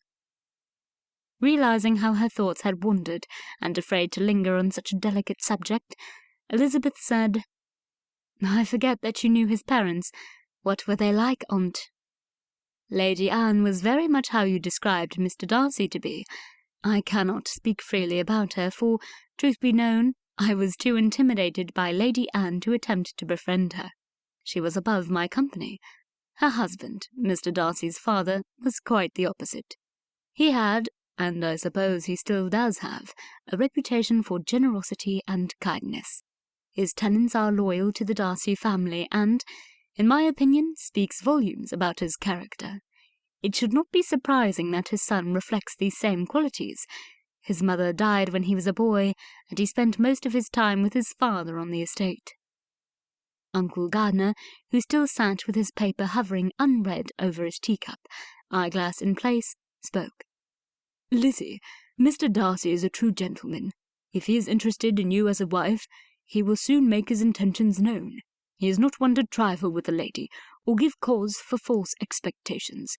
It will be enlightening to see how soon he calls, and if you somehow get invited to join Emma and Miss Darcy in his carriage." Again, hope fluttered in Elizabeth's stomach like a butterfly. But the day passed, and Mr. Darcy did not call. Chapter 16. 1 week later, the beginning of May. The clanging of swords could not drown out the conflict in Darcy's mind. He felt uncertain, and that was not something he often felt. Being a man of purpose and action, he invited Bingley to Angelo's fencing academy for some exercise. Bingley struggled to keep up against his strikes, and Darcy knew he would defeat his fencing partner soon. When the tip of his rapier touched the padding wrapped around Bingley's chest, Darcy still could not appreciate his victory. He trusted himself with the sword, but not with the likes of Miss Elizabeth Bennet. Pulling the masks off, Bingley gasped between breaths, "You fought as if you were fighting the devil himself, or Napoleon." Darcy leaned against a pillar until he could speak. "Drat it all!" He pounded his fist against the stone pillar. "If only my opponent were Napoleon. It is infinitely easier to face a visible opponent than to live with the wrestling in my head." Bingley sat on a bench and wiped his face with the ends of a towel draped behind his neck. "I have not known you to suffer indecision. That is more my area of expertise. Perhaps, for once, I may advise you." Darcy considered, but he knew he could not confide his true feelings to Bingley. As much as he trusted him as a friend, Bingley was incapable of keeping a secret, and Darcy was not willing to have his inclination to favour Miss Elizabeth declared all over London. He had avoided calling at the gardener's for a week, though little Miss Emma was expecting him. Out of concern for the girl, he knew he could not wait much longer. Miss Elizabeth made him nervous. She was not the sort of lady he had thought to take as a wife, and he could not help but cringe when he thought of her parents and her younger sisters. She spoke her opinions, and, though her manners were polite in high society, there was something about her he knew his mother would not have approved of. It was a real dilemma. Society treated the fair sex harshly for having opinions, much less expressing them. But Darcy admired her quick mind, even if it was quick to judge him as proud. "I say, Darcy," Bingley's voice cut into his thoughts. "I apologize. What were you saying?" Darcy asked, hoping that Bingley would change the subject. "I want to seek your counsel on something of great importance. As you are aware, I am in love with Miss Jane Bennet. Her family is in Hertfordshire, which I find a rather convenient distance from town. It can be reached in half a day's travel, which suits me nicely. We already looked at Netherfield Park and found it agreeable. I believe Jane would be happier to settle close to her family." True to form, Bingley had hopped to another topic before the previous one was done. Darcy was relieved. "You are certain you want to marry Miss Bennet?" Darcy turned to face Bingley. Marriage was a serious affair, and he would not let his friend take a false step. Without hesitation, Bingley said, "I have never been more sure of anything in my life." He paused, and Darcy remained silent, seeing that Bingley was working something out. "It is if I exist to make her happy." Bingley's words shook Darcy to the core. For the first time in his life, he placed someone else's opinion above his own. Darcy would give a fortune for Miss Elizabeth to think well of him. He cleared his throat. "If that is how you feel, then you must try to win her. I believe her to be deserving of your affections, and I hope you will not judge her family too harshly, for they do not represent the lady." Darcy meant the words, but felt hypocritical in saying them. Had he not judged Miss Elizabeth for just that very thing? "I had hoped you would approve. What about the estate? Do you really think that to be a good idea?" "Certainly. You are of an age to marry and care for your own house. Netherfield Park is a fine estate, and will serve you well. Why should you doubt your abilities?" "I am not very brave, but with Jane by my side I feel capable of anything. I shall do it. I shall go to Hertfordshire and talk to her father. I would like his approval before saying anything to Jane." Darcy smacked Bingley on the back and squeezed his shoulder. It satisfied him to see the seriousness with which Bingley was acting. Both gentlemen satisfied with Bingley's plans, especially Bingley. Not ready to dismiss the subject, Bingley invited Darcy to lunch with him at their club. While Bingley spoke of Jane, Darcy tried once again to summon tender feelings toward Lady Henrietta. But it was impossible. Darcy's heart had passed the point of no return. Though he had tried over the past week, his efforts to root out Miss Elizabeth only planted her more firmly in his future. Feeling like he was in a cloud, Darcy returned home to see Georgiana. He needed to know her impression of Miss Elizabeth. Climbing up the stairs to Darcy House, Darcy pondered how best to approach the subject. His sister knew him well and would tease him just as Richard had if she sensed his interest in a lady. He found Georgiana in the sitting-room, doing some embroidery on what looked like a handkerchief. Darcy managed to see a W stitched in gold letters before she tucked it away. He pretended not to see the gift she was making him, and was glad he had thought to bring her something. "You've been out for a while, William?" "I have been busy, but I was thinking about you while I walked about my business." "Did you bring me an orange or a ribbon, or, better yet, a novel?" She batted her eyes at him and flashed her most charming smile. Darcy laughed. She knew him too well. "I brought you one of those horrid novels you like so much. Really, Georgiana, I fail to see the benefit of such drivel." "There is no benefit whatsoever, but it is delightfully fun to read." Georgiana giggled as Darcy handed her the book. She ran her hands over the cover, relishing the new treasure and forgetting her embroidery entirely. "One of these days I shall bring you something more edifying." "Please ask Elizabeth before you do. Anything you choose would surely bore me, but I trust her judgment in recommending a book both edifying and entertaining." Darcy saw his opportunity. "Miss Elizabeth Bennet." "Of course. I should not call her by her Christian name in your presence, but we became friends so quickly. That is how I think of her. She also is free to call me by my name." Darcy supposed he should not have been surprised at their quick friendship, but he was, and it pleased him. "Do you consider Miss Elizabeth a good friend to have?" "What a strange question, William, for you knew we would meet when you accepted the gardener's invitation to Astley's. Why should you introduce us if you felt she might not be good company?" Georgiana looked suspicious. "Fair enough," Darcy said with his hands up. It was a valid point, as he was careful who he introduced into the company of his little sister. Georgiana narrowed her eyes further at Darcy. "I think, my dearest brother, what you mean to ask is my opinion of Miss Elizabeth as a sister. You like her." She poked at him with a finger. Darcy expected to feel embarrassed to have his heart's desire thus revealed, but instead he felt relief. He did like Miss Elizabeth. "Do you think father would approve?" "Father would approve of a milkmaid as long as she gave him grandchildren. Elizabeth is a gentleman's daughter, and she has a joie de vivre about her. I find it refreshing, and father will too." She nodded her head in firm decision. "Good, because we are going to pay the gardeners a call. Miss Emma asked me a week ago to take her for a drive in Hyde Park, and I must not disappoint her. I fear I have made her wait too long as it is." "My serious brother has gone soft. When do we leave?" Georgiana bounced in her seat. "If we leave shortly, we can pay the gardeners a call, and see if it is a good time to take Miss Emma to the park. My hope is that Miss Elizabeth will accompany us."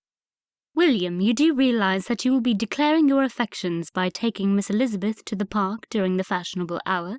Tongues will wag." Darcy hated gossip. He hated knowing that he would be the source of gossip to come, and that it might affect Miss Elizabeth. Still, he said, "Let them talk," as nonchalantly as he could. Elizabeth gave up all hopes that Mr. Darcy had any inkling of interest in her. Mr. Bingley had visited Jane numerous times over the past week, while Elizabeth had yet to receive a gentleman caller. It was not from a lack of effort on her part, not that a proper young lady could do much to promote herself. Elizabeth had gone on calls with her aunt and with Jane. She had gone to soirees, picnics, card parties, private balls, public balls, too many balls. Yet here she stood in the middle of her aunt and uncle's parlour, nearly halfway through the season, twiddling her thumbs. She heard the clip-clop of horses, but she did not look out the window. Whoever it might be was not coming to see her. When Elizabeth heard a pronounced knock on the door, she nearly jumped out of her slippers. Her mind made a mental checklist. It could not be Mr. Bingley. He had already called, and it would not do to call more than once during a day, no matter how intense his passion. She could think of no one else who would be calling in the late afternoon, unless it was for aunt or uncle. Elizabeth, unsure whether to stay in the sitting-room or escape before being seen, told herself to calm down. Her heart pulsated beneath her dress. Silly thing, it is most likely someone to see Jane or aunt. She did not understand why she felt nervous until she saw Mr. Darcy enter the room.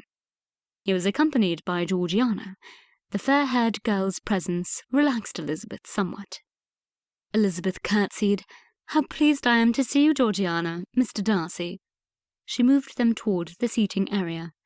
Georgiana dimpled. "We are glad to see you, Elizabeth. We came with a purpose, and I hope to include you in it." She looked to her brother to continue. Mr. Darcy cleared his throat and shifted his weight in his seat. "Yes, Miss Elizabeth. As you may be aware, Miss Emma expressed her wish for a carriage ride in the park. It is our hope, Miss Elizabeth, that you might join our party. That is, of course, if now is a convenient time for Miss Emma and her parents approve." Had uncle been correct? "I should love to accompany you. I've been spending too much time in stuffy ballrooms and enclosed spaces. The promise of outside air sounds delightful." Elizabeth chanced to look at Mr. Darcy. Was he pleased she accepted? As always, his expression was too stoic to read well. At least, that was until he looked at her. His eyes were dark, and more intense than she had seen them before. Once again, Elizabeth hoped. Uncle and Aunt Gardiner were enchanted to have the Darcys pay a call. When they heard the motive for the visit, they were even more so. Emma walked as proudly as a peacock out to the carriage, which was harnessed to 4 matched greys. Its recently polished surface shone in the afternoon sun. It was impressive. With the assistance of the coachman, Emma greeted each of the horses and asked about their names. Elizabeth turned to Darcy. "This coach is a vast improvement to the one I last saw you in." The corners of Darcy's mouth crinkled upward. "Yes, that was a ghastly day of incessant rain. Is the weather very often that poor in Hertfordshire?" Elizabeth knew better than to take offence, unlike that wretched day when she fell into the muddy water. "If we are to discuss the weather, I would surmise that it is very similar to London. Does Pemberley enjoy sunshine year-round?" He gave no immediate answer, but she saw a smile spread across his face. Darcy handed the ladies into the carriage. He sat next to Georgiana. Elizabeth and Emma sat opposite. "I gather you have not seen much of England, Miss Elizabeth. However, I know from experience that an inconvenience such as rain does not impede you from venturing out of the comforts of home." Elizabeth nodded, taking his words as a compliment. Clasping her hands together by her face, Georgiana said, "William told me about that incident. I think it is romantic to walk in the rain and pick wildflowers." Elizabeth smiled at her friend's wistful look. She remembered what it was like to be 15 years of age.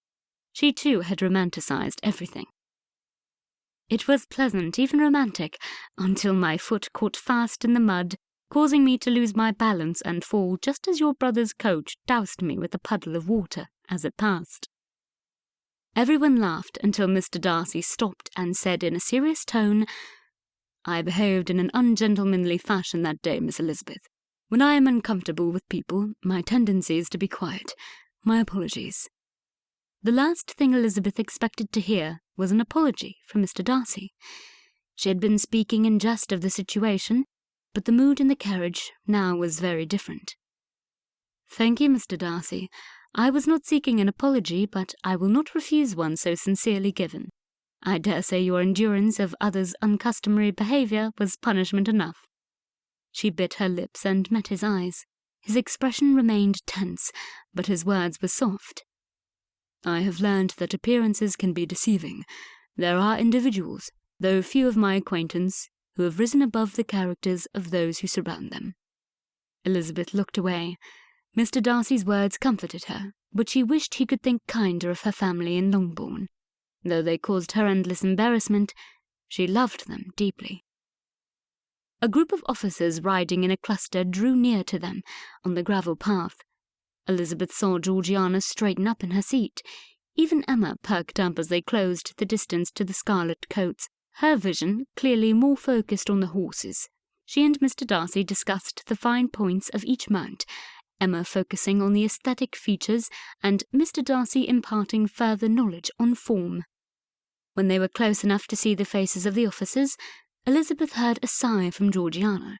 She looked at her friend and saw a disappointed countenance.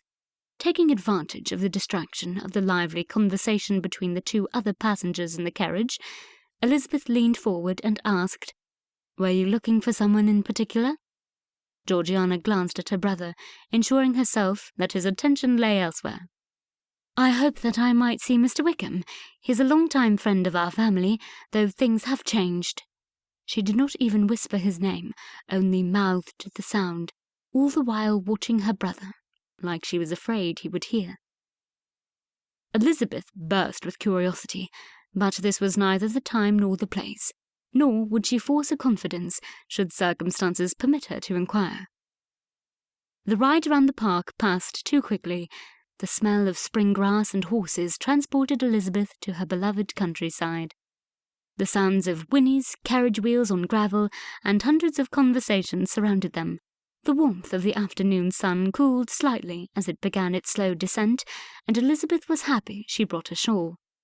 Emma, blessed with the vigour of youth, talked, pointed, and enjoyed every second in Mr. Darcy's fine carriage. It was charming to behold. Too soon it was time to return home. Aunt Gardiner met them as they entered, and invited the Darcys to dine with them. The conversation at the table fulfilled all of Elizabeth's expectations. Mr. Darcy sat between Mr. Gardiner, who occupied his post at the head of the table, and Georgiana. Elizabeth sat at the other side of her uncle, and she could partake in their conversation with ease. She felt Jane, who was seated next to her, squeeze her hand under the table as the main course was served. She dared not turn her head further, for she felt Mr. Darcy's gaze throughout the meal. She and Jane would have much to discuss later. Elizabeth squeezed back, and she saw Jane smile from the corner of her eye. As the evening continued, the weight on Elizabeth's shoulders lightened. She liked this Mr. Darcy. Chapter 17. 1 month later, early June. With 2 weeks left in the season, Darcy was ready to pronounce his admiration to Miss Elizabeth. His dreams, occupied by the brown-haired woman with fine eyes, only fueled his need to see her. When he drove in the park or walked anywhere, he found himself searching for Miss Elizabeth, in the hope of looking upon her again. To Darcy's pleasure, he had many opportunities to see Miss Elizabeth, as he accompanied Bingley to call on Miss Bennet. But that was too insufficient. It was growing harder and harder to part company. Darcy looked down the floor-to-ceiling shelves of books in his family's library. Elizabeth would love this room. While Darcy would never speak her name so casually, it came naturally to call her by her Christian name, if only in his mind. Elizabeth. The books were meticulously sorted by category. The more valuable tomes occupied a prominent position on the mid-level shelves, while the frivolous fiction his sister and, on occasion, his father liked to read occupied the higher shelves. Ironically, only Darcy had sufficient height to reach some of them without a ladder. He had not allowed himself to enjoy fanciful works of fiction, as they served no purpose other than to entertain, and he rarely had the time for frivolous activities. Yet here he was, pondering a shelf of books and wondering what Elizabeth would choose to read if she were there. Darcy no longer tried to deny his growing attraction to Elizabeth. Many a time Darcy resisted the impulse to see if her hair felt as soft as it looked. Many a time Darcy lost himself in her eyes. They sparkled with life and enchanted him. Intellectually, Darcy saw Elizabeth as his equal. He possessed more knowledge on a greater variety of subjects, but Elizabeth's curiosity and willingness to discuss any subject would soon close that breach. Though they saw things differently on many themes, conversation with her was never dull. Sometimes Darcy found himself prodding Elizabeth to disagree, just to see what she would reason. They engaged in verbal jousting often, and Elizabeth seemed to enjoy it just as much as Darcy did, for a smile from her was never far away. Her face brightened when she smiled, and reminded Darcy of a perfect sunny day when the roses were in bloom. Darcy sighed in spite of himself. He sounded too much like Bingley, waxing poetic. If Darcy allowed himself only to dwell on Elizabeth's fine points, he would propose marriage that very day. There would be no time to waste, no hesitation. But he could not declare himself before speaking to his father.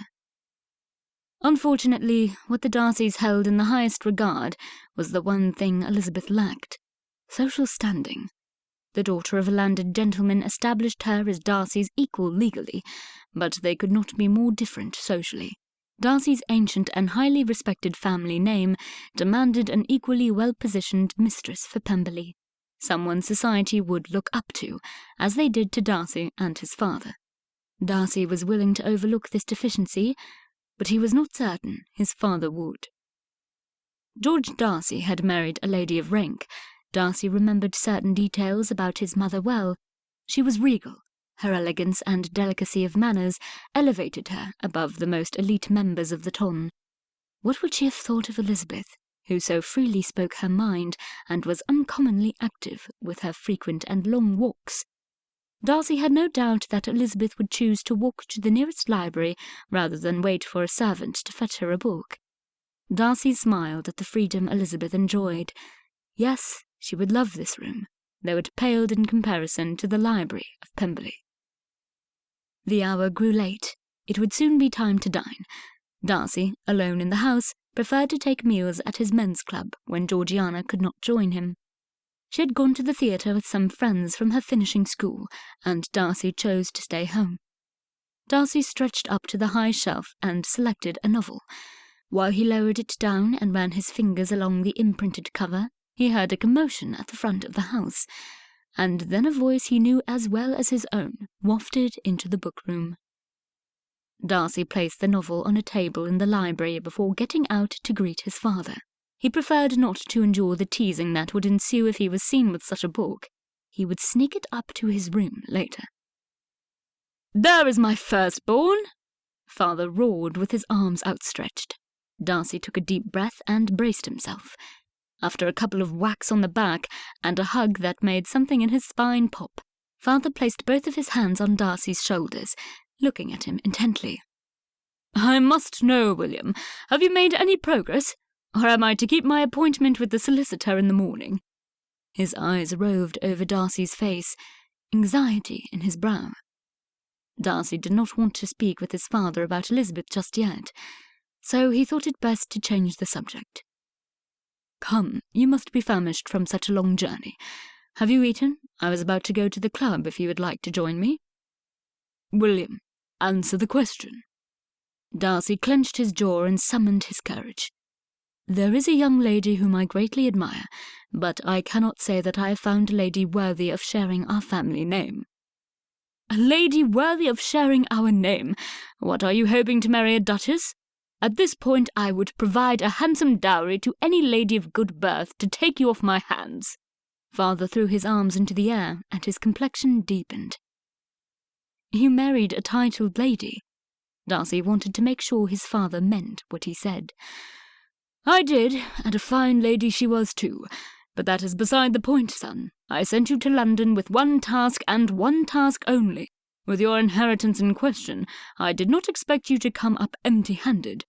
Now, how can you love a woman you consider unworthy?" Darcy crossed his arms. He took responsibility and his inheritance very seriously, and it pained him to hear his father's question so plainly put. "I do not consider her unworthy. I am only afraid that you will." "I draw the line at actresses. Oh, Lord William, you did not fall in love with someone's mistress, did you? That I forbid." His voice was firm. He meant business. No, gracious no," Darcy negated emphatically. "Her name is Miss Elizabeth Bennet. She is the daughter of a gentleman in Hertfordshire.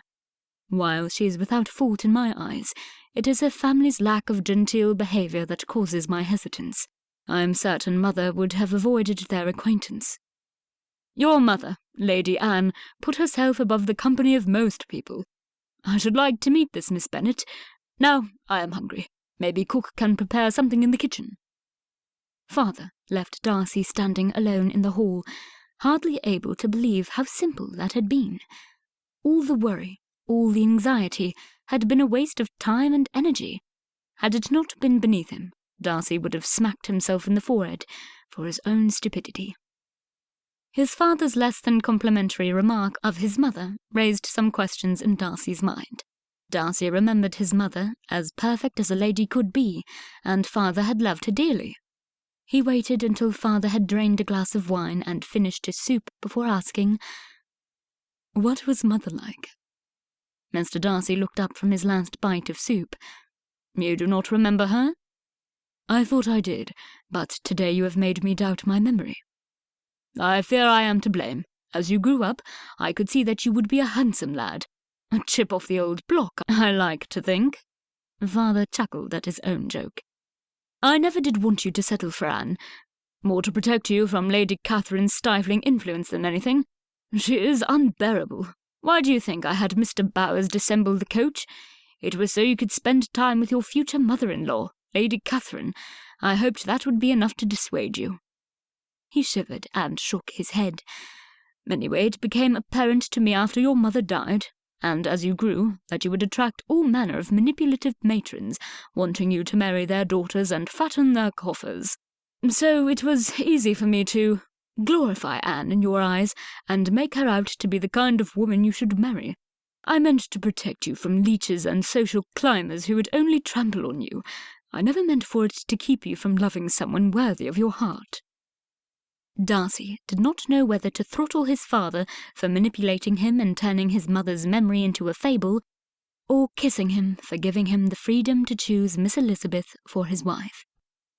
Something needed settling in his mind while his father was in a confessing mood. What was mother like?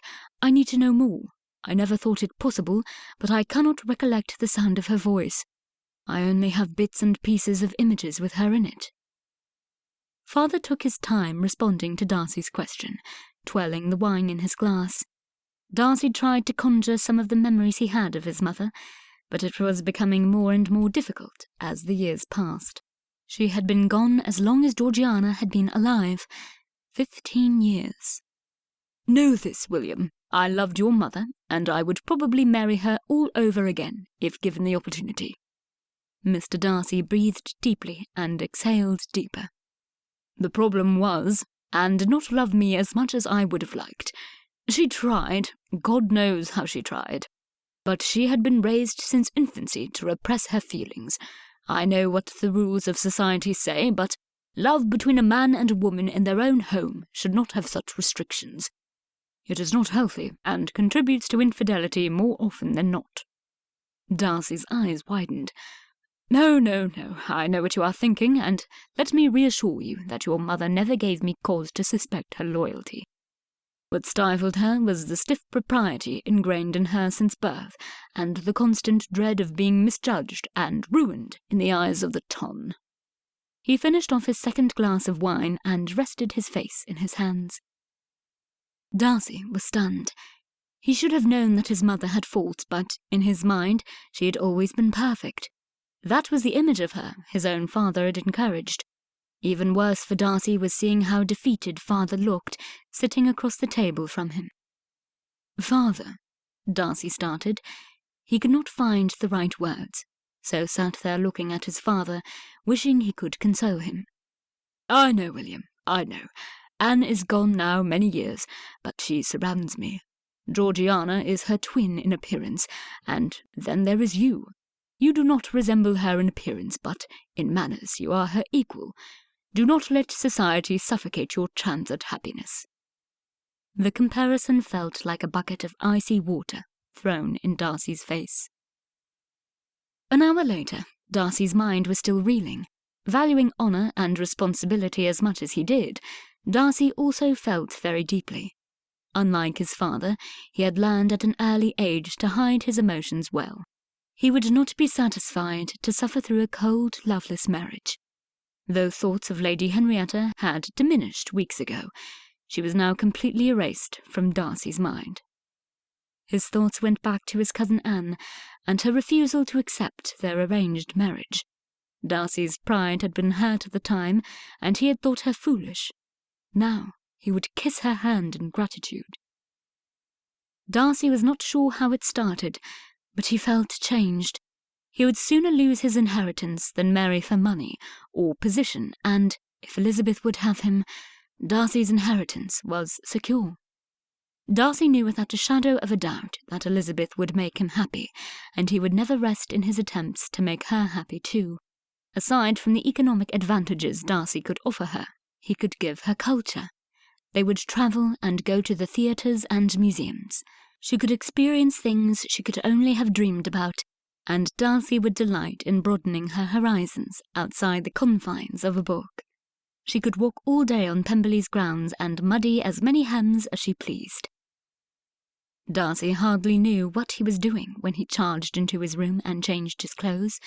His focus was so determined on seeing Elizabeth that very night. He knew where she would be. He sent a message to his travel-weary father, explaining where he was going. Darcy was going to a ball. He would explain the details later, but he had every intention of declaring his intentions that night. Darcy shrugged into his formal jacket, and his valet brushed him off as a final touch. When Darcy left his room, father was waiting for him in the hallway. "William, what is this about?" Father looked at Darcy like he had grown a second head. "This is every indication of an impulsive act, and I have never known you to act impulsively. It had better be for a lady. If I were not so tired, I would go with you to see for myself." Father grumbled. Seeing no reason to conceal his purpose to his father now, Darcy said, "It is for Miss Elizabeth Bennet." "Be gone with you then, my son. I shall await with your good news on the morrow. Please invite her for lunch or something. I should like to meet my future daughter." He smacked Darcy on the shoulder in such a way that propelled Darcy down the hall toward the door. "I will not disappoint you, father," said Darcy as he hurried out to make his way to the ball and Elizabeth. The grin on his father's face gave Darcy courage as his carriage crawled through the busy streets to the hall where the public ball was held. The traffic did not improve once inside the hall. Darcy wished people would stop greeting him. His sole purpose was to find Elizabeth. He needed to speak to her, but instead, Darcy found himself trapped in polite but pointless chit-chat as he trudged through the room. Sometimes good manners were horribly inconvenient. Darcy spotted Bingley dancing with Jane. He looked down the line of couples, and there she was, Elizabeth. Her cheeks were flushed. She looked very much like the first time he had seen her, flushed and frustrated, but much cleaner. Darcy looked to her dance partner, and he understood her demeanour immediately. Her partner was a stout gentleman, a clergyman by the looks of him, who either did not know the dance or could not hear the music. Darcy was not the only individual to watch the entertainment, he noticed. Eventually, the dance ended, and Darcy saw Bingley escort Miss Jane back to her seat, where he sat next to her. He must have exhausted his 2 dances already. Darcy expected Elizabeth to join them, but instead she danced the next song with the left-footed clergyman. Who was that man, and what did Elizabeth see in him to give him a full set? Bingley stood up and started walking in Darcy's direction. Maybe he would know. "Bingley. Darcy, how good to see you. I had not thought you wanted to dance tonight." "I changed my mind." "Well, I am glad of that. Come with me. I was on my way to get Jane a glass of lemonade." "How is Miss Bennet?" "She is perfect, Darcy. I proposed this morning and she accepted my hand." If Bingley could push his chest out any further, buttons would pop. "Congratulations, Bingley." They pumped hands and slapped each other on the back in a sort of manly embrace only a gentleman could properly execute. "I will be taking up residence in Netherfield Park shortly. I should like to leave immediately, but for some reason Jane is determined to stay in town 2 more weeks. If it were up to me, I would depart tomorrow, and we would be married in Hertfordshire this weekend." I wish the both of you the utmost happiness, my hasty friend. I am glad you found Netherfield Park to your liking, after all the trouble it took to get there. That trouble helped me find Jane. If that is trouble, then I say let me have more. They reached the table of refreshments, and Darcy listened as Bingley expounded on the beauties of his leased estate and its soon-to-be mistress. It pleases me to give Jane a home so close to her family. Seeing his opportunity, Darcy asked, Speaking of family, I have not seen the man dancing with Miss Elizabeth before. Who is he? Bingley looked at Darcy in shock. You do not know Mr. Collins? Why, he is your aunt's rector. Were you not there just a few months ago? I was at Rosings in March, but I did not have occasion to meet Mr. Collins. I had heard that my aunt made some improvements to the rectory in anticipation of a clergyman some months ago, but I left Rosings in a hurry, as you know. Is he known to the Bennets? I should say so. Gracious Darcy, have you had your head buried in the sand? Mr. Collins is to marry Miss Elizabeth. Darcy's heart dropped to the floor, where Mr. Collins trampled all over it. Had he heard correctly? Bingley, are you certain? Mr. Collins told me so himself. Why should I doubt him? He is a man of the cloth, after all. Had it not come directly from you, I should not have believed it. The crowd pressed in on Darcy, and there was not enough air in the room. He needed to leave. Now. Bingley, I wish you the best. I left some unfinished business at home and really should attend to it. But you only just arrived. Yes, but I must really be going. I should not have come tonight. Darcy ignored the confused look on his friend's face as he turned and wove his way back toward the entrance. Elizabeth was engaged to another man. Darcy was too late. Chapter 18. Elizabeth sensed Darcy's presence before she saw him, his height easy to spot in the crowd. Her moment of distraction was rewarded with a firm stomp on her already aching toes. Elizabeth looked at her dance partner, Mr. Collins. Why, oh why, had he come to London? Elizabeth knew the answer, but his presumptuousness astounded her, as it had Uncle and Aunt Gardiner, when he called at their home. Mr. Collins evidently had a friend in town, a chum from his university days, and he wanted to pay a visit while ensuring his future happiness in seeing his bride-to-be. Elizabeth felt goosebumps cover her arms, and a chill went through her body. His timing could not have been worse. Risking another glance in Mr. Darcy's direction, she saw him talking with Mr. Bingley. Maybe he would ask her to dance. Mr. Darcy was a graceful dancer, unlike her current partner, who moved against the crowd and caused more than one accident during the course of the dance. Unable to engage Mr. Collins in conversation, not that she wanted to talk to him, Elizabeth was left with her own musings. She felt disgust when Mr. Collins called earlier that day. Her evening had brightened considerably with the arrival of Mr. Darcy. She had seen much of him over the past weeks, enough to understand his character better. Mr. Darcy was not all he had seemed. His serious exterior hid a sense of humour very similar to her own. When her remarks flew over the head of Mr. Bingley, a twitch from Mr. Darcy's mouth assured Elizabeth that he, at least, understood. The song dragged on. When it did eventually end, Elizabeth looked up to find Mr. Bingley standing alone. She skimmed over the room, but did not see Mr. Darcy.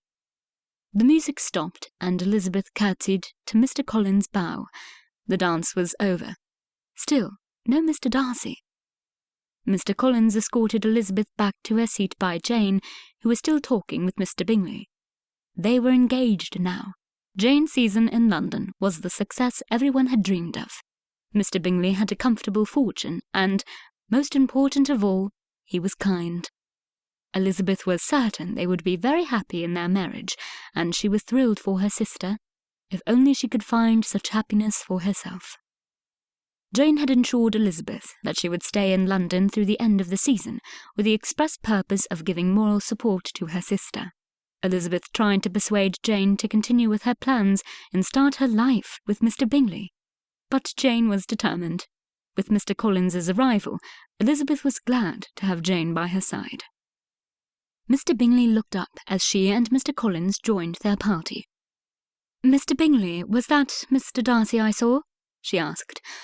"Yes, it was. His stay was so brief, I wonder why he bothered coming at all." Mr. Bingley shook his head at his socially inept friend. The brightness of her evening effectively snuffed out. Self-doubt swallowed Elizabeth whole. Had she overestimated Mr. Darcy's interest? If he truly admired her, would he not have stayed? Mr. Collins, oblivious to Elizabeth's changed demeanour, perked up. "Mr. Fitzwilliam Darcy is nephew to my patroness, Lady Catherine de Bourgh. I should like to meet him. Pity he is gone." He looked about the room, as if he had a chance in spotting Mr. Darcy in the crowd still. Elizabeth's disappointment in Mr. Darcy's sudden departure lessened. He would be spared the tedious conversation of Mr. Collins as he fawned over his patroness and the cost of her chimney or carpets. Elizabeth knew Mr. Darcy well enough to know he would not be impressed, and Elizabeth did not want him to be further repulsed by yet another member of her family. Elizabeth looked at Jane, and she could see that her sister was thinking the same thing. The relief in her eyes mirrored what Elizabeth felt. Next to her, Mr. Collins changed the topic. "How edifying to attend a ball! It is my humble opinion that it is a very good practice as a clergyman to experience the pleasures enjoyed by his flock. I am not so narrow-minded, I flatter myself to think it inappropriate to participate in such a stimulating activity, and thus benefit the members of my parish. I believe Lady Catherine de Bourgh would approve and encourage my reasoning." Elizabeth felt a comparison of the ballroom to a far more exceptional room of Lady de Bourgh's coming. Tired of hearing of another's superior circumstances, she said, "Then, by all means, do not let me detain you from seeking out another dance partner. It would hardly be fair to withhold yourself from dancing when there is a noticeable shortage of gentlemen in the room, and when your patroness encourages such an activity." Elizabeth wanted to free herself from Mr. Collins' company, but she would not hold her breath that he would take her hint. He seemed unabashedly oblivious to all suggestions which were not to his liking. Was that not how he had secured 2 dances when it pained Elizabeth to dance even one with him? Mr. Collins smiled at her and attempted to pat her hand, which she withdrew out of his reach. "The pleasure of your company far surpasses that of a dance. Once we are married, I shall claim the first 2 dances of every ball we attend." He said it like it would be a real treat. Elizabeth felt her face light on fire. His attempt to hold her hand and his assumption that she would accept him was more than she could bear. She looked to see who was within listening range. Mr. Bingley had gone to fetch Jane's wrap, and only Jane would hear. "You presume too much, Mr. Collins. I have not accepted your offer of marriage, and would never comply of my own volition. I thank you not to speak of such things or act on them before their time." Her words sounded sharp even to her own ears, but she kept her voice down. She did not want to cause a scene. A lady's reputation could be ruined over smaller things, and she did not want her name connected with Mr. Collins in an engagement. Mr. Collins bowed his head in his acquiescent way. "You are right, my fair cousin. Such a delicate subject is better discussed in a more private setting. Your sensibility pleases me. Perhaps you would like to take a turn about the room?" He stood up and offered Elizabeth his arm. "Insufferable!" Elizabeth looked at him in disbelief. "I beg your leave, Mr. Collins.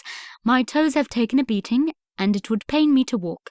I see Aunt Gardner coming this way, and will content myself with her company in your absence." Mr. Collins seemed confused at Elizabeth's refusal and his dismissal, but soon recovered with the promise of a glass of lemonade, which he would be honoured to bring Elizabeth. It was going to be a long night. Elizabeth moved over a seat so Aunt Gardner could sit between herself and Jane. Maybe hearing some of the ladies' gossip her aunt was sure to share would cheer her up. Aunt did not disappoint. Engagements, flirtations, gowns, intrigues were gasped at and giggled over. It was entertaining to hear, but with Mr. Collins's presence and Mr. Darcy's absence, Elizabeth had difficulty feeling merry. Jane noticed. "Lizzie, what is the matter?" Jane reached over Aunt Gardner and laid her hand on top of Elizabeth's. Aunt Gardner looked concerned too. Elizabeth looked around. Everyone around them was otherwise engaged, and Mr. Collins was taking his time with the lemonade. She could speak plainly. "I am disappointed that the season is nearing its end, and the only gentleman to pay me any attention is one I despise. I cannot marry Mr. Collins. When I saw Mr. Darcy in the room, I felt hope, but he left so suddenly. Now I feel that something is horribly wrong, and any claim I may have had on his affections are now gone. Maybe I imagined them. Maybe I am too vain, and his leaving has nothing to do with me, but I feel it nonetheless." "Stop talking nonsense, Lizzie. Mr. Darcy would be the last gentleman in England to unintentionally and ignorantly encourage a young lady's affections. Pull yourself together like the confident girl I know you to be. You are talking out of character, and it is quite upsetting." Aunt Gardner fanned herself with one hand and clasped onto Elizabeth's hand with the other. Aunt Gardner was right, of course. Very rarely was Elizabeth given to temperamental spells. Those were more often reserved for her dear mother. Elizabeth would pull through this, one way or another. "Lizzie, Mr. Darcy spoke with Charles before taking his leave. I will ask him what was said. Perhaps there is a simple explanation to all of this," said Jane. "Let us pray so. I feel indecisive and uncertain, and I do not like it. When I disliked Mr. Darcy and had nothing to lose, it was easy to bear. Now I believe I love him and have everything to lose." Chapter 19. The next morning, Miss Bingley and Georgiana came for tea at the Gardners' home. Elizabeth was happy to see Georgiana, and anxious to hear if she would mention her older brother in conversation. Aside from being Mr. Darcy's sister, Elizabeth genuinely liked the girl. She reminded Elizabeth of a meek and much more subdued version of Lydia, with her romantic ideas and girlish excitement. Miss Bingley, on the other hand, was difficult to like. She took very seriously her supposed duties as a future sister to Jane. She had opinions on everything, and thought it scandalous that her brother, who was well known in town and had friends and family in London, would choose to marry in Hertfordshire. "It is only a half-day's distance, Caroline. I am sure your brother's true friends will not mind the distance.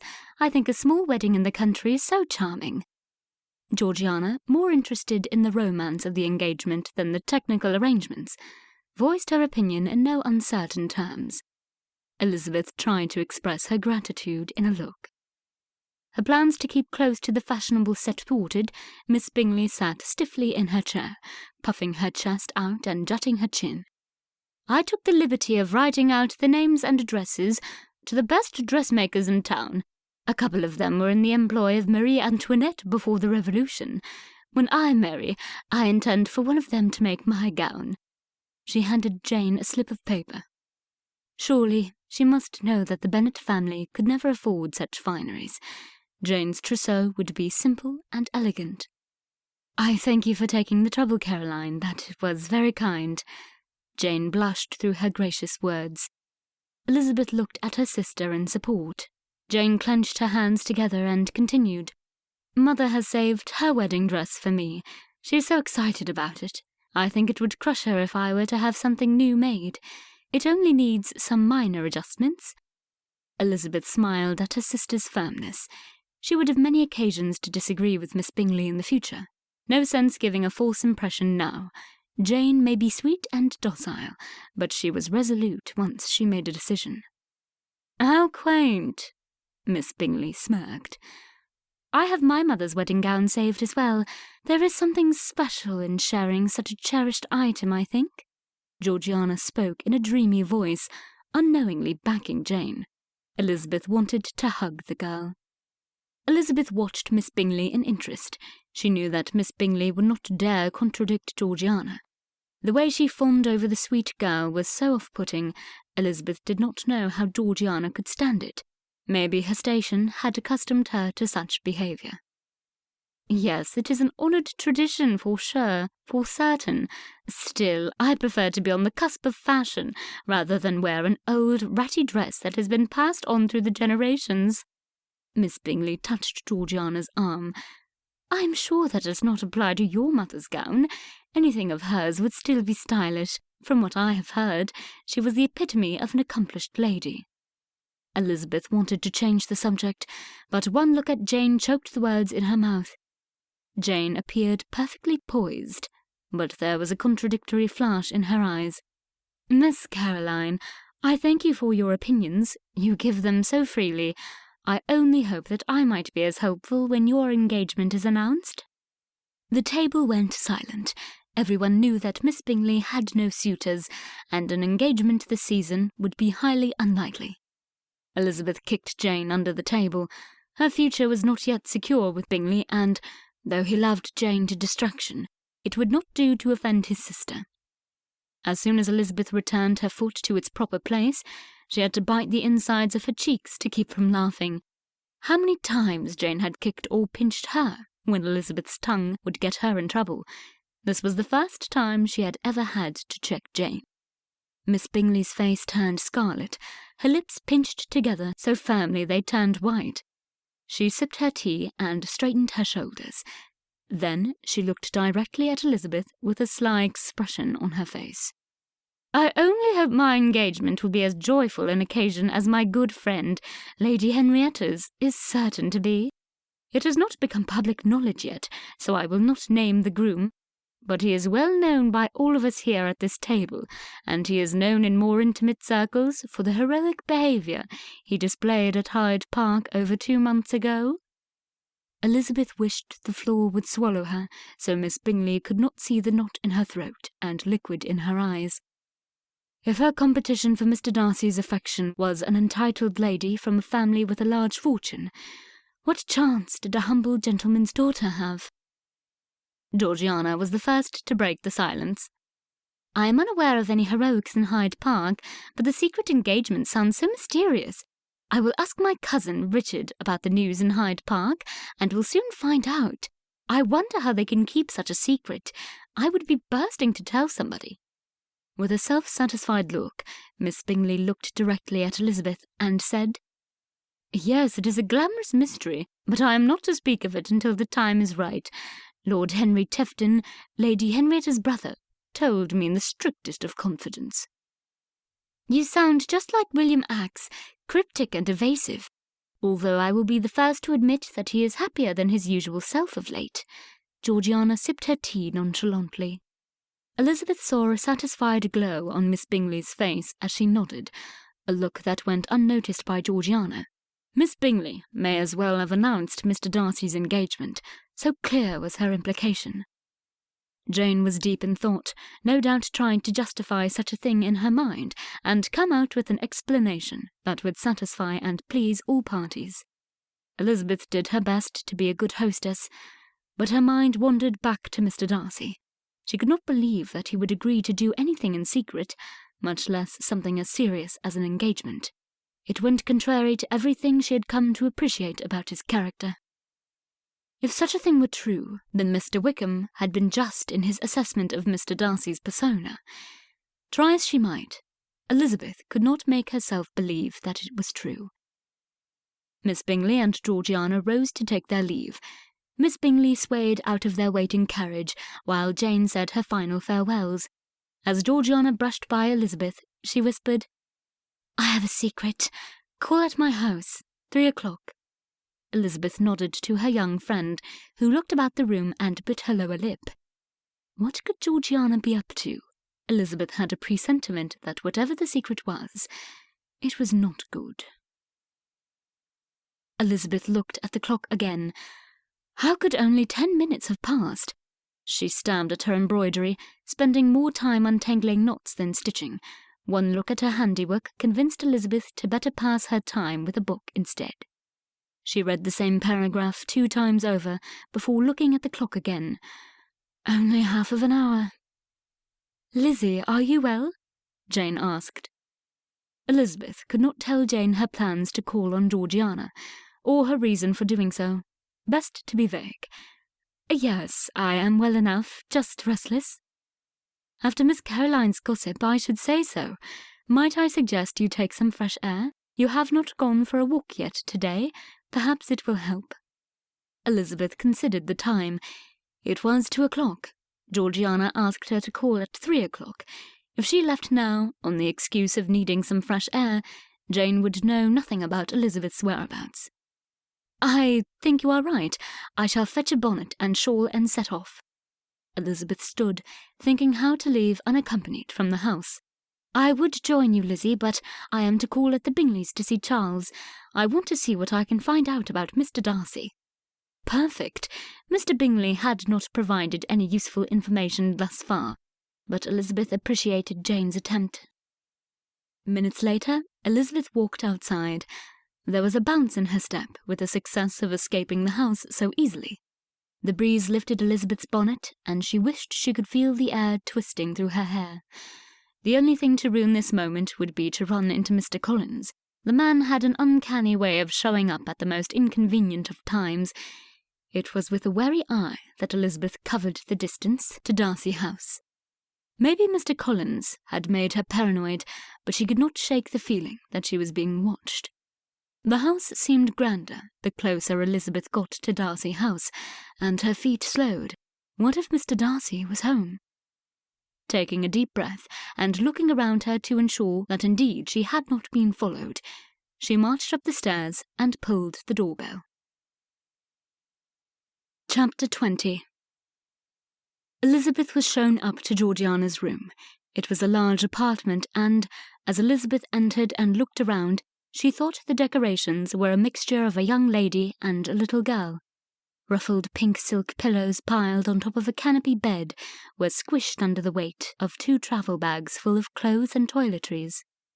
Georgiana clearly saw the question mark on Elizabeth's face as she greeted her friend in a firm hug. "I told you I had a secret, only I think I'm not brave enough to go through with it." Georgiana turned and pointed to the packed bags. Her maid scurried about the room, frequently pausing to look out the window overlooking the street. Who was she looking for? "Where are you planning to go? Does your father or your brother know?" asked Elizabeth. Georgiana's downcast face gave the answer. Elizabeth reached out and grasped Georgiana's hands. If this were her sister, she would hope someone would help her not to do anything rash. They reached a settee in front of the unlit fireplace. Georgiana took a deep breath and raised her face to look directly at Elizabeth. Whatever she had to say was of grave importance. Elizabeth braced herself. "I called you here for your advice. You see, I am madly in love with George Wickham. He has been a true friend to me, and I feel that he has been unfairly judged by Father and William. George has his faults, but I can see how hard he is trying to reform himself, and he says that I have helped him mend his ways." Understanding seeped into Elizabeth's mind, but she remained quiet and let Georgiana talk. "My father would never consent to our marriage, so George suggested that we elope. After all, I am nearly 16. Well, I will be in just under a year anyway. Father has trusted me to live alone with my maid and a governess in London for the last few months, and I feel my experience here has matured me enough to make such a decision." Georgiana's words sounded as defiant as a sheltered teenager with good manners could sound. Elizabeth wondered how many times Mr. Wickham had repeated those same words, so Georgiana had them memorized. While Elizabeth's anger toward Mr. Wickham flared, she ached for the girl on the breach of her first heartbreak. This would not end well. "So what is wrong, Georgiana? There is a reason you called me here, instead of sneaking off to marry Mr. Wickham." Georgiana groaned. "That is just it. It would be sneaky, and I have never been sneaky with my father and brother. They love me so much and have indulged me, perhaps too much. I cannot betray their trust. Since I agreed to go, I have felt guilt more often than anticipation. What would you do?" Elizabeth hesitated to answer. This was a question a young lady should ask her mother, not a friend made only a short time ago. On the other hand, who else could Georgiana confide in? In her world, she was surrounded by men. Elizabeth was only happy that Georgiana had decided to trust her instead of Miss Bingley. She shuddered at the thought. Measuring her words carefully, Elizabeth said, "I think you have answered your own question. Could you really marry a man that would ask so much of you? He is asking you to give up, not only your good standing in society, for surely your reputation would be ruined when your elopement became known, but it would distance you from your family. I wonder, my dear friend, if Wickham would sacrifice as much for you." "Of course he would. I think, well, I would hope so." Georgiana looked defeated.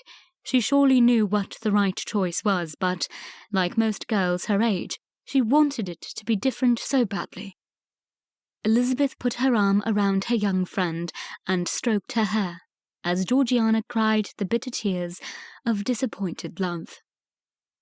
A sigh by the window drew Elizabeth's attention. The maid faced them, one hand over her heart and the other over her mouth. Her eyes were swimming. "I am so sorry, Miss Darcy. I should never have encouraged such an alliance. I overstepped my position out of self-interest, and I see now that it has only brought pain." She wiped away a tear. "Self-interest? How would it benefit you to help Georgiana elope? Would that not end your employment?" asked Elizabeth. The maid bit her lip, and Georgiana raised her head to hear better. "Mr. Wickham is not a nice man, Miss Darcy. It was only his charm and bribes of money that made me go along with it. My mother had taken ill and needed medicine. Somehow, Mr. Wickham found this out. I see you are surprised, my lady. He paid me to create opportunities where he could see you without being discovered by your family. I am ashamed of my conduct, and I beg your forgiveness." Georgiana looked stunned. Elizabeth gathered her thoughts. "What has happened is done. I am sure that Georgiana will deal with you later, but I do think that right now we had best plan to remove her from Mr. Wickham's grasp until she can speak with her father." "Your father is not home by any chance, is he?" Elizabeth asked. "No, he had some business to attend to in town. William also is away. I do not think I could face Wickham alone, Elizabeth. He has such a way of making me agree with whatever he says. I dread telling all of this to father, but I see no other way out. Besides, it would be a relief for him to know. I do not want to continue this farce." "We agree then. We need to remove you from Darcy House right away." Looking to the maid, Elizabeth asked, "When is Mr. Wickham to arrive?" "Any moment, miss. He was said to arrive at 3:30. That is why there are no servants about. It took some doing, but between Mr. Wickham and me, we managed to keep everyone occupied, so that he might leave with Miss Darcy unseen. If you are to leave, you should go now. I do not trust that man not to do something drastic. The way is clear right now." She looked up and down the street again to make sure. Elizabeth stood up and pulled Georgiana up with her. "I shall take Georgiana to my aunt and uncle's home on the other side of town. Perhaps you can send a note when the coast is clear?" The maid was pleased to help.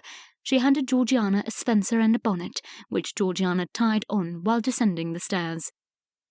Elizabeth was not sure how the maid had managed it, but there were no servants to be seen as they left the house. They slipped out the front door and headed in the direction of Uncle Gardiner's. Elizabeth kept an eye out for a hackney coach. She did not want Mr. Wickham to chance upon them. The square was quiet, and Elizabeth was starting to relax as they neared the end of the street. Soon they would be out of sight of Darcy House.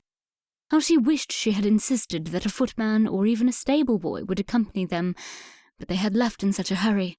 They could not turn back now. A blast of wind sent chills down Elizabeth's spine. Looking up to the sky, Elizabeth saw the clouds thickening.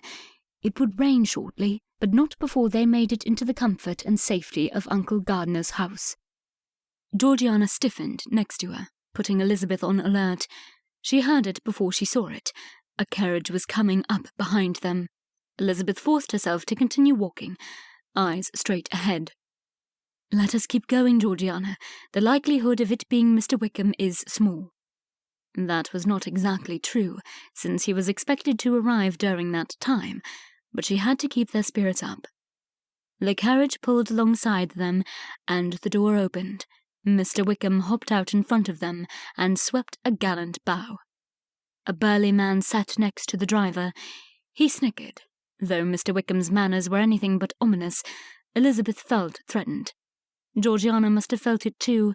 She linked her arm so firmly into Elizabeth's, it hurt. "What does this mean, my love? You and I had an appointment, yet here I find you walking away." Georgiana did not answer, but her grip on Elizabeth's arm tightened. So focused was Elizabeth on calming her breathing so as not to betray her nervous state and further alarm Georgiana, she did not even notice the pinch to her skin and the bony elbow in her ribs. "We were merely taking some air. Now, if you do not mind, we should like to be on our way before the rain comes," said Elizabeth. She tried to continue walking, but Wickham blocked their path. "No, I would rather you join me for a carriage ride." He looked pointedly at Georgiana. Elizabeth looked at the carriage. It was dark and the windows were covered.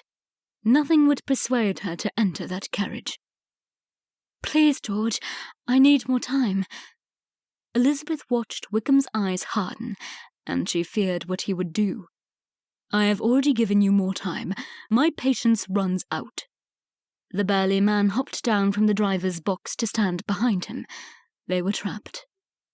"You will get in the carriage." Wickham paused after each word, his teeth clenched. Elizabeth stepped back, hauling Georgiana with her and bumping off the man behind them. The burly man shoved Elizabeth and Georgiana toward the carriage. "A change of plan, Wickham," he said as he forced the girls inside. Georgiana struggled little, too stunned and weak to put up a fight. Elizabeth filled her lungs and yelled at the top of her voice on the chance that someone would come to their aid. Her scream pierced the air, and Wickham scrambled to cover his ears. The man behind her kept pushing, but Elizabeth placed her arms and legs against the coach and held fast. She had taken another deep breath when, out of the corner of her eye, she saw an object fly toward her. Elizabeth heard a thud, followed by a sharp pain on the side of her head. Then everything went black. Chapter 21. Angelo's Fencing Academy. 3 o'clock.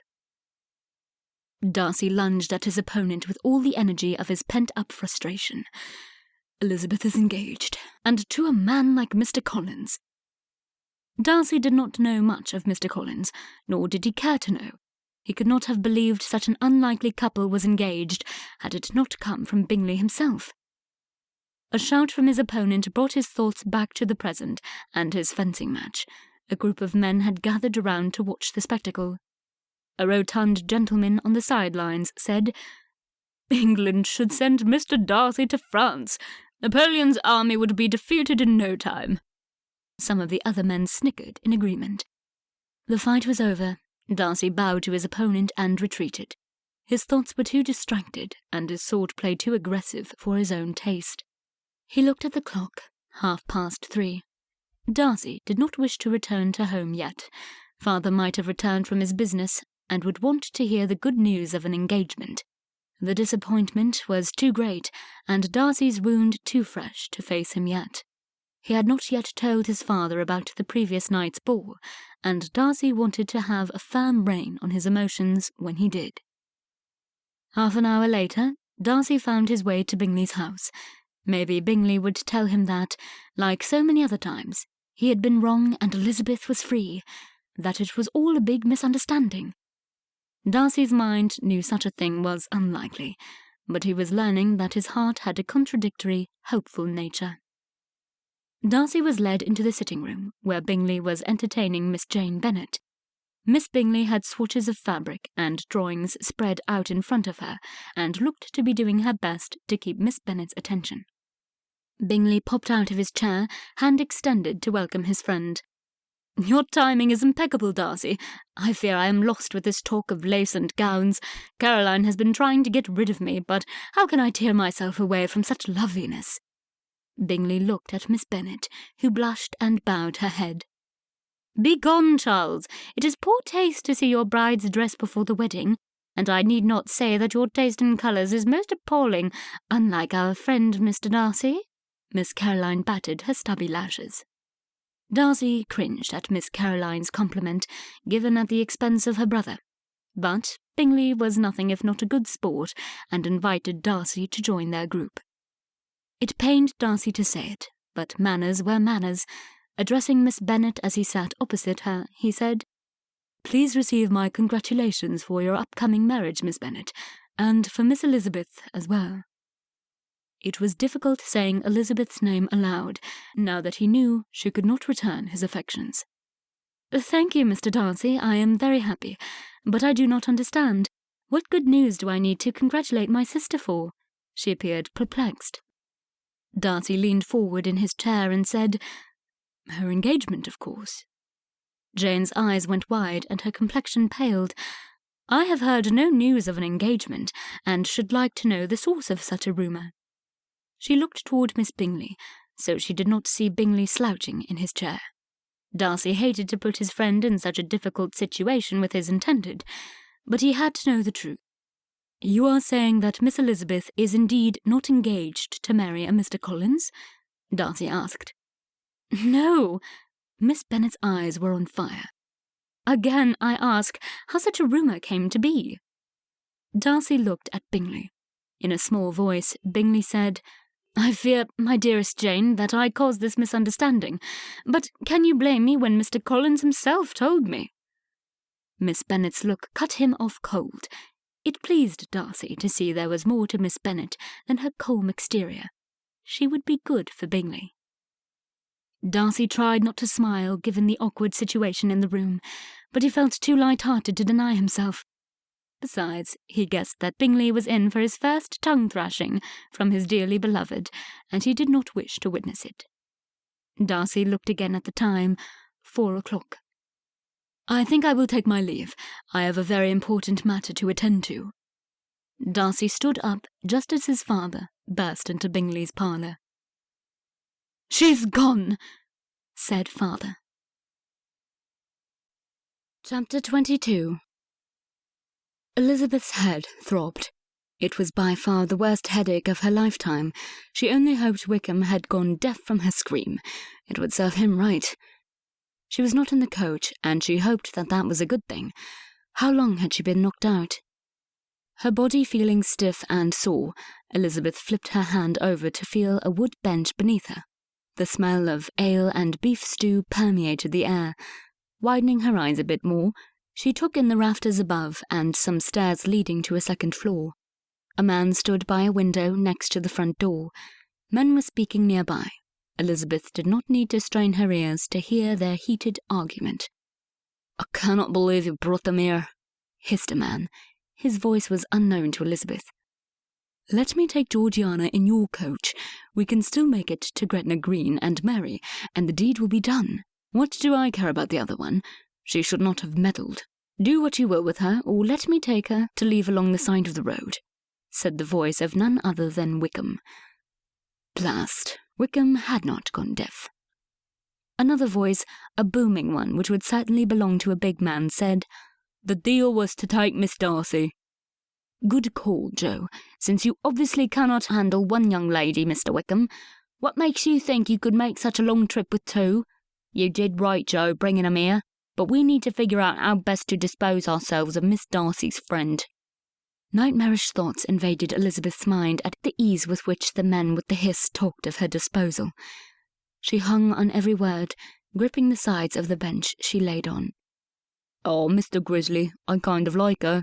She's a pretty face, and you should have seen her put up a fight." Joe spoke, and Elizabeth identified him as the burly man from the coach. "She has spirit, that one." "Perhaps you should marry her, then," snarled Wickham, obviously in a poor mood. Mr. Grizzly said in a hiss, "No, I have better ideas for her. Leave her to me. We can tie and gag her upstairs, while you take the coach and make haste north. I want my money, Wickham. Need I remind you that your life depends on it?"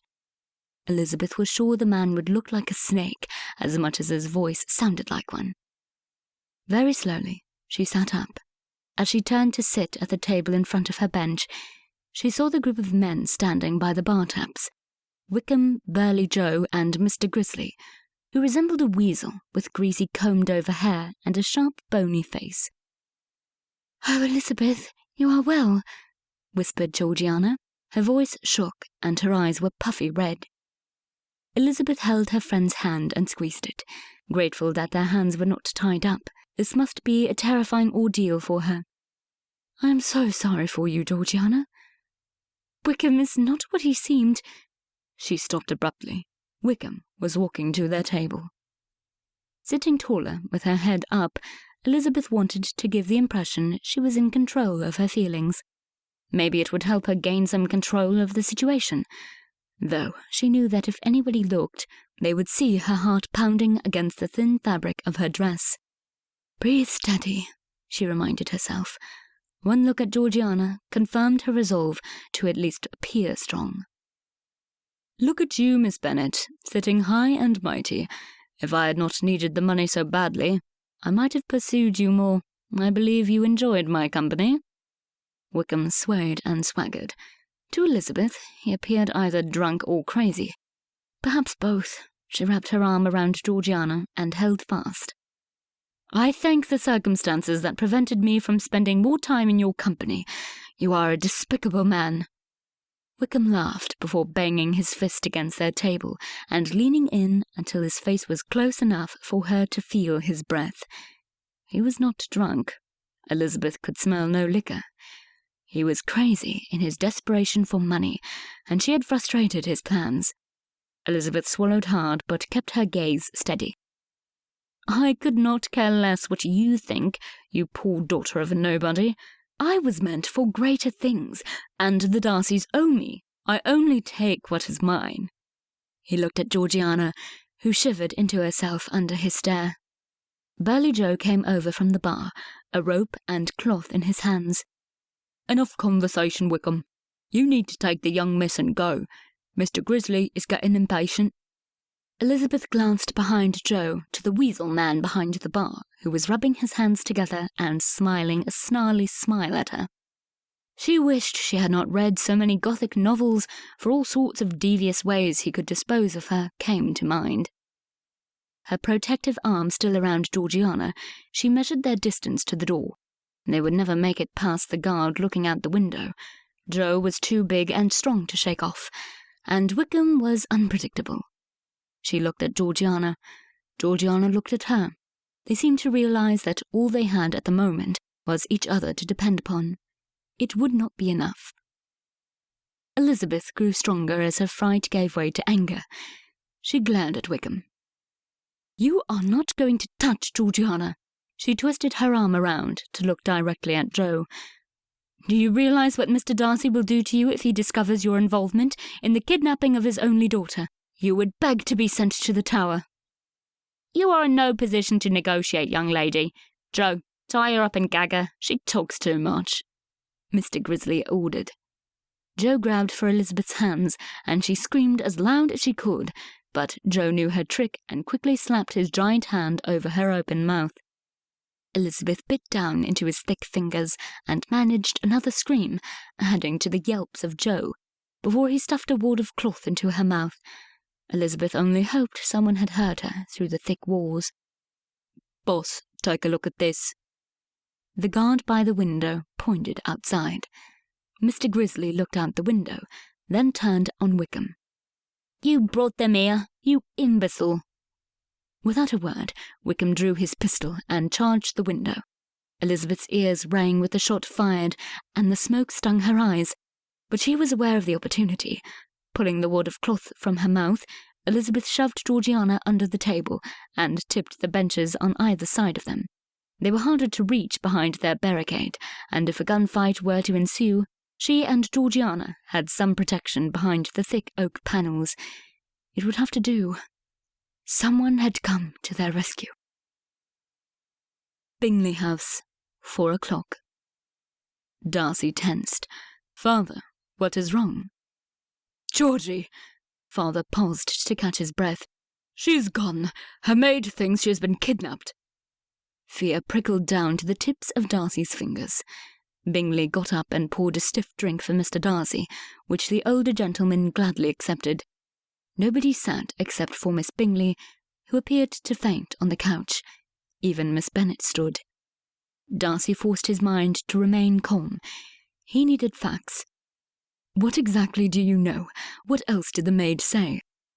"I suspect she knows more than she says, but the end of the matter is that Wickham, that no-good louse, ran off with Georgie. There was another lady too, Miss Elizabeth Bennet." Father looked directly at Darcy as he enunciated Elizabeth's name. Darcy's heart stopped while his mind raced. They had to find them. There was no time to waste. Turning to Miss Bennet, Darcy said, "You must inform your uncle." "I will see you home safely, Jane," offered Bingley.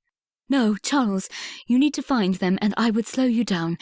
Lend me one of your carriages, and I will be safe enough if you will." Bingley barked instructions to his butler, and Jane rushed home. Miss Bingley sighed on the couch, coming out of her fainting spell, but Darcy ignored her. Travel was quicker by horse, and Bingley had some of the finest in his stable. They were ready and waiting in front of the house in a short time. Darcy mounted a dapple grey. The horse responded to his rider's anxiety, chomping at the bit and prancing. "Where have you searched, father?" "I came directly from Mr. Haggerston's office. That is where the maid found me. I gave orders for her to have some of our household staff stay home, should Georgie return. Others have begun searching around town. I alerted Richard immediately by messenger to instruct him to squeeze Wickham's acquaintances for information. Then I came here hoping to find you. Whether it was divine intervention, luck, or me knowing your habits, I do not know. But you are here, and we must go."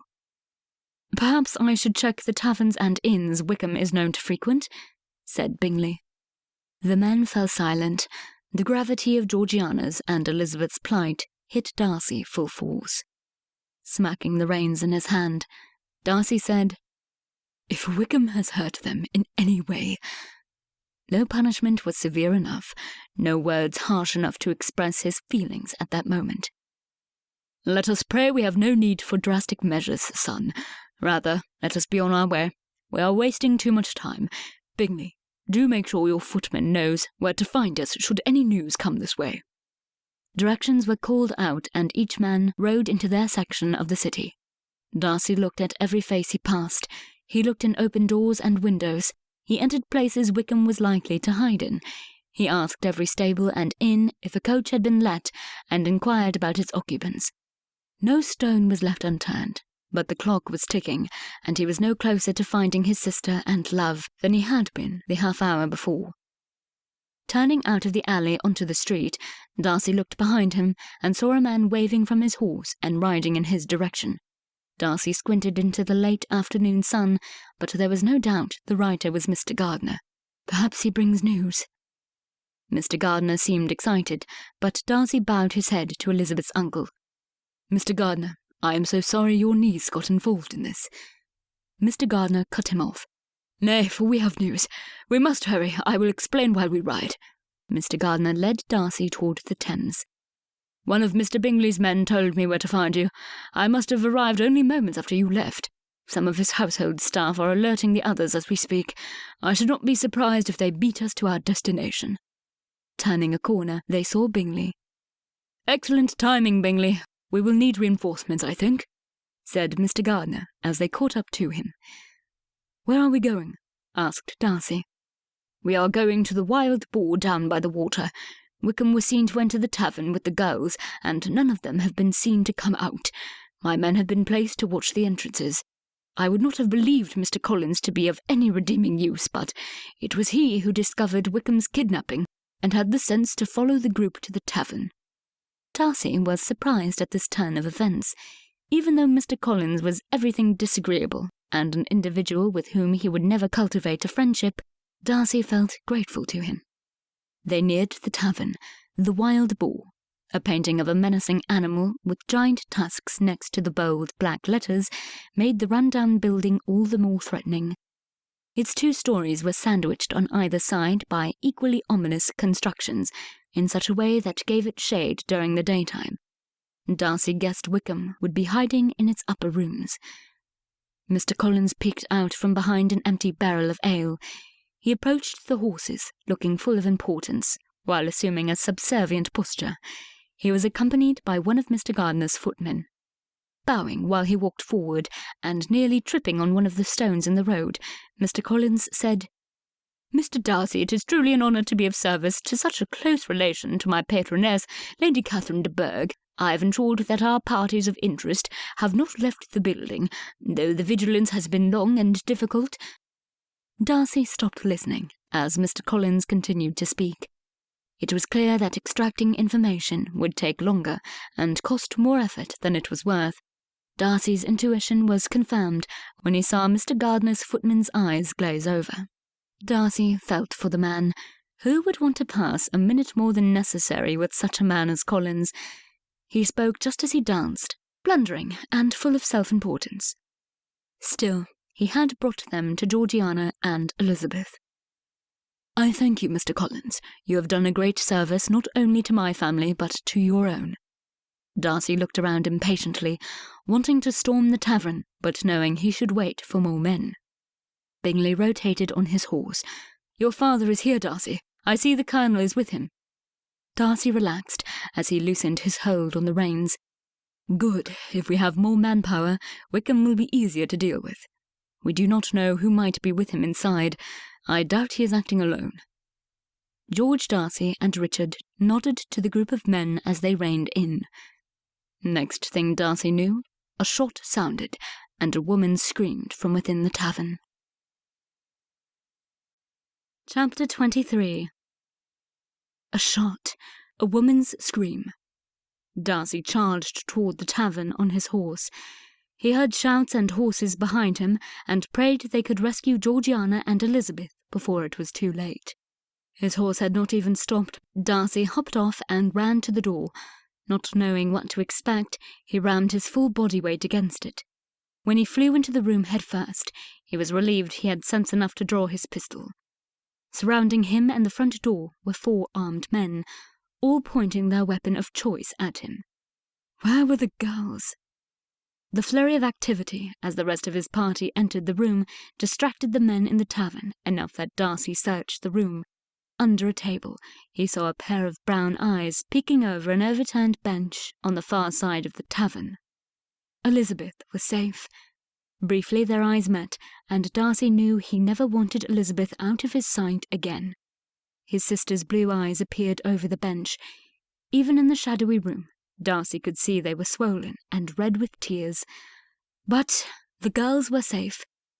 He breathed and took in his surroundings, his attention fully focused on the men in front of them.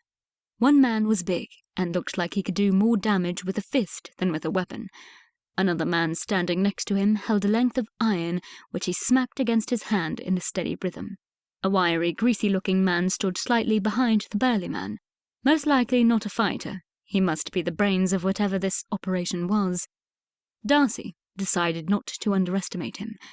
Darcy could take him in a hand-to-hand fight, but he was no match for the pistol in the man's hands.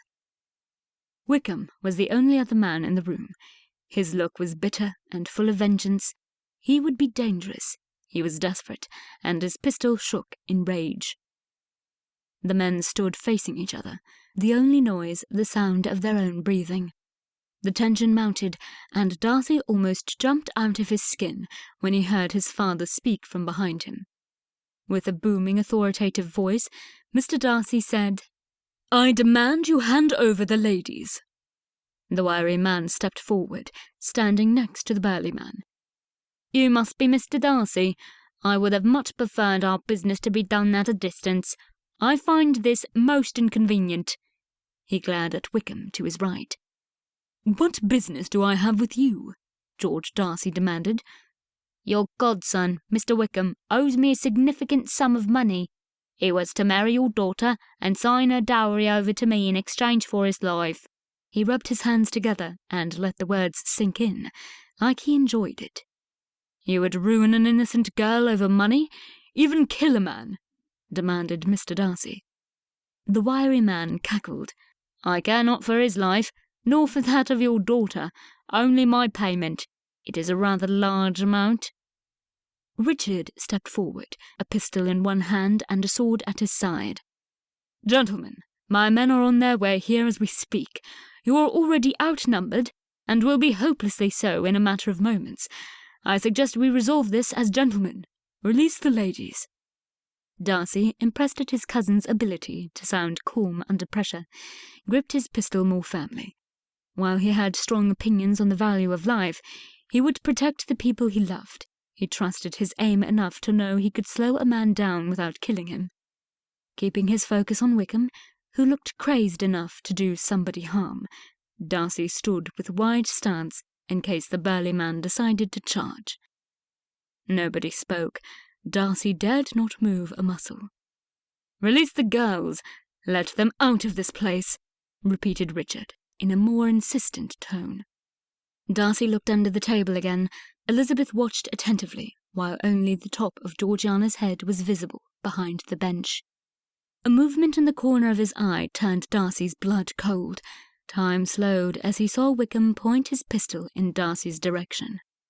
Without hesitation, Darcy took aim and fired back. The room was filled with the smoke of discharged guns. It burned Darcy's eyes as he looked around from a crouch on the floor to see if anyone else was shooting. A loud grunt behind him confirmed a hit, while Wickham shouted and whined in front of him, grasping his arm. Darcy paid him no mind, but looked to reassure himself that the table where the ladies hid remained undisturbed. It was only a flesh wound. He was sure he had barely nicked Wickham. More is the pity. Darcy's father had stepped back until he was leaning against the countertop of the bar, his face an ashen white. Blood trickled down his coat sleeve and oozed out between the fingers that gripped his injured arm. All thoughts of pistols and danger fled as Darcy went to his father. Quickly, he peeled off his coat and pressed it against his father's arm. Delicate hands, tanned from the sun, appeared next to him, and Elizabeth's soothing voice reassured Mr. Darcy and calmed him as they laid him down on top of a nearby table. Darcy looked around the room to see that his family and friends had subdued the kidnappers. Georgiana crawled out from under the table and crossed the room to sit on a bench next to Elizabeth and her father. She wept as she mopped the sweat from her father's face and smoothed his brow. "Father, I am so sorry. I am so sorry." Her apology became a chant, which she only stopped when Wickham yelled to her, still clutching his arms. "You useless little brat! Because of you I am ruined. Be glad your mother died bringing you into this world, or she would have died of shame." Enough was enough. Darcy sprung up, took 3 long strides across the room, and felt his fist connect with Wickham's nose. Darcy heard a satisfying crunch, while a stabbing pain spread up his forearm. Wickham dropped to the floor, and Darcy flexed his hand to regain feeling. A laugh from Richard, who had secured the wiry man and the burly man with the help of Bingley and Mr. Gardiner, drew a smile to Darcy's face. Very rarely did he give in to emotion, but when he did, it was always a momentous occasion. "Wickham was too pretty anyway, Darcy. I consider you did him a favour," Richard said as he continued to laugh. "If you had not done it, I certainly would have." "Nobody speaks like that to my little girl," said Mr. Darcy as he reached up with his good arm to hold Georgiana's hand. As Darcy returned to his father's side, he saw Georgiana produce a clean white handkerchief. G.W. was stitched in neat gold letters in the corner. She pressed it against father's arm. Darcy shook his head at himself. How had he not noticed Wickham's influence on his own sister? All of her romantic talk about loving one's inferior. Darcy determined to keep a more watchful eye on the people he held dear. Several officers entered the tavern then. They took over watch of the criminals, while Richard detailed the situation. Darcy returned to his father's side. Elizabeth asked one of the officers if there was a surgeon nearby, and could he make haste to retrieve him. At this, Mr. Darcy protested and attempted to sit up. "I have not been sick a day of my life. I do not need a surgeon for this little scratch." He tried to sit up again, and Elizabeth calmly and firmly held him down. "Mr. Darcy, it appears that your wound is not fatal, but it very much concerns me that you have lost a lot of blood. Please, sir, you must stay down and let the surgeon see to your wound." Darcy wanted to chuckle at how well Elizabeth handled his obstinate father. His coat was soaked in blood, but it did seem to be slowing down. "So you are the Miss Elizabeth I have heard about. I am pleased to finally meet you, though I do wish the circumstances in our meeting were better." Mr. Darcy inspected Elizabeth, and Darcy looked for something to distract his father before he said something embarrassing. Jumping over the counter, Darcy found a bottle of whisky. Pouring a glass, he held it by his father's mouth so he could drink. "Keep that bottle out, son," He smiled weakly, his strength waning. Darcy's gaze moved to the tavern door, wishing the surgeon would make haste. He looked over to Richard, who stood in a corner of the room with some of his men, Mr. Gardner and the 4 criminals. Wickham had a swollen eye and a bloody nose, and sat propped up against the wall on the filthy tavern floor. Then Darcy looked at Elizabeth caring for his father and sister.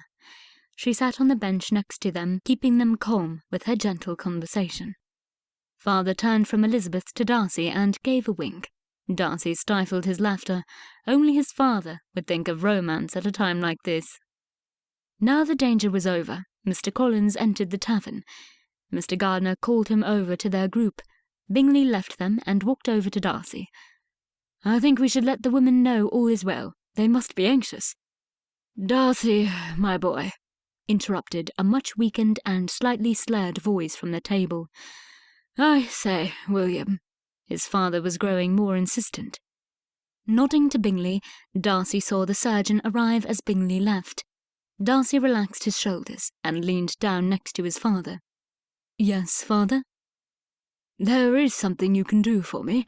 You can marry this girl right here.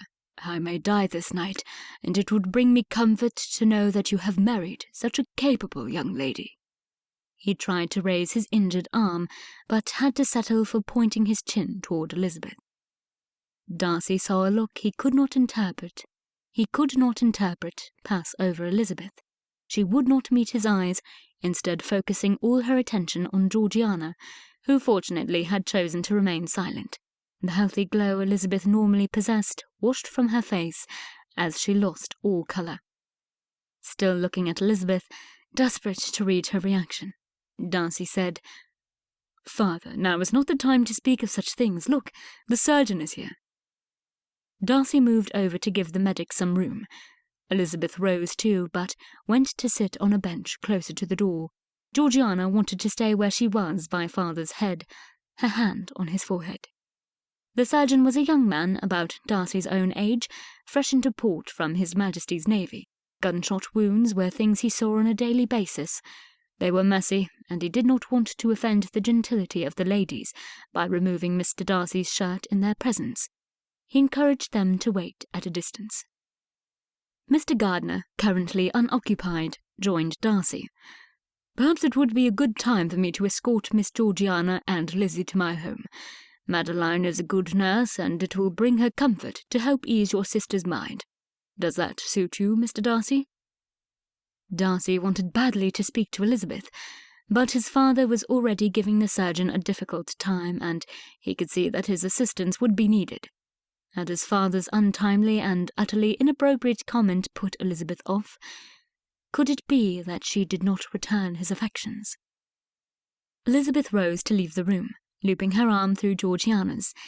Even after she left the building, Darcy watched her figure retreating through a grimy glass window. The surgeon lifted George Darcy up to examine the wound, bringing Darcy's attention back to his father, who appeared to be in fine spirits, despite his weakening condition. "Richard, I should like to hear the news. What will happen to the men here and to Wickham? Has the decision been made?" Mr. Darcy asked, becoming more serious. "My men are taking in the tavern owner, Mr. Grizzly." Darcy thought what an appropriate name for the greasy, wiry man. "Mr. Grizzly has been running an illegal gambling house and brothel. They've been trying to detain him for some time. No doubt that would have been Miss Bennet's future, had we not arrived in time." Both Richard and father looked at Darcy.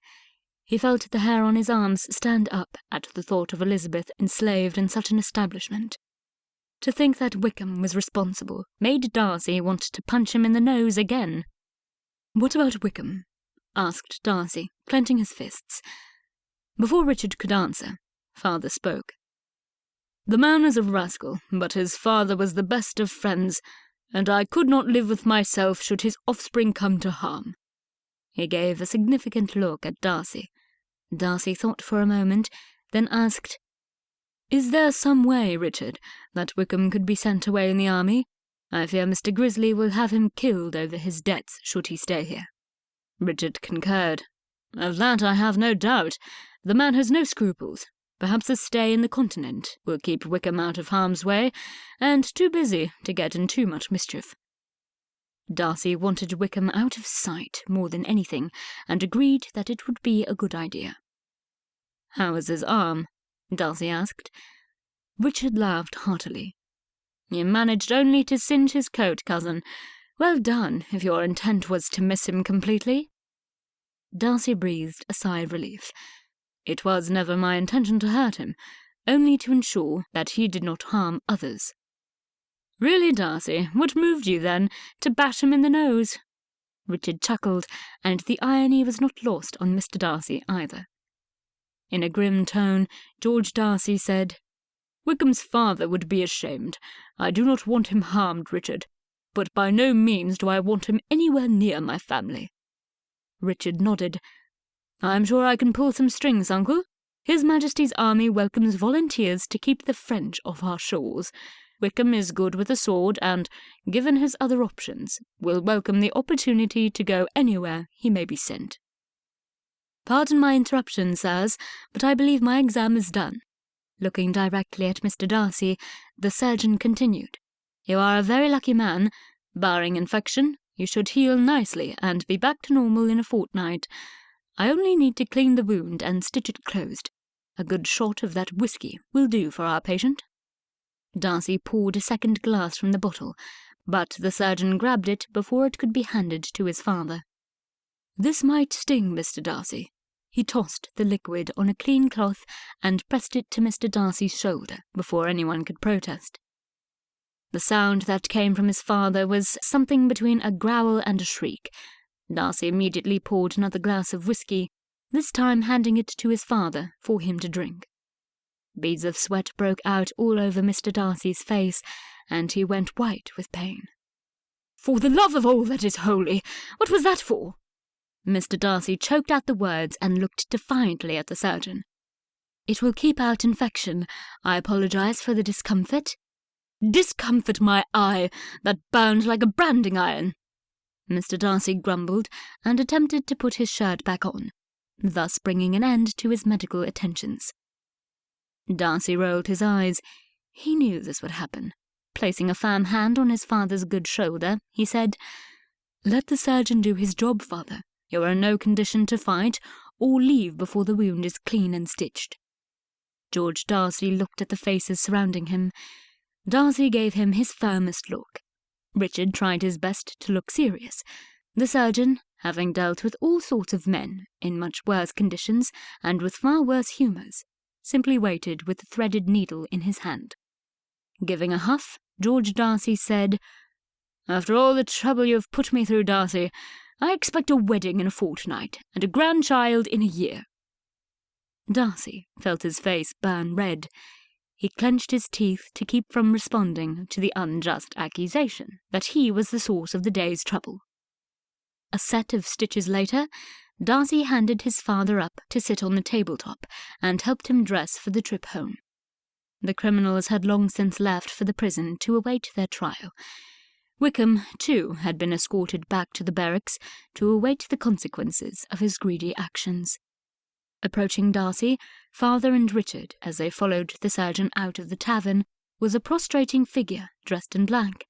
Darcy had forgotten Mr. Collins was there. "Good sirs, it brings me no end of comfort to have been of assistance to such a noble family. My patroness, Lady Catherine de Bourgh, will be most pleased to hear that you are in good health despite the events of this afternoon."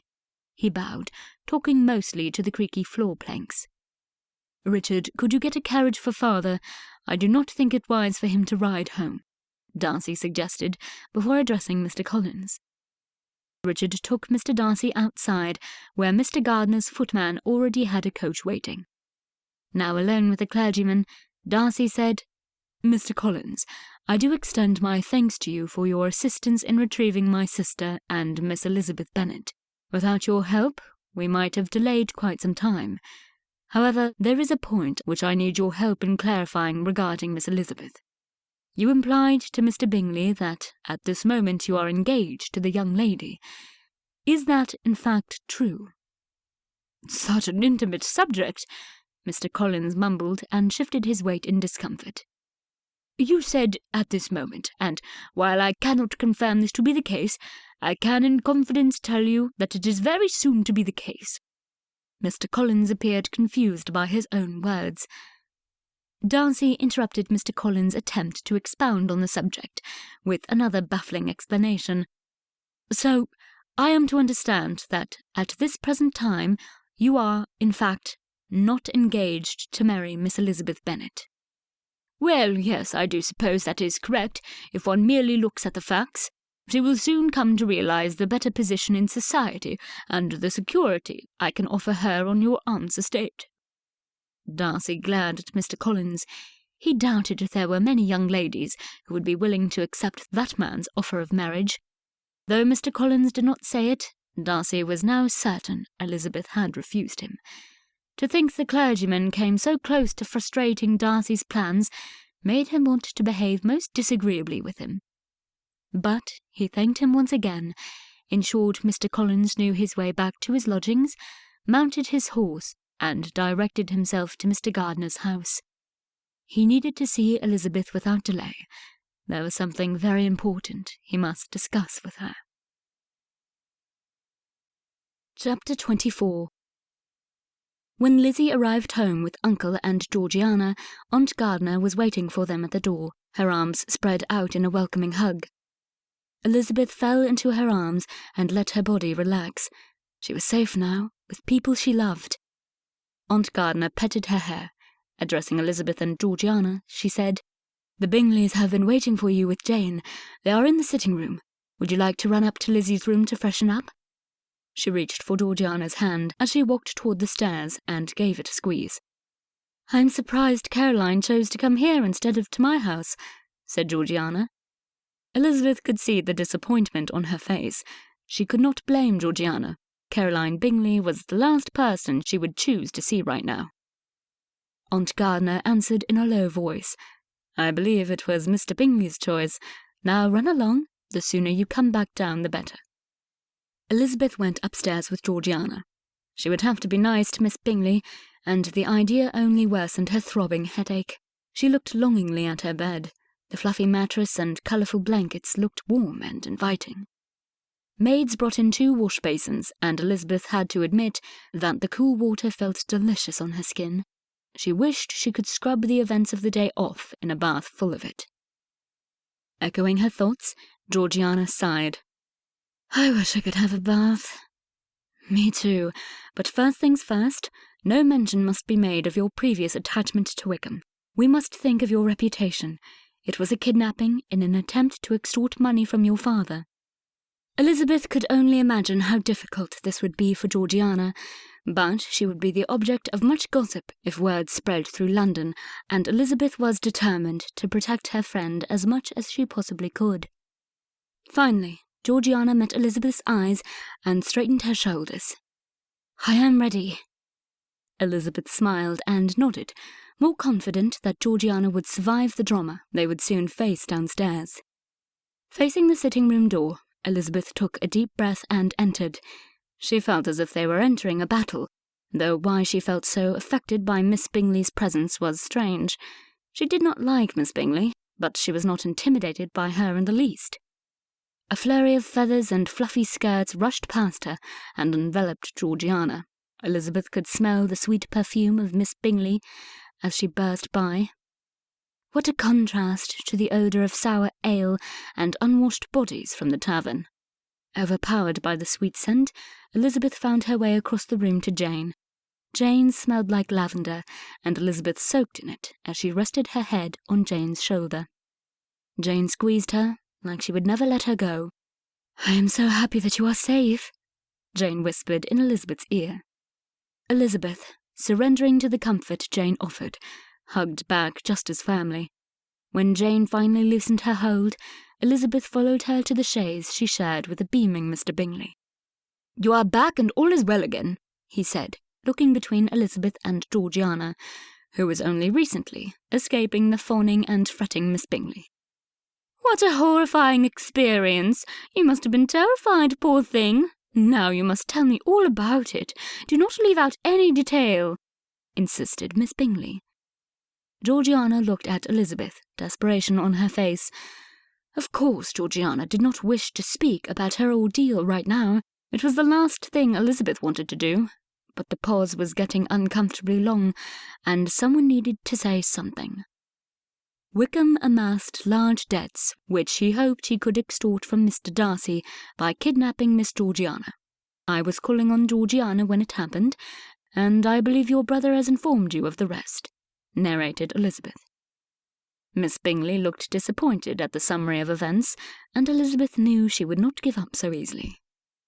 Mr. Bingley, I never understood how you arrived at the tavern so quickly, Elizabeth asked, partly out of curiosity, partly to quiet Miss Bingley for a few minutes.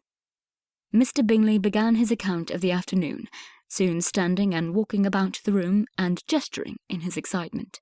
Evidently, the maid had seen the girls forced into the carriage, and immediately ran outside, where she ran into Mr. Collins. The gentleman had some flowery explanation for his presence, but Elizabeth knew that he had followed her. Had she not felt his presence as she walked to Darcy House? It was a disturbing revelation, but Elizabeth was grateful that the maid insisted that Mr. Collins follow their coach to the tavern with a stable boy, who then alerted everyone as to their whereabouts. Miss Bingley feigned a faint when Mr. Bingley got to the part where Mr. Darcy was shot. Elizabeth hoped they would hear news of the gentleman soon. Georgiana's eyes teared up. I am sure he's doing well under the attention of the surgeon. He seemed very capable, Elizabeth said. Aunt Gardiner served tea and cakes, and everyone settled in to wait. A knock at the door drew everyone's attention. Elizabeth was on pins and needles with worry for Mr. Darcy and anticipation to see William. The image of him charging through the door and his swift reaction to protect his family warmed her weary body, and she smiled softly. To say Elizabeth was disappointed when Mr. Collins stepped into the room would be a grave understatement. Erasing the smile from her face, she attempted a cool expression instead. Smiling would only encourage him, and, while Elizabeth was grateful for the part he played in her and Georgiana's rescue, she knew now, more than ever, that she could never marry him. Her heart belonged to Fitzwilliam Darcy, but did he return her affections? Was Miss Bingley's claim that he was secretly engaged to Lady Henrietta true? A man with his station in society would never put himself in a position to be entrapped by a female. Elizabeth drew her eyebrows together.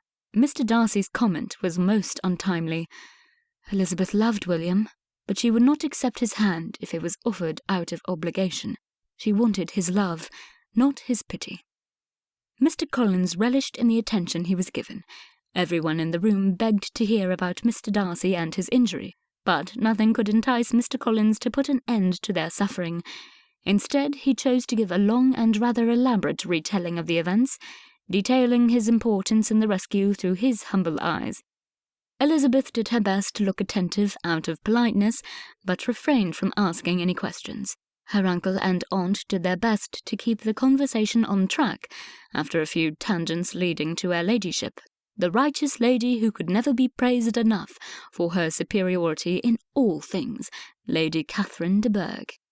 Miss Bingley rolled her eyes impatiently and did her best to look indifferent, a look she had studied in depth and perfected, Elizabeth thought. Elizabeth determined to hide her own frustration with Mr. Collins. She would not be grouped with Miss Bingley. Still, she could not keep her eyes from looking at the clock every so often. They had been home for a while now, and it was nearing 5 o'clock. Miss Bingley was not about to leave when she thought she could comfort William when he came to fetch Georgiana and further snub Elizabeth. Mr. Bingley had suggested they depart, but Miss Bingley was appalled that he suggest such a thing when her dearest friend was in need of her company. Georgiana glared at her. Elizabeth saw Georgiana's strong reaction, and it did much to bring back her own sense of humour. The group gave up on any news proceeding from Mr. Collins, and a silence grew over them as his words turned into a sermon on the perilous vices of greed and covetousness. At the crux of his discourse, another knock sounded at the door. Elizabeth sat forward, the sitting-room door opened, and in walked a tousled Fitzwilliam Darcy. Georgiana jumped from her seat and ran into his arms, nearly knocking him over. Elizabeth watched the tenderness with which he treated his little sister, There were no scoldings, not that Elizabeth had expected them in such a public setting, but there was no hint of a rebuke on his face either. William looked up and their eyes met. Elizabeth smiled back cautiously. "Is he free to love me?" Miss Bingley strode over to Darcy and placed her hand on his arm, and that was as far as she got. Darcy gave her a stare so cold she immediately withdrew her hand and placed it on Georgiana's shoulder, as if that were her intention from the start. Uncle Gardner begged Darcy to have a seat, moving to a chair so Darcy could sit with Georgiana. "Please do tell us how Mr. Darcy is," Uncle Gardner asked.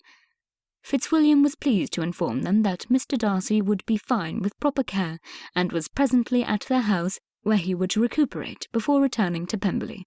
The air in the room lightened, and Elizabeth forgot her headache as William spoke. Wickham would be shipped off to the Continent, where he would hopefully find a greater purpose in life. The scoundrels at the tavern were in prison awaiting a trial. Georgiana would quit London to reside in better security with her father and brother in Pemberley. This suited Georgiana just fine. Elizabeth watched her visibly relax next to her brother. As William neared the end of his news, his manner grew nervous. He leaned forward with his hands clasped and sat back with his ankle on his knee, then leaned forward again. He looked around the room and avoided Uncle Gardner, who sat grinning at the anxious young man. A lull in the conversation encouraged Bingley to take his leave. No insisting from Miss Bingley would convince him otherwise. They had already overstayed, and he would call on Jane the next day. With a large smile to Elizabeth, Bingley focused his attention on Mr. Collins, and convinced the long-winded clergyman to accompany him and Miss Bingley. Elizabeth expected the Darcys to follow suit, but William showed no signs of departing, when her aunt and uncle took Georgiana up to the nursery to see the children. She was shocked even more. She was alone in the room with Fitzwilliam Darcy. Darcy paced about the room. He paused to run his hand through his already tousled hair and looked at Elizabeth.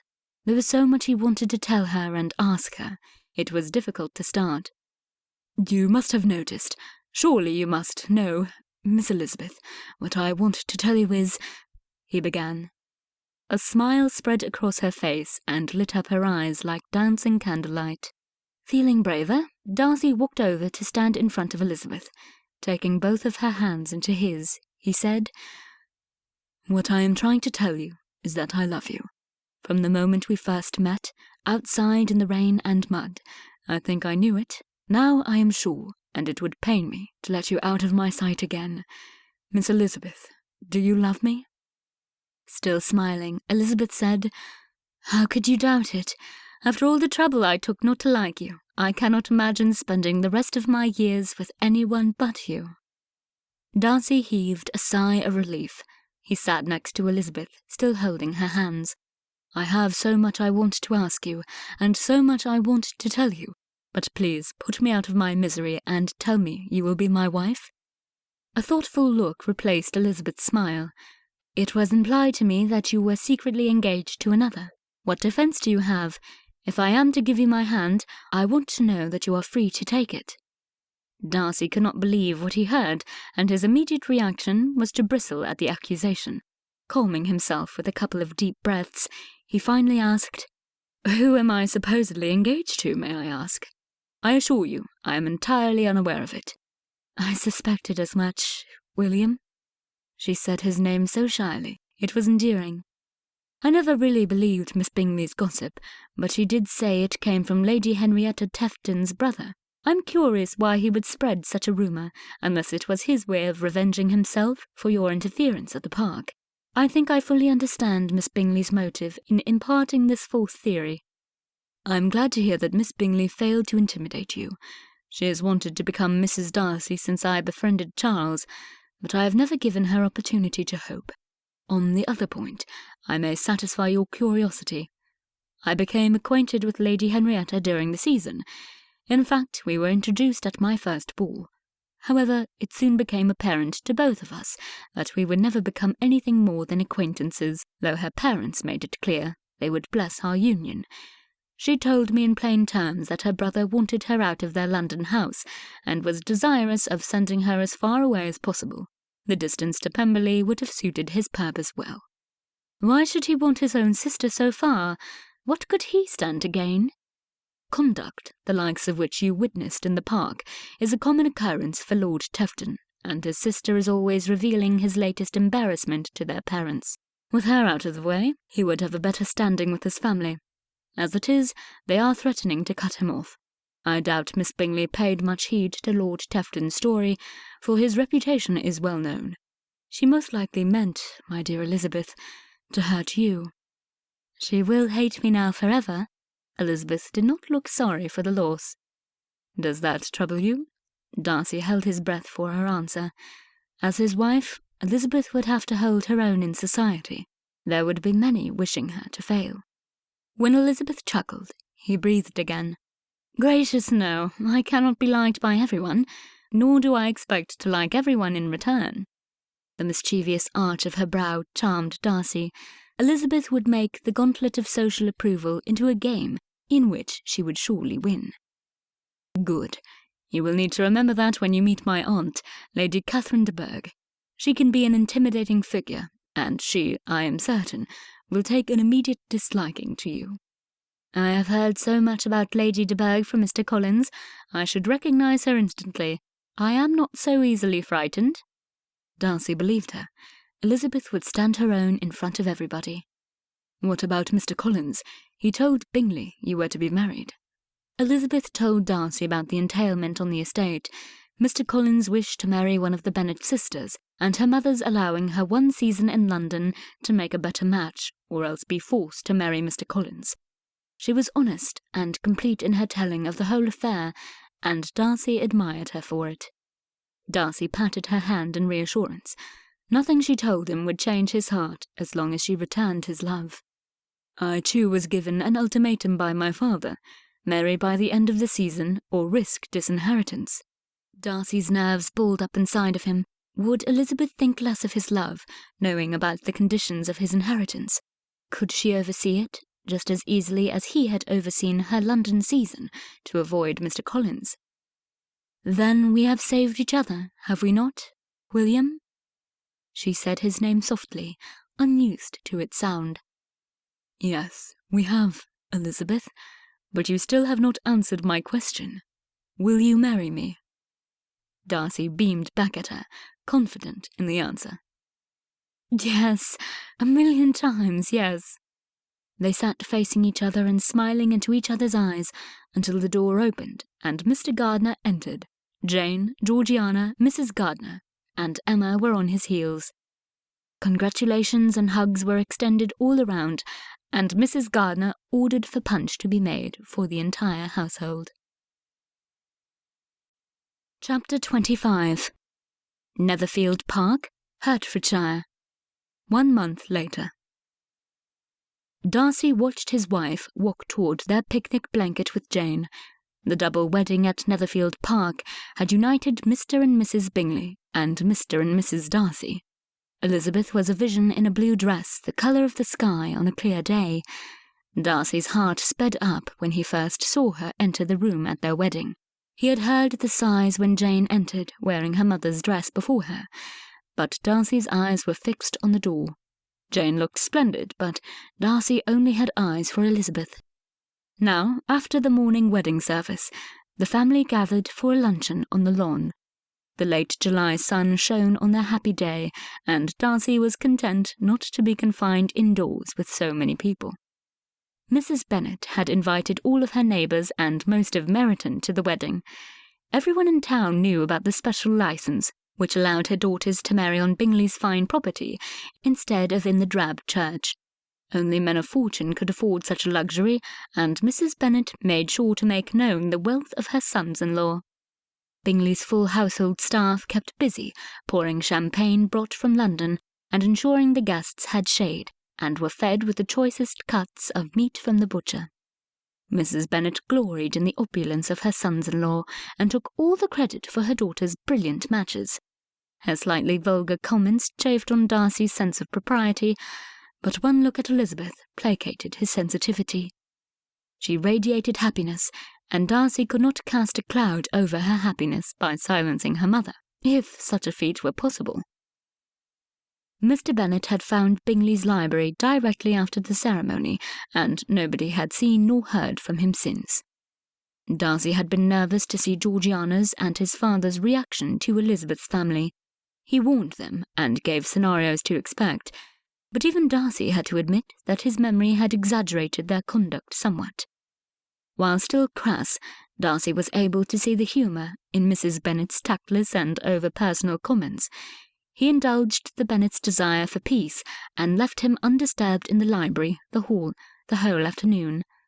Mary sermoned, Kitty and Lydia teased and flirted with all the men, including Darcy's father. To Darcy's relief, Georgiana stayed away from the younger Bennet sisters. She preferred the company of her new sister and Jane, as well as the Gardiners, who had travelled to Netherfield Park for the wedding.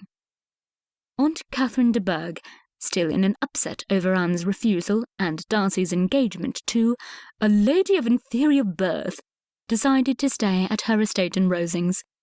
Darcy hoped his cousin fared well in London. In all his time in town, he had not seen her. His father, Mr. Darcy, had never laughed more in 10 years previous than he did since arriving in Hertfordshire. He was accompanied often by Richard, and the two saw humour in all things Darcy would have cringed at only 3 months ago. Darcy enjoyed a brief reprieve from Mrs. Bennet, and was standing next to his cousin and father, watching Elizabeth talk with Jane, Georgiana, and Mrs. Gardiner. He and Elizabeth would leave for Pemberley in the morning, so Darcy determined not to be jealous of his wife's time with her family. They would spend hours together in the coach, and a lifetime together at Pemberley. Elizabeth had never been farther north, and Darcy planned to show her all his favourite spots along the way until they reached their home in Pemberley. He had already sent a message to his housekeeper, asking that she prepare Elizabeth's room and have the library bursting with fresh wildflowers on their return. "Darcy," he heard from his dreamland. A shove brought him back to reality. "What a gentleman has to do to get your attention." Richard shook his head and clacked his tongue at Darcy. "Well, you have it now. What do you want?" Darcy rather preferred dreaming romantic plans for his wife over his current company. "I was commenting to Uncle George here how grateful you must be that Pemberley is such a safe distance away from Longbourn and your in-laws." He chuckled at his cleverness. "It is a good distance, but I think having Mrs. Bingley so close to her family will prevent frequent visits more than the distance. Bingley is a brave man." "You are forgetting one important detail, son. The length of the journey ensures that visits will be extended. I cannot imagine Mrs. Bennet planning to stay less than 2 months, and, once she sees how grand the estate is, it will be rather difficult to uproot her." Mr. Darcy patted his son on the back as a brief wave of horror swept over Darcy. Swallowing with difficulty, Darcy said, "Let her come, then." Then a devious thought made him cackle. What would happen if Mrs. Bennet and Aunt Catherine were in the same room? "I dare say we will find out some day. I hope to be there when it does. It will surely be a splendid show," Mr. Darcy roared. Patting his coat pocket, Mr. Darcy pulled out a letter and handed it to Darcy. "On your way through London, would you be good enough to deliver this to our solicitor's office?" Darcy had not thought of his inheritance since he told Elizabeth about it a month ago. He was so happy and busy making arrangements for his bride, it had escaped his mind. He looked to his father for an explanation. "You kept your end of the bargain, Darcy. Your name was never taken off my will, nor would I have ever done such a horrible deed to my own son. What kind of father do you think I am?" asked Mr. Darcy in a huff. Darcy flew his arms into the air in exasperation. "What of the letter I delivered at the start of the season? Did it not contain instructions referent to my disinheritance?" Looking sheepish, Mr. Darcy said, "You really believed I would do that? I only meant to move you to action, son. I want grandchildren." "Father, what was in the letter?" Darcy insisted. "Mr. Haggerston has been a long-time family friend, besides our solicitor. I merely asked about his plans to visit Ramsgate this summer, and about the health of his family." All Darcy could do was sigh deeply and shake his head at his father. Richard got a good laugh. To think I preferred your company to Mrs. Bennet's. You two are incorrigible." Darcy walked away to join his wife on the picnic blanket, leaving behind him the cackling of his relations. Elizabeth made room, but she did not move so far that her back could not lean against him. She smelled like rain in the springtime and fresh-cut flowers. A tendril of hair escaped her bonnet, and Darcy reached out to caress it. Her hair was as soft as it looked. Elizabeth leaned her head back to smile at her husband, her eyes glowing with happiness and something that made Darcy forget his thoughts. Ever the gentleman, he contented himself with a kiss to her hand. He thought back to the day Anne refused him. Richard had accused him of being emotionally distant and over-practical. He had been right, of course. Now, Darcy sat next to the most beautiful woman in the world, and his heart was so full he thought it might burst with joy. Maybe life was not a fairy tale, but Darcy felt blessed with his queen. This has been Darcy's Ultimatum, a Pride and Prejudice variation, The Darcy Cousins, Volume 1. Written by Jennifer Joy. Narrated by Emma Lisi. Copyright 2015 by Jennifer Joy. Production copyright 2015 by Jennifer Joy. I hope you enjoyed Darcy's Ultimatum, and as promised, here is the story behind the story. I've been writing in my journal since I was about 9 years old. Nothing special, just rambling thoughts and cheesy poems. For me, writing in my journal felt like talking to a friend, and it helped me understand my own thoughts about things. But while I loved to read and I loved to embellish my diary entries just a little bit, I didn't think I could write a novel. However, all through school, I had some amazing English teachers and librarians who encouraged me to write more. They challenged me to push beyond what was comfortable and came easily. They told my mom about writing workshops, which she happily took me to, and they entered my stories in statewide competitions, something I never would have done, being too shy. And would you know it, some of them won. Fast forward 15 years, I traveled, got married, had twins, and lived a life that provided ample fodder for creativity. But I was restless. Not even journaling could scratch the itch I had. So at about that time, my mom published her first Pride and Prejudice variation. A Father Sins debuted on March 21st, 2014, and it was a smash hit. Knowing what a fan I was of Jane Austen, my mom had been encouraging me to try to write a novel too, but I didn't think I could do it. I mean, over 200 pages, when the most I'd done were 50-page theses, it seemed impossible, overwhelming. But I love a good challenge, and I just had to try. Darcy's Ultimatum was all about seeing if I could finish a novel. It took me 1.5 years, but I did it. And here's a cool fact. My very first novel debuted on March 21st, 2015, exactly 1 year after my mom's debut novel. Was that planned? No, it was not, but that would have been cool, and it worked out anyway. Even cooler, readers actually liked my story. They wanted more, so I just kept writing. Did you enjoy listening to Darcy's Ultimatum? Then please like this video and subscribe to my channel so you don't miss anything new. Until the next audiobook, bye!